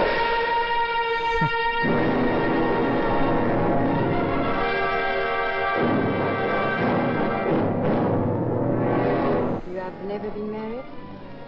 No. Why? Guess I've never been in one spot long enough to get caught. And now you are saddled with a family. It might have its points. The day of the Triffids, when law and order are overwhelmed in an avalanche of terror.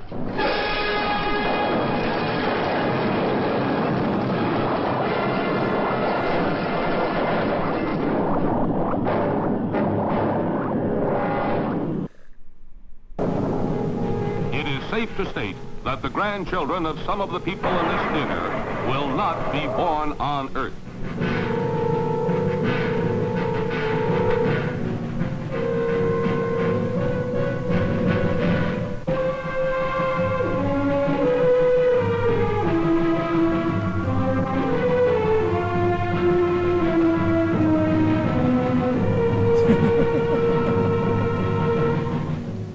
come from the bowels of hell, a transformed race of walking dead, zombies guided by a master plan for complete domination of the Earth.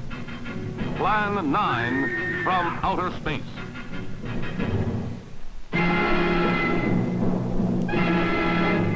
Starring the most nightmarish cast ever, Bela Lugosi, the seductive Vampira, and Tor Johnson as the Walking Dead. Turn off your electrode gun! No! No!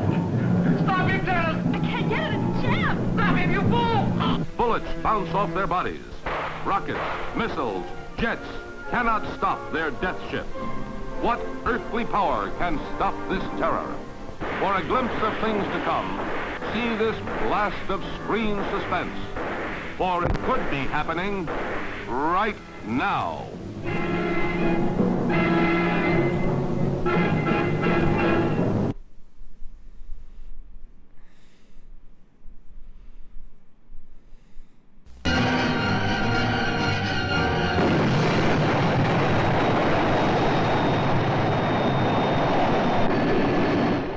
Voyages to the outer universe a reality. Satellite space stations in operation for landing and refueling. Apparently we have some deadly neighbors in outer space. Captain, it's heading toward us. And now the story of the fantastic adventure that befalls mankind's most daring crew of space explorers. Not a sound. Not even the hum of an insect. Is this a dead planet?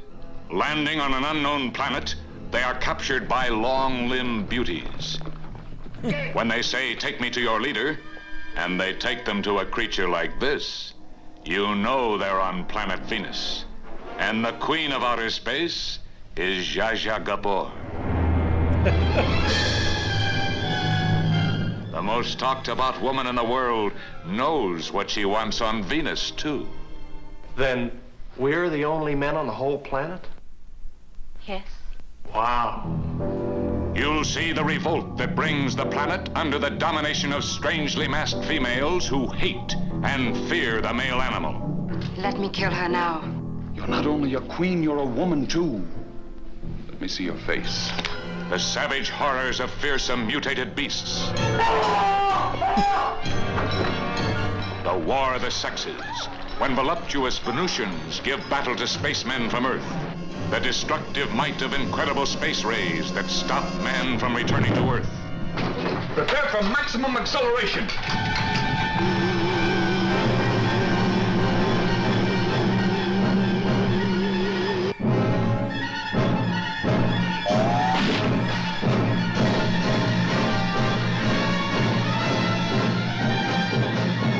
We'll watch a couple more, and then we'll move on.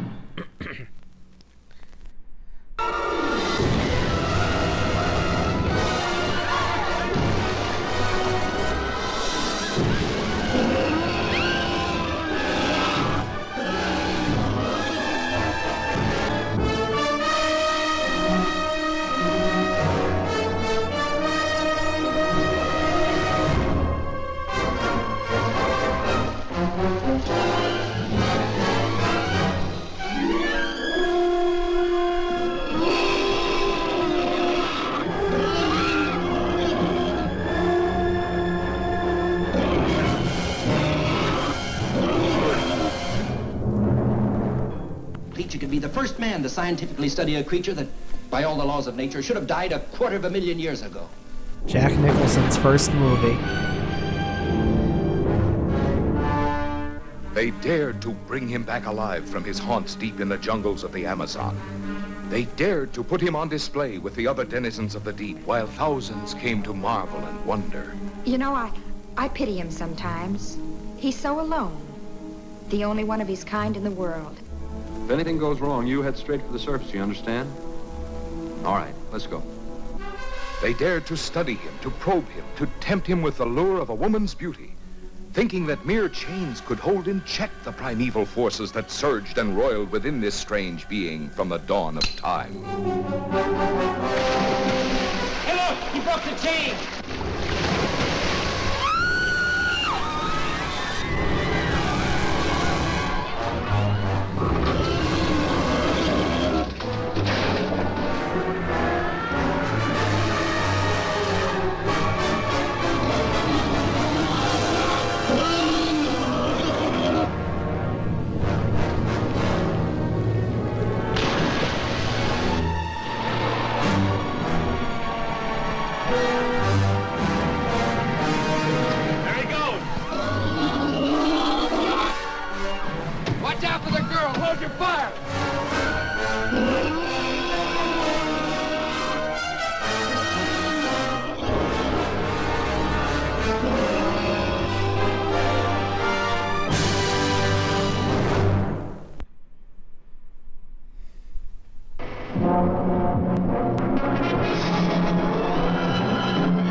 The brain, it's gone.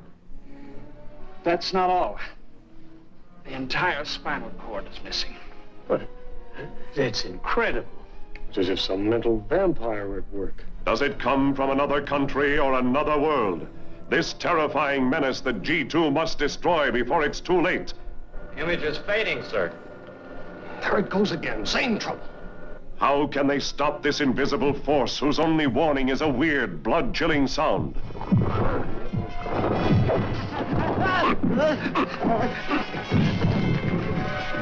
Only two people still alive can help this agent find the answers. The girl who could be a spy, and the scientist who could be the destroyer of the entire human race.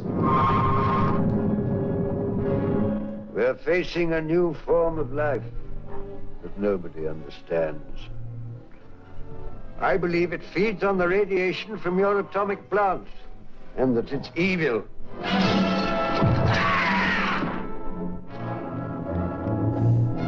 We've got to stop him. There's only one way: shut down your atomic plant. If I can get through, I can blow up the control room.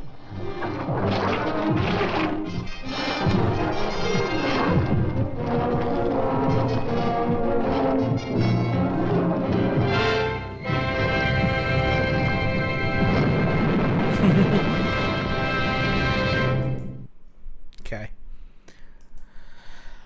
Alright, let me pan that down.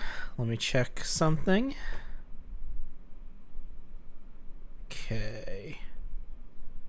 Alright. It's about where I want it to be. Got 12 trailers left.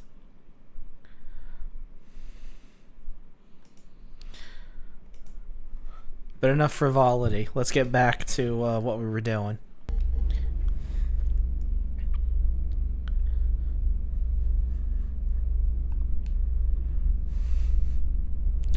So now we need to get 3 crests. First, we need to walk through these hallways a little bit.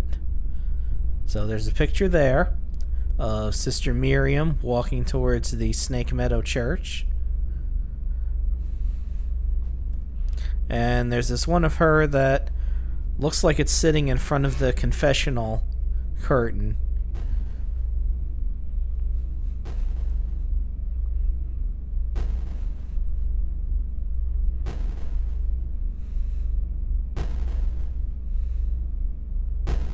Now you see this one's changed a bit. She's starting to turn around in the picture.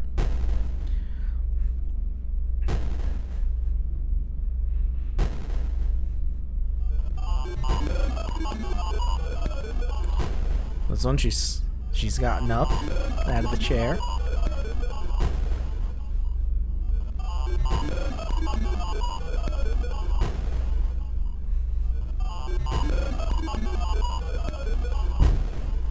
Yeah, this one she's turned around. The sun is eclipsed.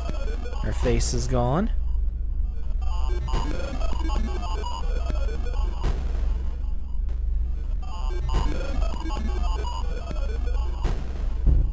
And she's mutated as some kind of thing in this one. And that should do it.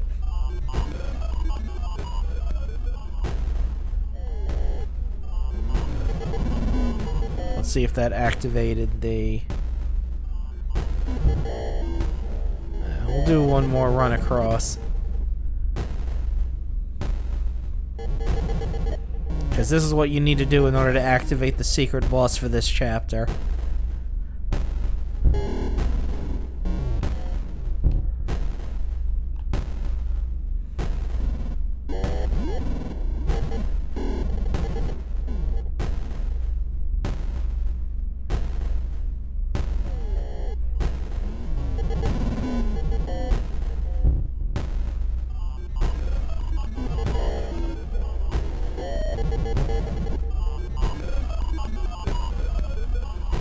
There it is. So yeah, it's just that thing. Just hit it with the cross a little bit, and then just go to the next screen.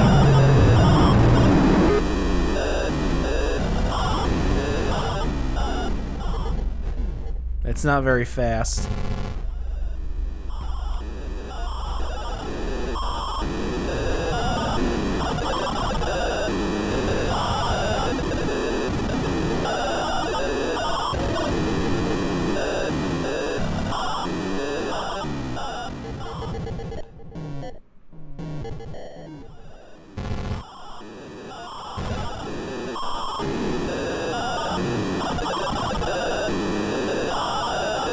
Perfect.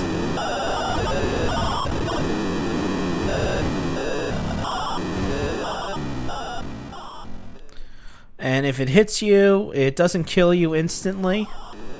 It just takes you to like a weird little mini-game thing.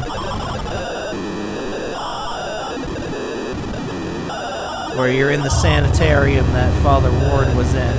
And you have to get out before it grabs you in there. There we go. We got him. Easy peasy. Right. Our access to the best ending has been granted.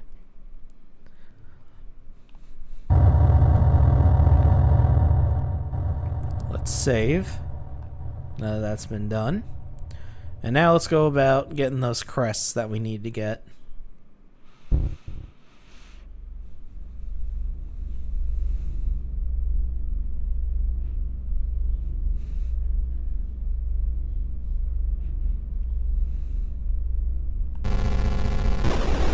Yep.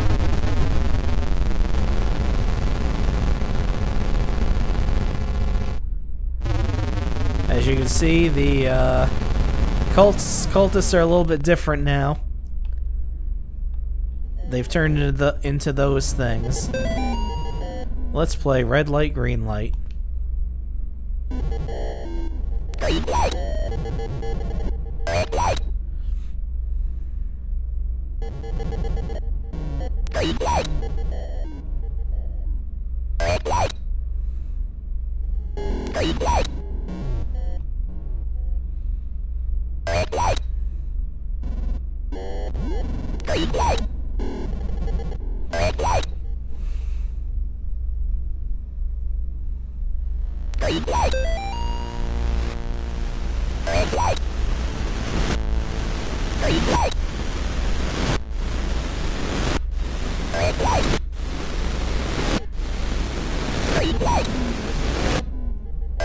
Nope, see ya. And now there's two of them. Which, this is extremely difficult.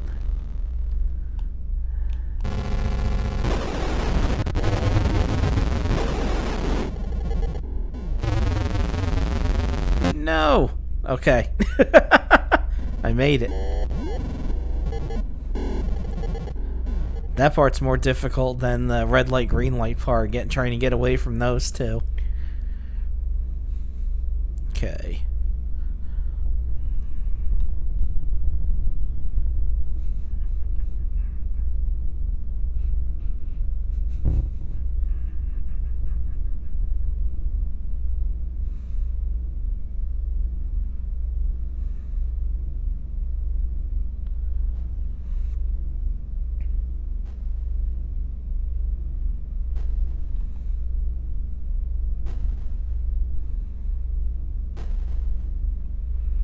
And then if we go up here, we'll fight the mirror demon.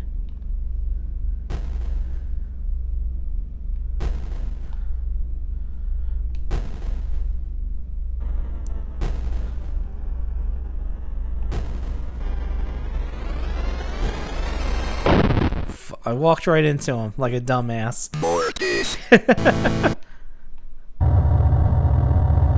Yeah, this one's tricky because you have to not only pay attention to where you are in the mirror, but you got to be on the lookout for these things right here. Because if you walk in them, you slow down.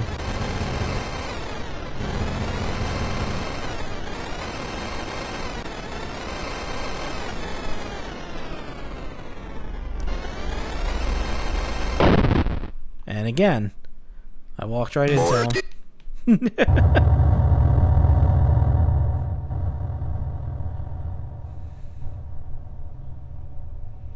Yeah, stay close to the mirror so you can see him.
There we go. Thank you.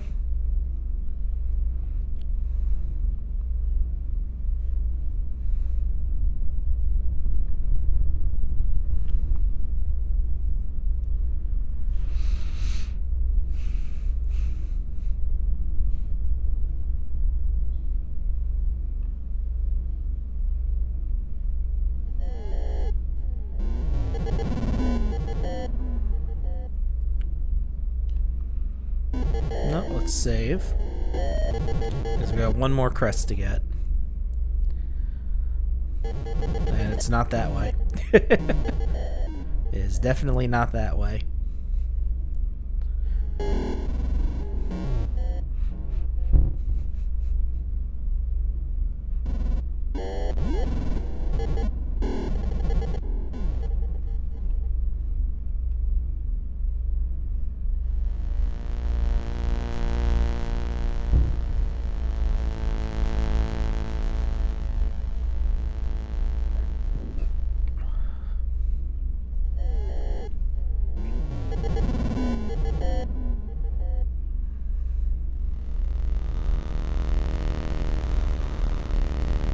This one. Someone laughs, and now we can start heading back.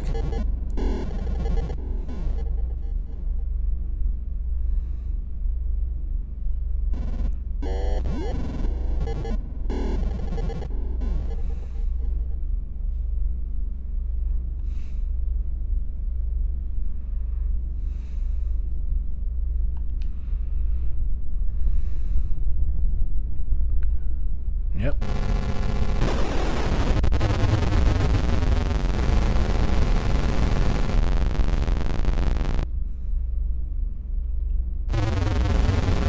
Yeah, stay right there. Perfect.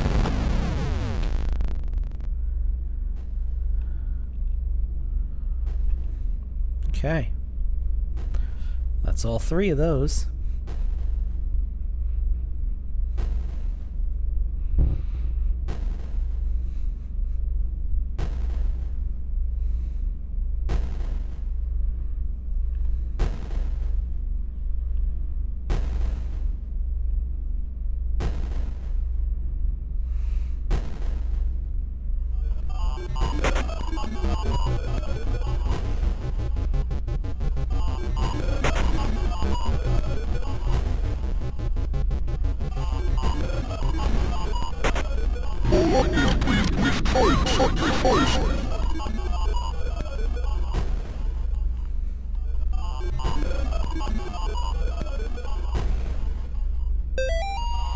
Alright, I am going to go to the bathroom, so I will be right back.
Master of Spirits, the body of the mother stayeth suspended beneath the crucible of the profane Sabbath.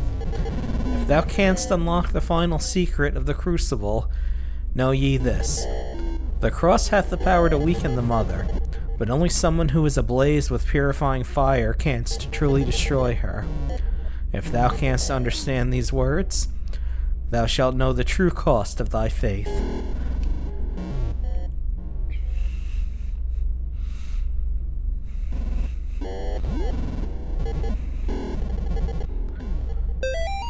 You are now a Tier 4 Acolyte. You have descended beyond anything that could possibly save you. Your words are not your own. Your actions are not your own. You belong, body and spirit, to Gary. Your face itches for the warm embrace of the ritual mask.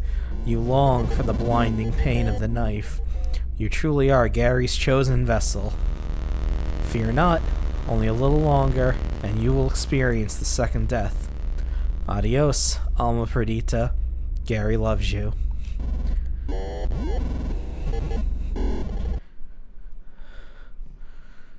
Okay, we're heading into the final stretch of the game here.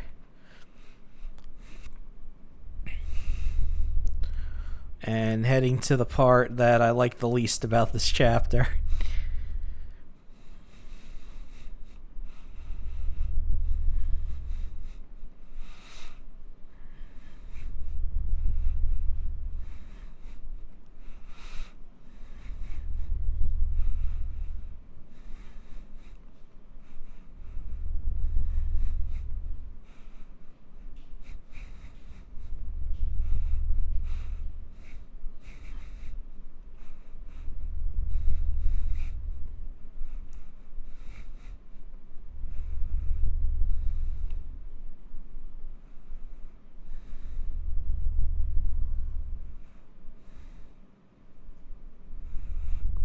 There we go.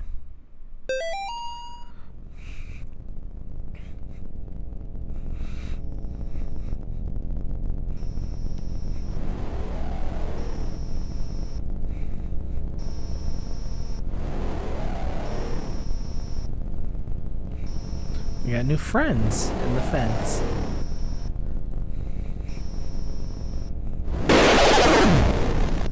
And the only place in the game, really, where there's, like, cheap jump scares.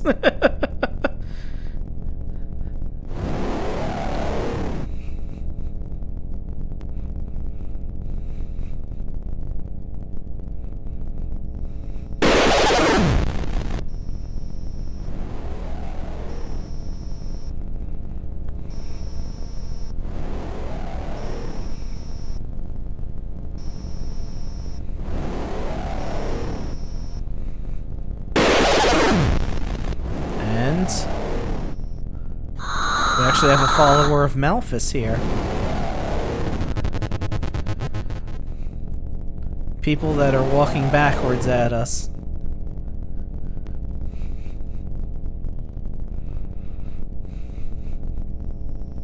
Yeah, this part in the woods I'm not the biggest fan of.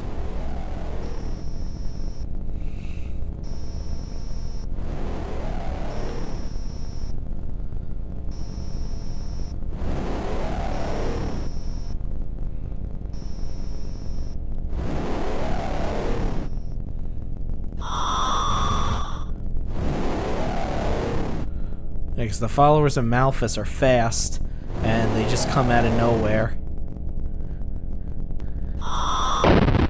Just like that.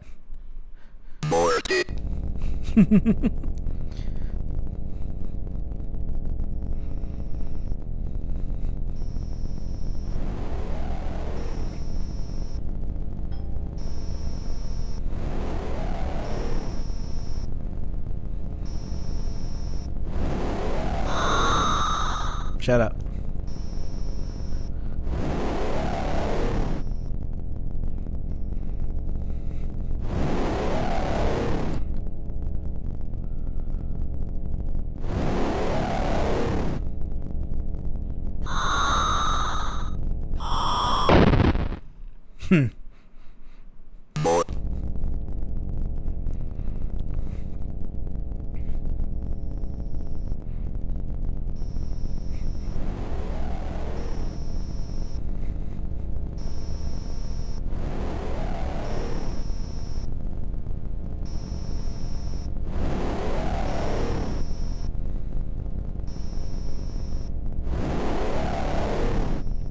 There you are.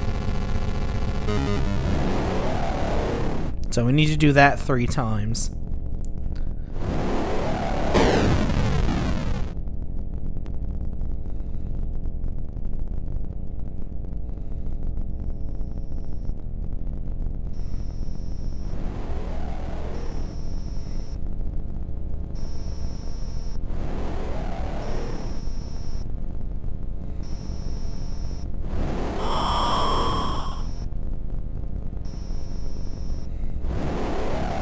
Up here, there's a cabin. My dearest colleague Jacob, thank you for the letter. I am delighted to hear of the success of your venture in Pennsylvania. However, it was not enough to persuade me to join your cause. I have no interest in crumbling ghost towns, nor government experiments, nor the gibbering behemoths that lurk shamefully in the darkness between worlds. Such matters are not worthy of my expertise. My methods may be more delicate than yours, but I assure you that they were given to me straight from the source, the Antichrist. Will step forth very soon. The second death will consume this world, this pitiful fleshy sphere still in its infancy, yet everlastingly too late to redeem. When the time comes, I hope we can reunite as cohorts, albeit not as equals. Love always, Gary. P.S. I almost forgot to thank you for the pet. I'll keep it outside my private quarters as a guard against intruders. So yeah, you got... There's Gary in the middle. You got the guy on the left, that's presumably Jacob from another New Blood game. And the guy on the right is from a game that I don't know if it's out yet or not, as of this recording. So yeah, you got Gary corresponding with other villains in other New Blood games, and he's throwing shade at him. And speaking of pet, there it is. It should be shambling on screen shortly. Oh, it's dead already. Didn't even really get a good look at it.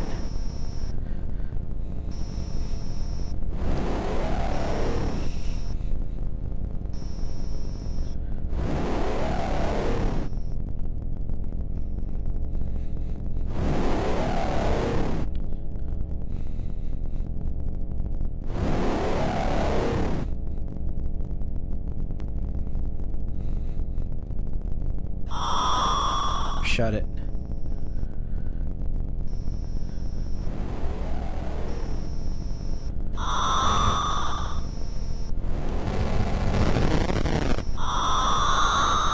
Whoa. Sorry, ladies. This father took a vow of celibacy. Shit.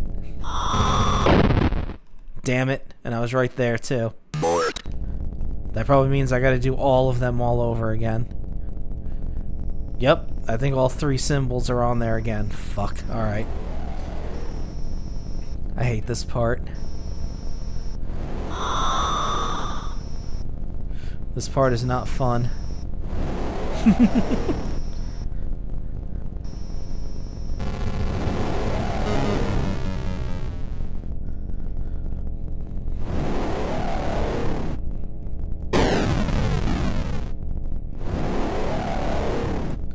I bet if I go straight up from here, I'll run into the other one.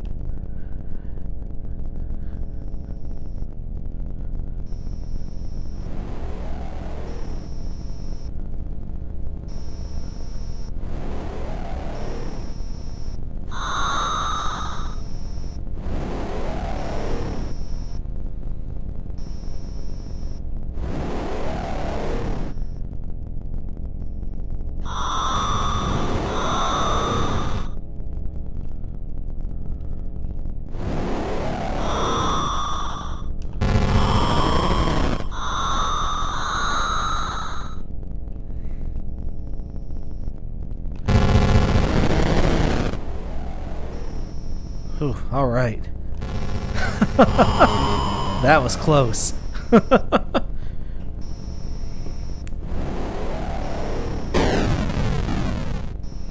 And now we see the door that was in our dream. Well, our hallucination from the injection Gary gave us.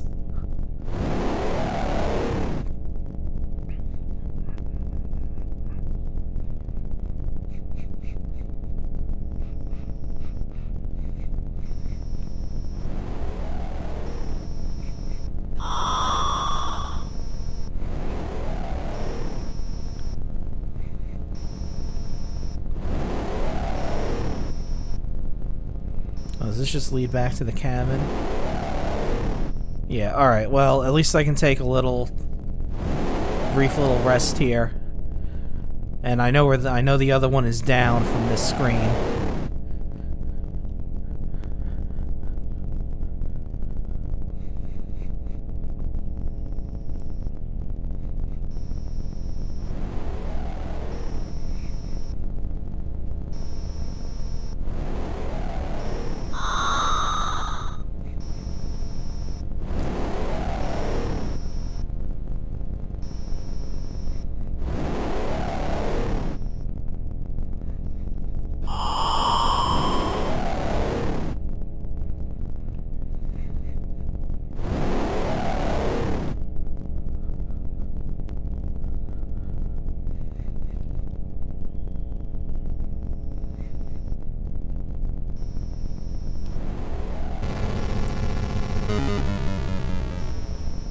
Okay. We're almost there.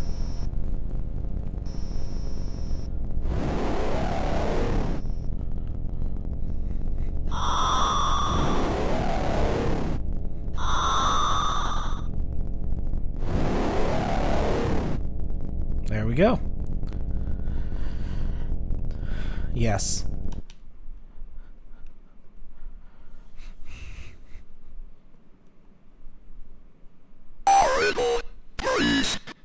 How do you make a portal to hell?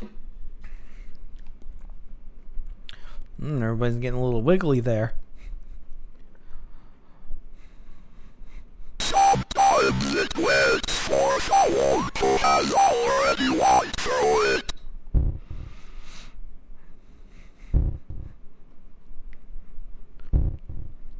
Sometimes it opens itself inside the best, darkest room where nobody can find it.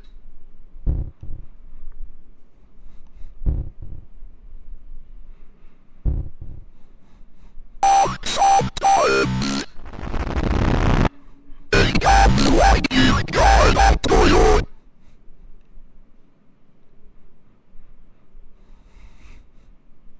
Twins? Nope.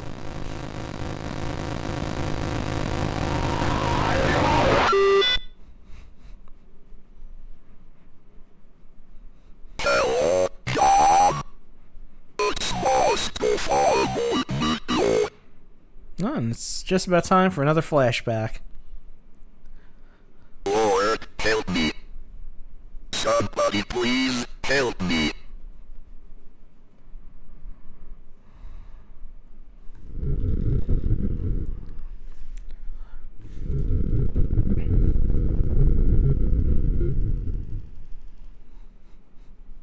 This is too much for me. I'm so afraid.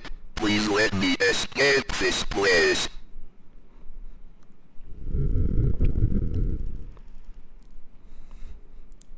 I just want to go home.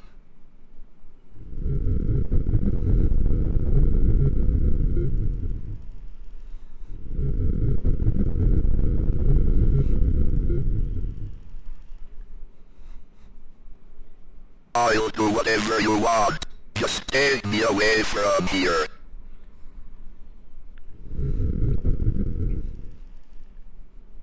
I swear it.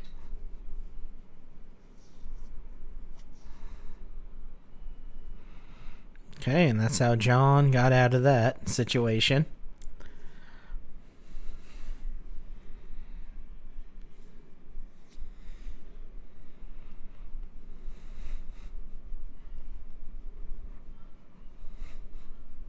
And here we are. The day of the profane Sabbath. My name is Gary Miller. So you're the one behind all this.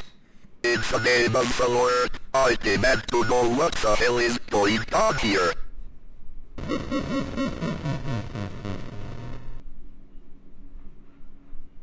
Well, you have come this far.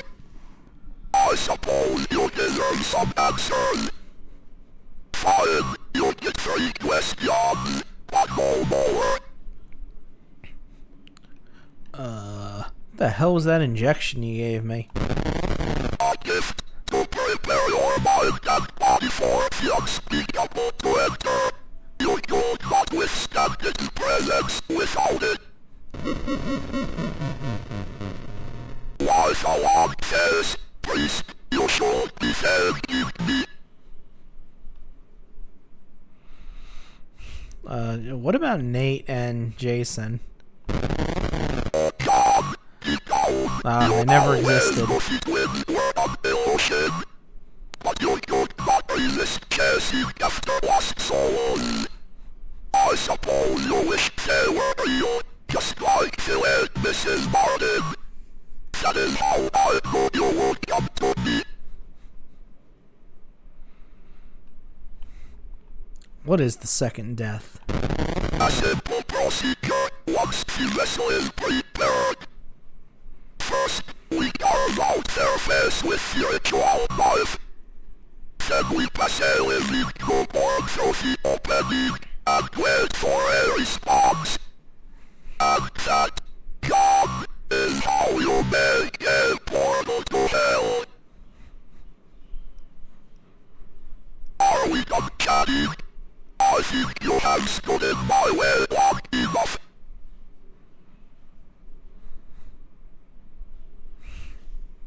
Time for you to finally kneel before the power of the unspeakable.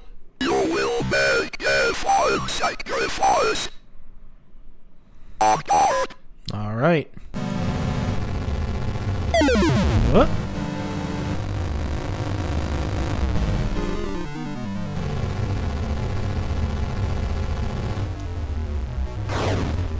Yeah, no thanks. Red spiders.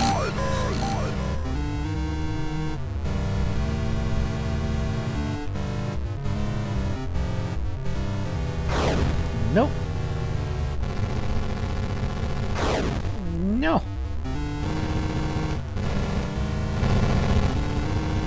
Ah.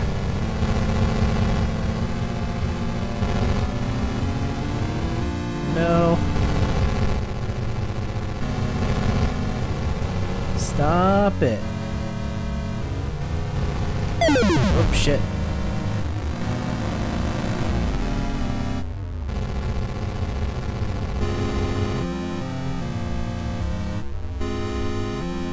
That's a big clown. Dear.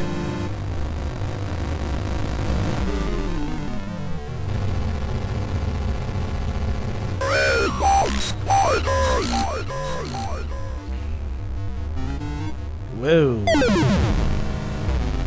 I'll just take that, please.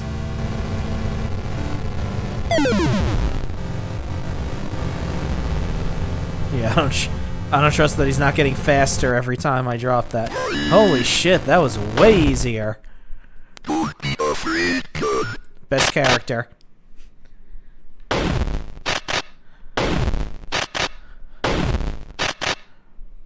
I'm Father Garcia. It's good to finally meet you, Hijo. We must fight quickly to defeat this great evil once and for all. That was way easier. Be not afraid.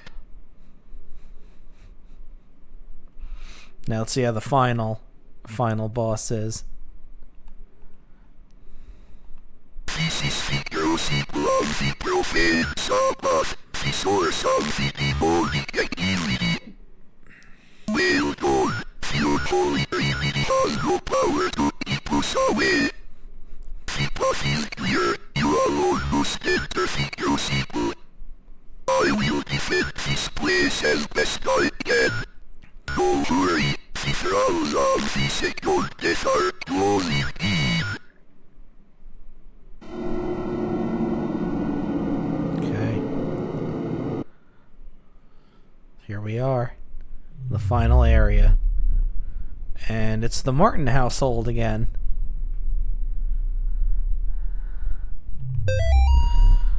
March 18th, 1934. Miriam is ready.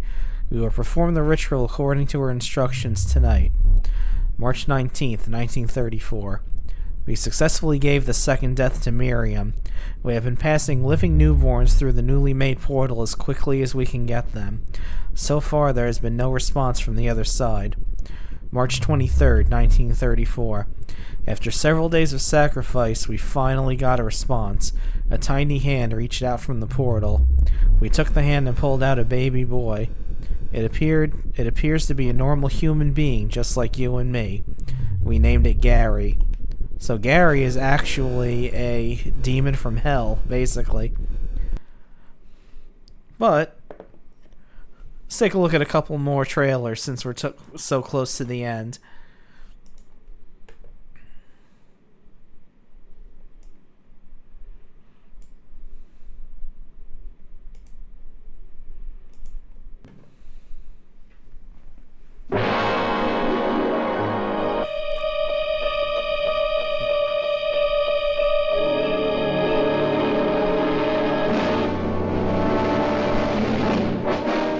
Science fiction has never imagined so strange or terrifying a story as that of the village of Midwich, England, cut off from life as we know it by some mysterious force. And later, at one and the same time, a child was born to every woman in the village. Children that grew to look like this. Beautiful youngsters behind whose fiery, hypnotic eyes lurked the demon forces of another world. They're not human. They ought to be destroyed. Forces put to such sinister use that it became a national emergency. We are gathered here as advisors, as scientists, as government experts. Have we established anything about the origins of these children? There is the possibility of the transmission of energy. Let me get this straight. You imply that these children may be the result of impulses directed towards us from somewhere in the universe. What we need is time to investigate. Are you aware of life on another planet?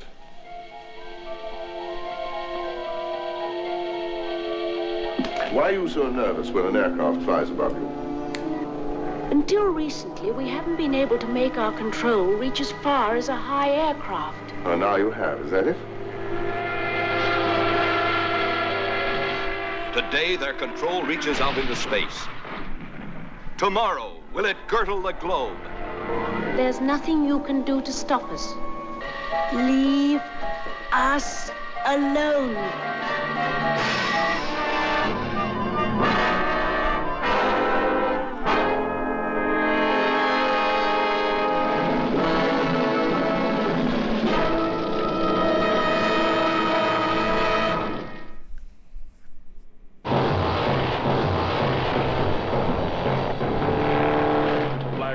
Black leather, smash, smash, smash. Black leather, crash, crash, crash. Black leather, kill, kill, kill. I got that feeling. Black leather rock. Animals dressed as human beings. Smash, smash, smash. A game for the wild ones, played with the passion of the damned. Jump!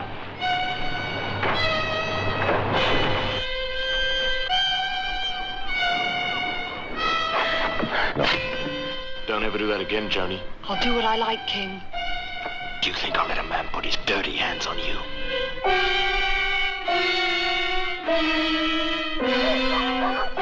People fleeing for their lives, leaving one hell for another.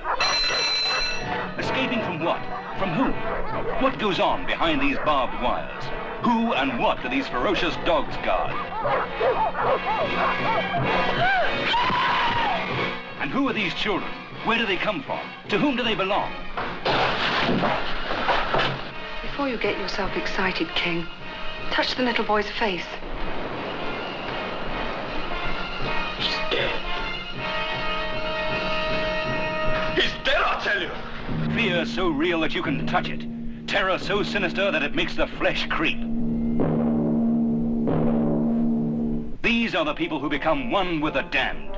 The rich American on an English vacation. The beautiful girl, decoy for a gang of thugs, more sinned against than sinning. The Swedish artist, who chiseled strange shapes out of stone. And the scientist with a secret, who fought the shape of things to come. I hate your secrets, Bernard. If I were to tell you even a little bit about what you call my secrets, I might be condemning you to death.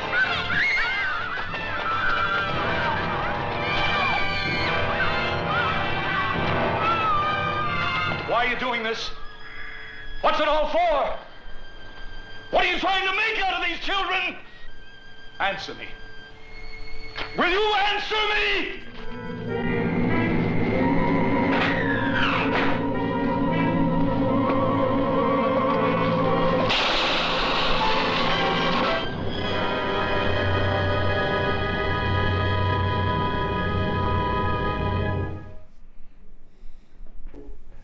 This is the story of a man marked by an image of his childhood.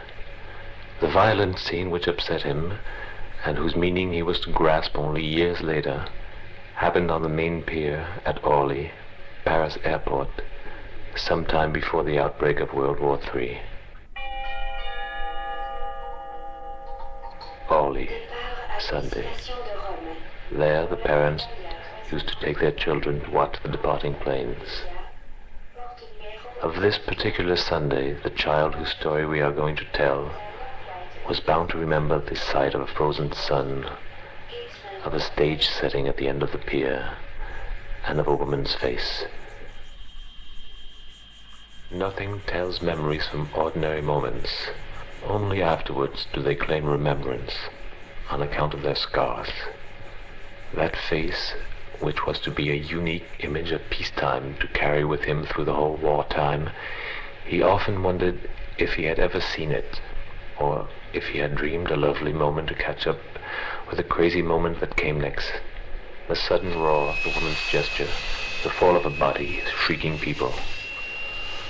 Only later did he realize that he had seen a man dying.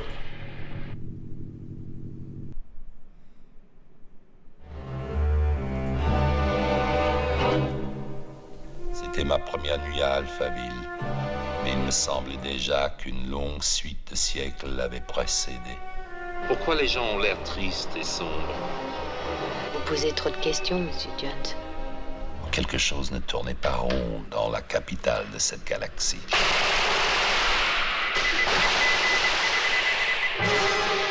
Qu'est-ce qu'ils ont fait? Ils ont été condamnés. C'est le professeur Von Braun qui a organisé tout ça. Nous ne savons rien.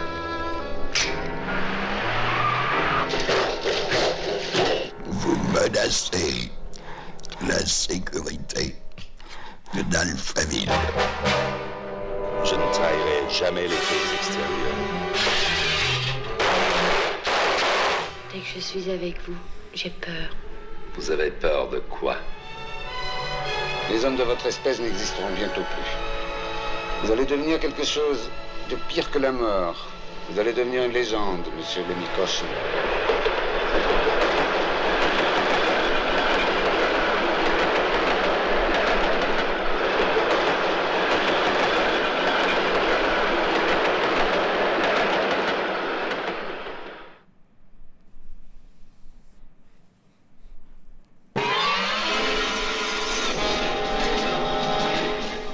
Prepare for a landing, Brad.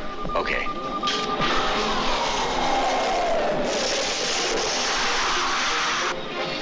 In a 40G gravity atmosphere, strange thing happens to man's body and mind. Barry Sullivan and Norma Bengell take you into the most fantastic science fiction adventure ever filmed. Emergency! Emergency! Conditions desperate. Little chance of survival. Help us. Mark, look! What have you got? The Galliot. Bert, get me a fix on this right now. Wes, Brad, controls. Planet of the vampires. Harboring a form of life worse than death. Planet of the bloodless. Creatures who take men's bodies, but attack like vampires.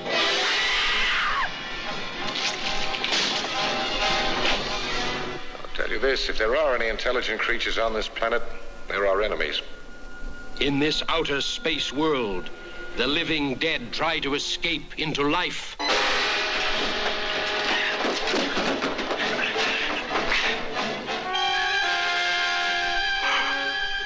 Salas. No, just his body.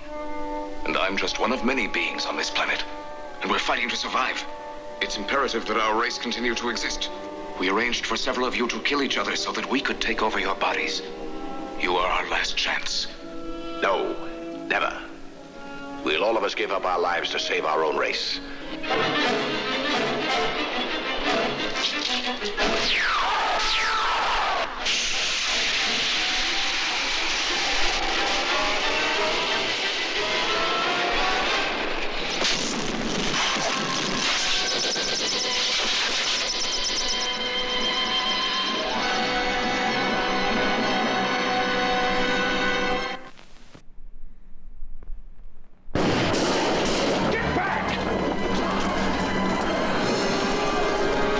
Who are they running from? What have they seen? Whom do they fear? There are 5 million answers to these questions, and every one of them is a shocker. No, I saw it. Horrible. Horrible. Terror, 5 million years old, spills into our time to make 2 worlds collide.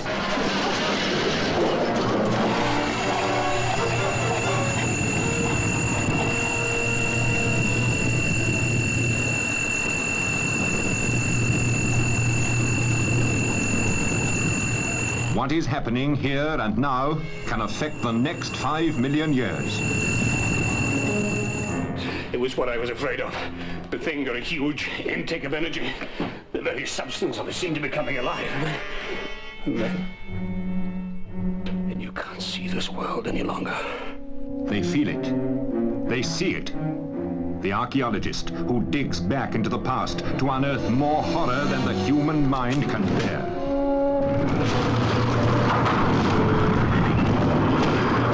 Quatermass, the scientist, who comes face to face with 5 million years of terror. Ronnie, it's Barbara. She's the one. Get down here, quick. She can see into the pit and knows the terrifying truth. He can see into the pit, but he will not believe what he sees. They were coming. Who? What were? Them. You saw the creatures. They were alive. Alive? You descend into the pit of hell as you share their horror. Listen, I'm advising you all to leave. There may be grave danger. I tell you, this could be dangerous. Get back! Get back!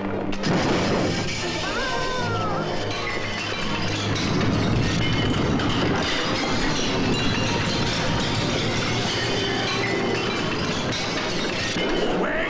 Don't panic! Wait! Hold yourselves together!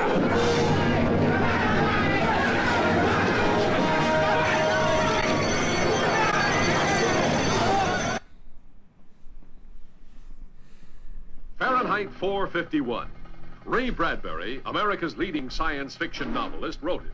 Julie Christie, Academy Award-winning actress of Darling and Dr. Zhivago, and Oscar Werner, winner of the New York Critics' Best Actor Award, star in it. We shall see each other again? No, we shan't. Why pretend we shall?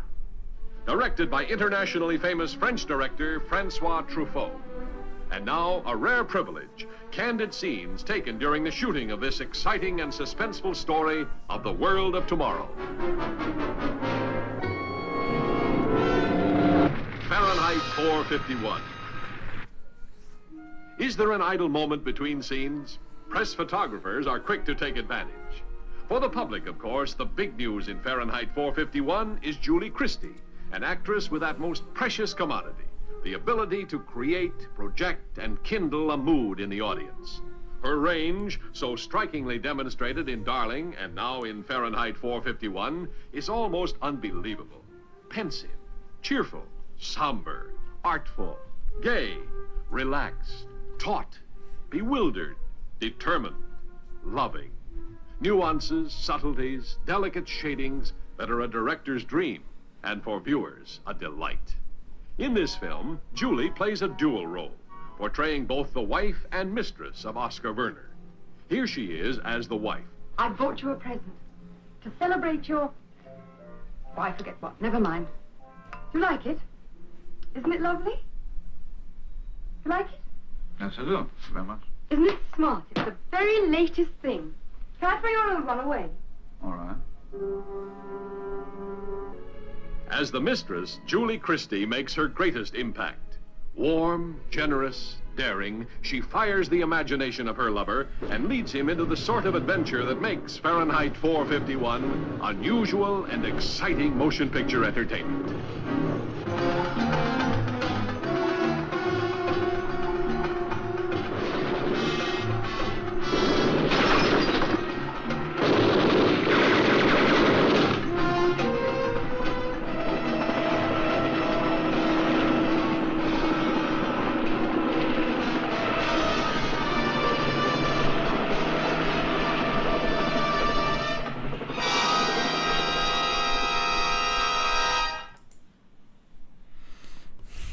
Okay. Let me just check one last thing.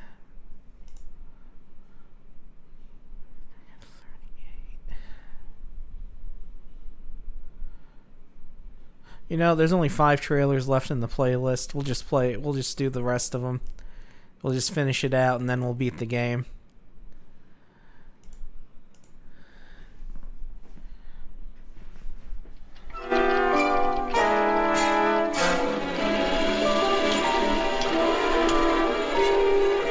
Such stories as H.G. Wells' War of the Worlds and Jules Verne's 20,000 Leagues Under the Sea have challenged mankind. I'm glad you've been enjoying it. Man is successfully probing deep into the mysteries of the universe. Can he penetrate the greatest mystery of all, time itself?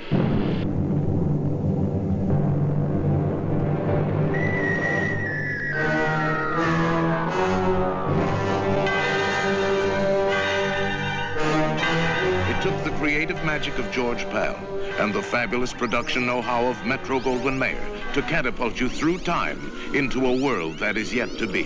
Why is it that we usually ignore the fourth dimension? You see, we can move in the other 3. As the doctor said, up, down, forwards, backwards, sideways. But when it comes to time, we are prisoners. Inventor Rod Taylor's breakthrough into the realm of the fourth dimension is defied by his friend Alan Young. If that machine can do what you say it can, destroy it, George, before it destroys you. Every moment is a year, hurtling through the atomic wars of the future on an incredible excursion into the unknown. What are the people like? Ah, the shape of things to come. It's lovely Yvette Mimieux. And what happens when boy meets girl thousands of years hence? How do they wear their hair? Who? The women of your time. Up like that? Show me.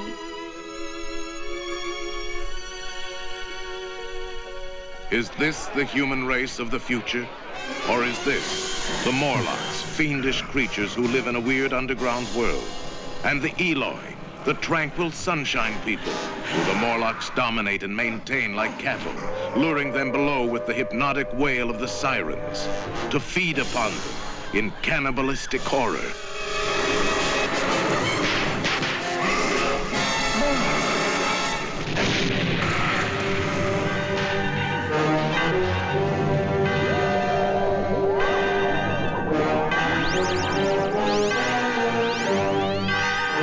Colin Young, voice of Scrooge McDuck.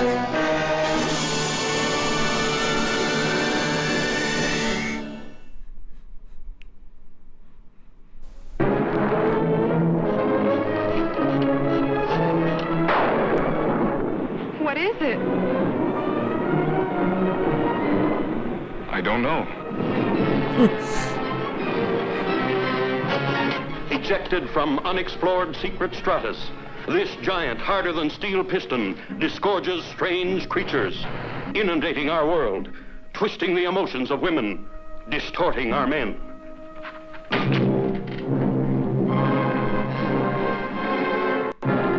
This is a piece we got off the mayor. Reflex action like a snake. Cut a snake in half and the two pieces go off in different directions. These things take over a man's mind. He becomes a robot? A machine taking orders? Join the hunt for the hiding place of terror. Find the breeding place of these globs of destruction. In feeding, the mouth parts rupture the cells, convey the food to the stomach by a pumping action.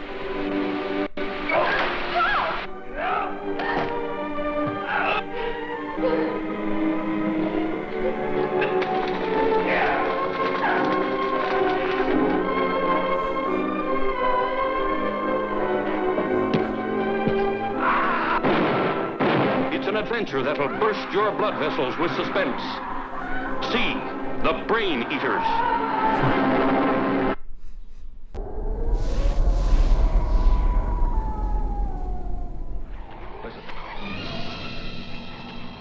Sort of whistling.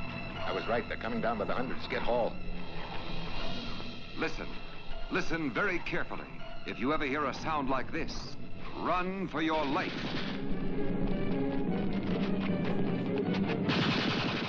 Run. Run before it is too late. For if you stay, you will lose your soul. Coming closer, closer, closer is an enemy from outer space.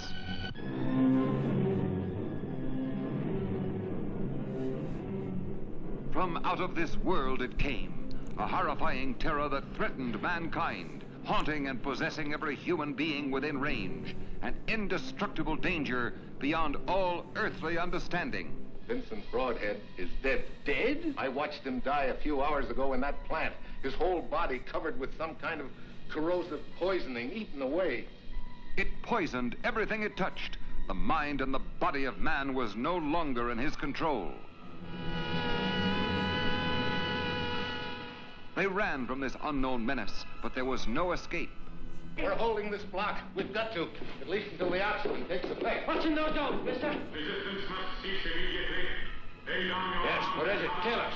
Inside those domes are creatures from outside this earth. Are you mad? I've seen them. Thousands of tiny creatures that can join together and expand into things 100 feet high.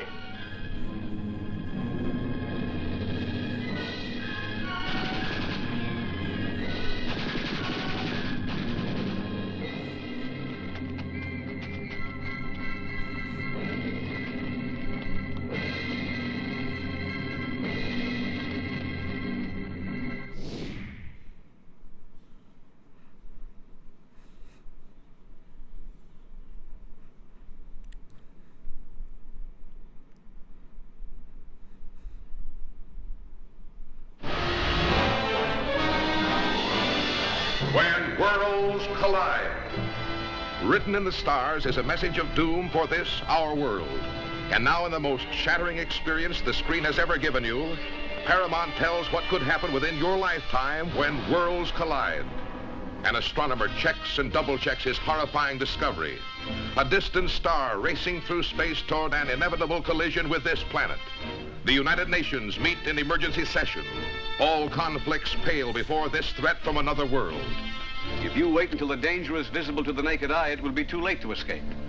High on a mountaintop, an army of scientists work desperately to build this giant rocket, this modern Noah's Ark, to carry a few picked survivors of our doomed civilization to a new life on another world, reaching the heights of self-sacrifice, the depths of the animal lust for survival as they fight to be among the few who can be saved. Let's take the ship away from them! Come on! Fighting among themselves, fighting against time, as doomsday is upon them. I think all you scientists are crackpots. Nothing is going to happen. When worlds collide, you'll see the most amazing, awe-inspiring scenes ever put on film. The forces of nature unleashed in all their terrifying force. Tremendous tidal waves smashing New York City. The molten fires from the bowels of the earth gushing out to consume our world.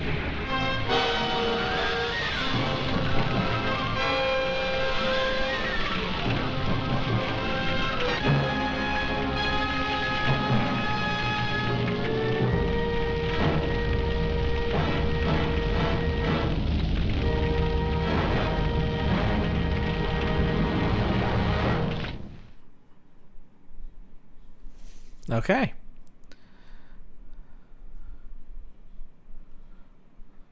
That's all of them. And an extra spooky thing, whatever the hell that is. Whatever the hell that picture is. Okay.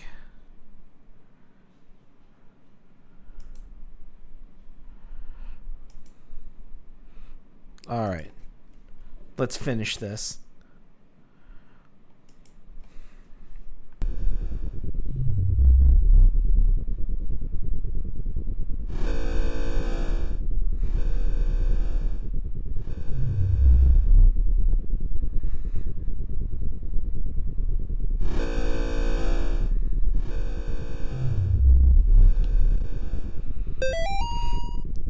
Gary loves you. Gary's a normal human being, just like you and me.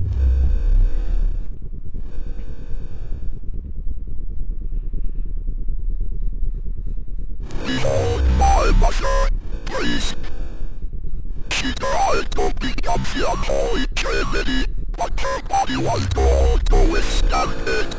After all these years, I found the perfect vessel to take that honor upon herself.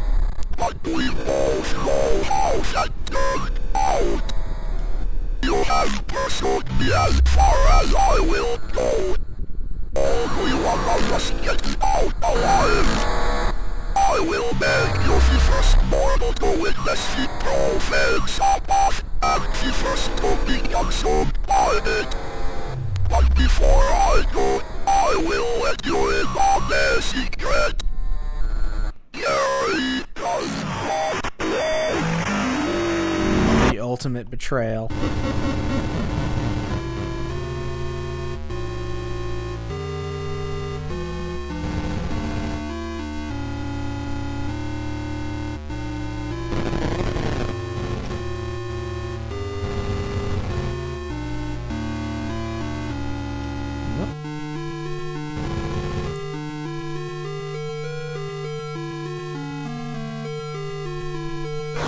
Fuck.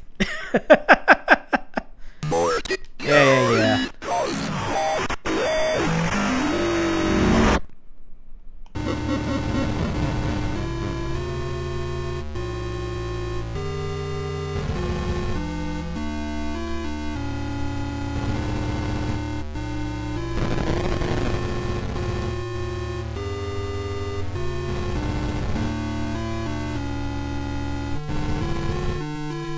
He can go through those symbols, but I cannot.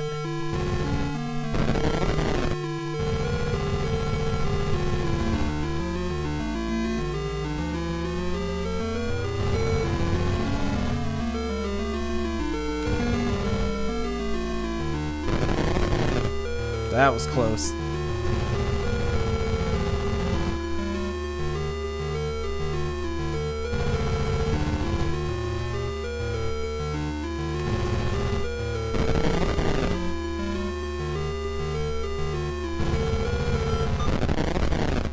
Okay.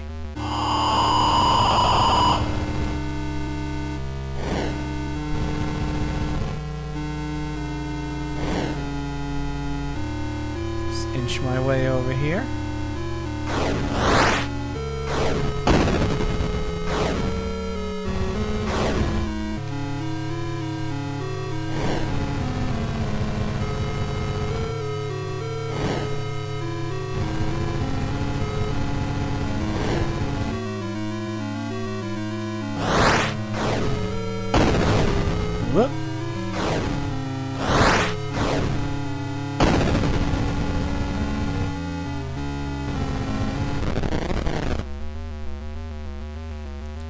That was way easier than last time.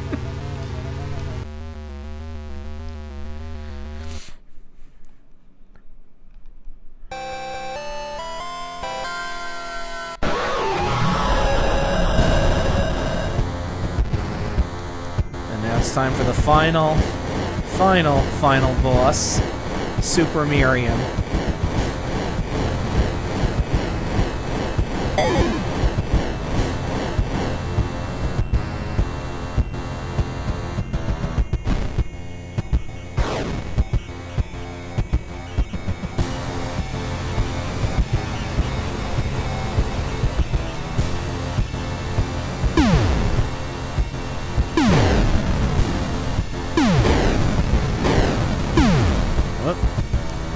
Abomination's power is too great.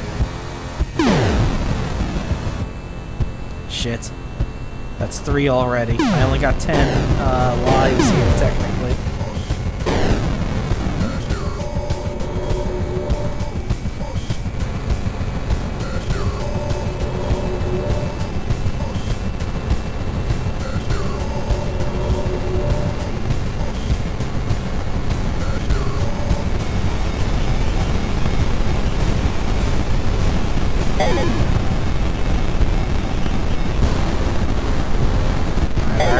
I already lost track of how many hits I've taken already.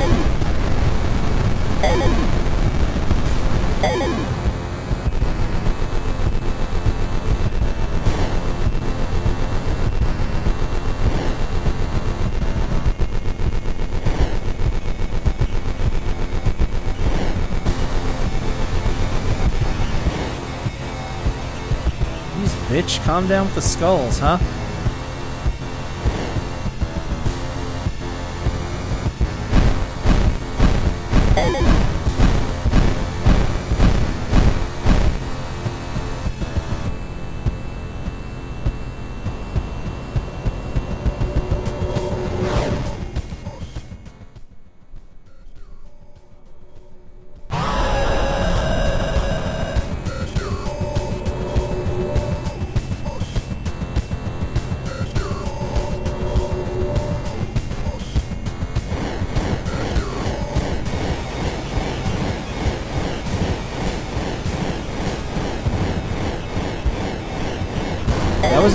That was a very neat detail with the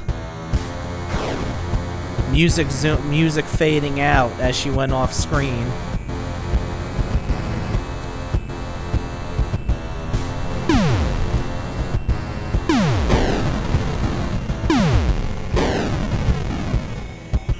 Okay. Alright, I only got a couple hits left.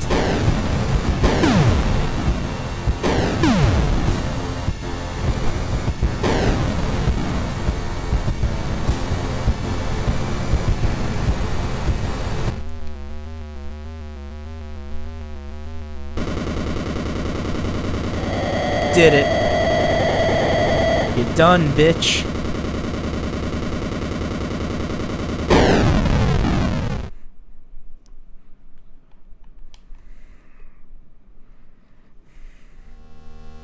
This game is well made.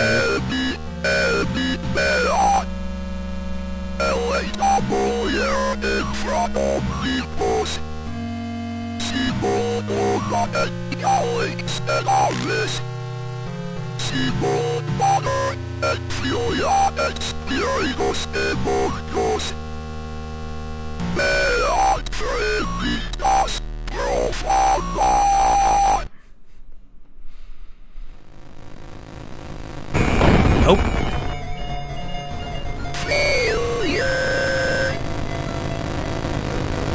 Too bad, Astaroth. You didn't win this time.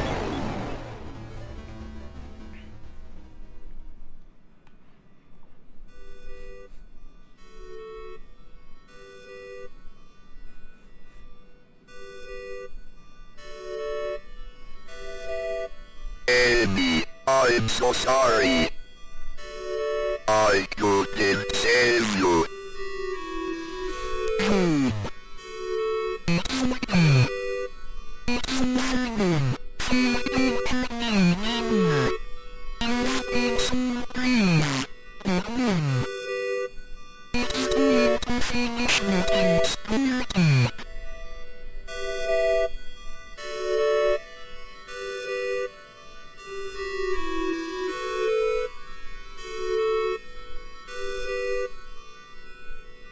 Okay. And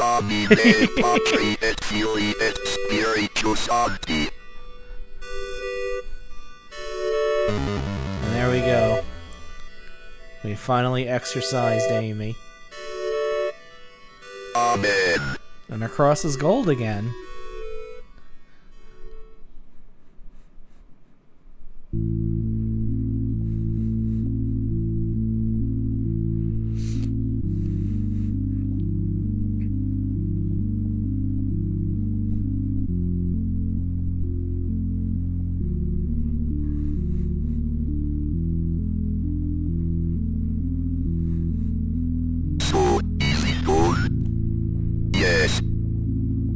What I encountered out there was truly unspeakable, but I destroyed it with the help of the Lord.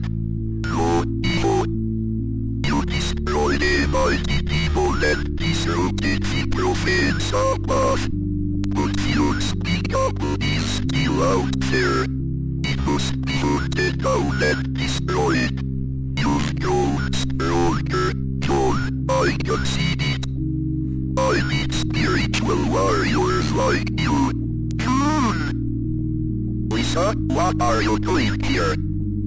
Cool, please don't go. You don't have to keep fighting. We can leave this place together. Live the rest of our lives in peace. Lisa, I still have so many questions. I need to figure out this out or I'll never be able to rest.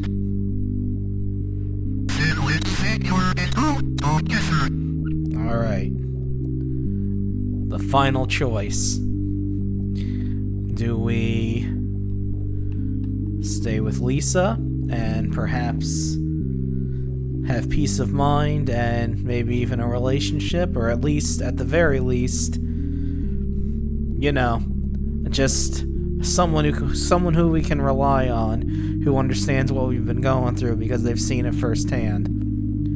Or do we want to travel with Father Garcia and kick demons' asses? I think the choice is easy. Let's go fight some demons. And that was Faith, the Unholy Trinity. Marathon mode completed, all good endings gotten.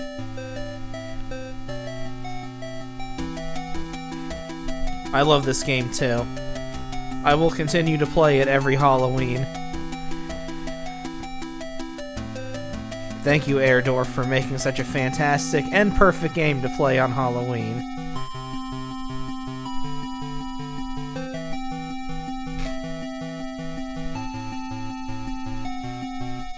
Yeah. I'm glad it got so well received.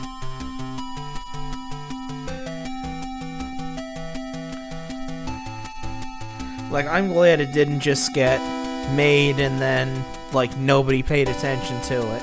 Although I will say, the first chapter was so good that I could see why people gravitated towards it. The first chapter is still my favorite chapter. As much as I love the entire game. And I'm so glad they made the last part so much easier than it was before.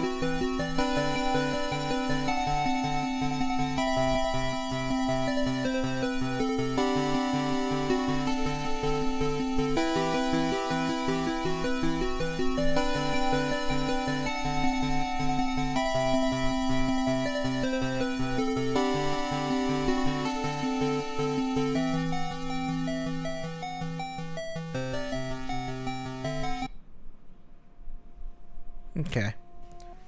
We'll let the actual credits run. And while the actual credits run... Yes. Yeah, they did really good with the sound design. The voices are perfect. They fit perfectly in this tight kind of setting. I don't know if it was just text-to-speech or if it was text-to-speech that was embellished, but it works perfectly.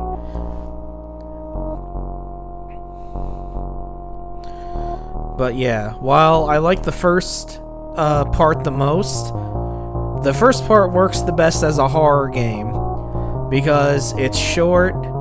You get, that one rotoscoped cutscene in the middle, and you get all the different endings that have different implications for things that happen. The second one is good, but the second chapter is good, but I'll admit it's my least favorite out of it because I feel like it stretches for too long.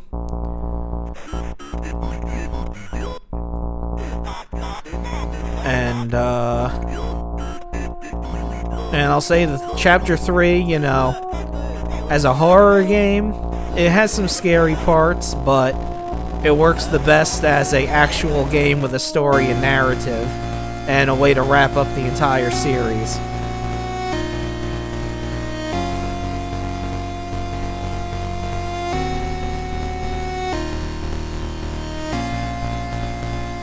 But I love that scene with you finish fighting Gary and just Father Garcia just starts blasting with a fucking shotgun. I love that. Him shooting that shotgun saying don't be afraid and then pumping it is fucking badass.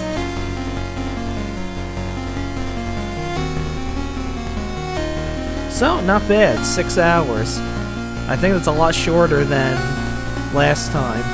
Although I didn't die nearly as often as I did the last time I played this and the time before that.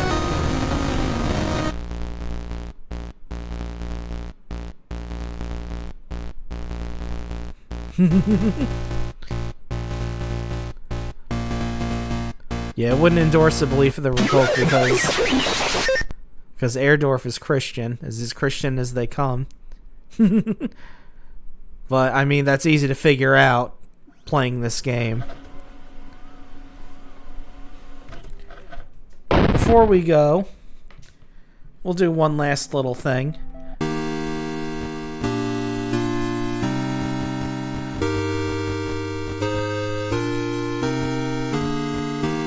Let's turn the demons off.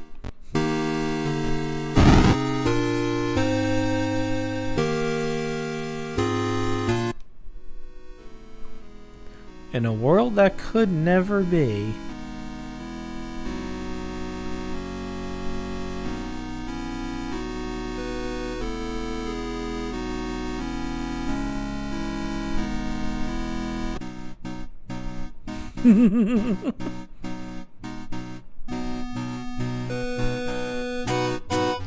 I'll let her sleep in.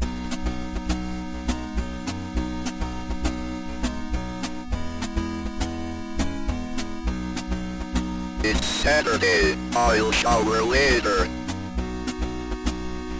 That's the bathroom, the mysterious door with the crosses is all gone.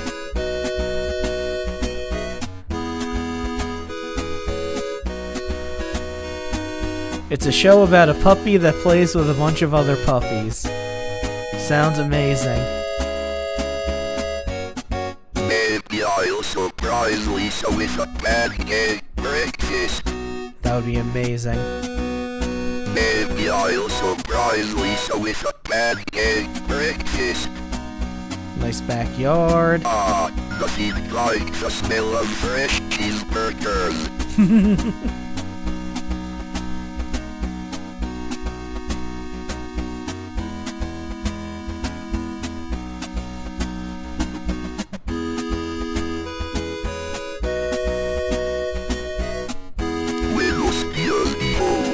Oh, hey, Father Garcia. Nice to see you.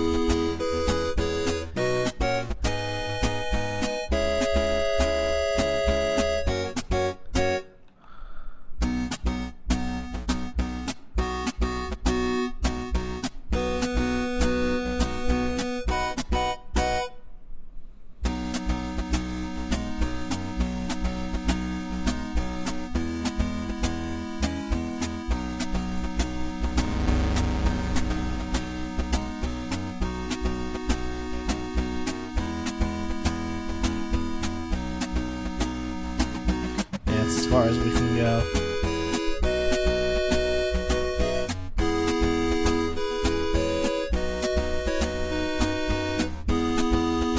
No errands to run.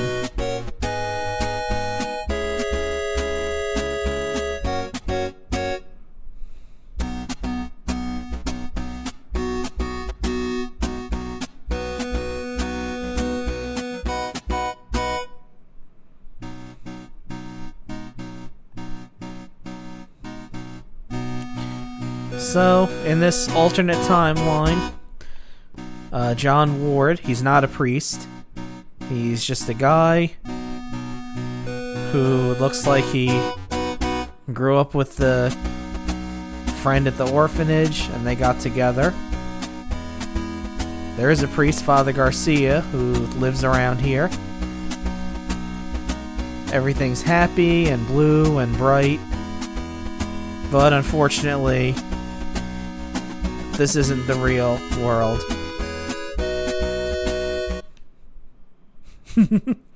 Unfortunately, it's not meant to be. It's a life that John could have had, but unfortunately, he was dealt a very raw hand.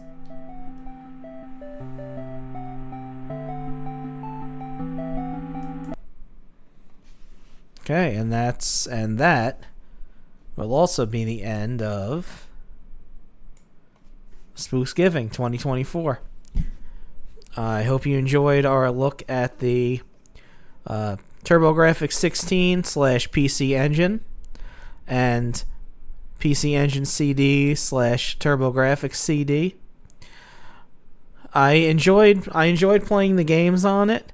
Some of them were really sucky, but there were a bunch of good ones. And of course, Castlevania Rondo of Blood was good.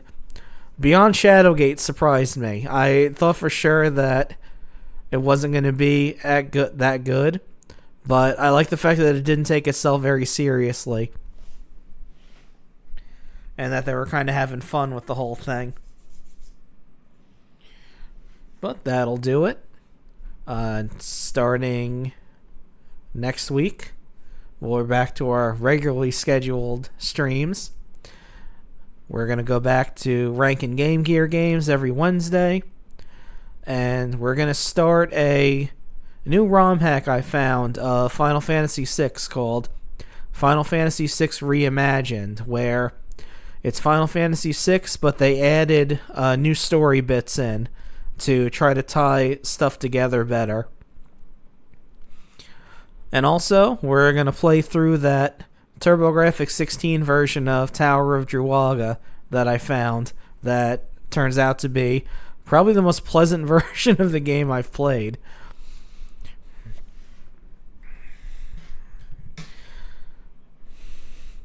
It should be a good time, and I hope people join in.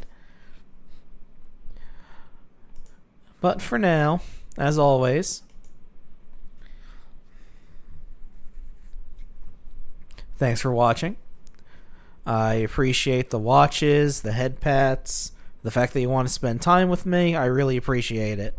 And thank you so much for enjoying all of my streams. We'll play the outro. And then we're going to rate somebody.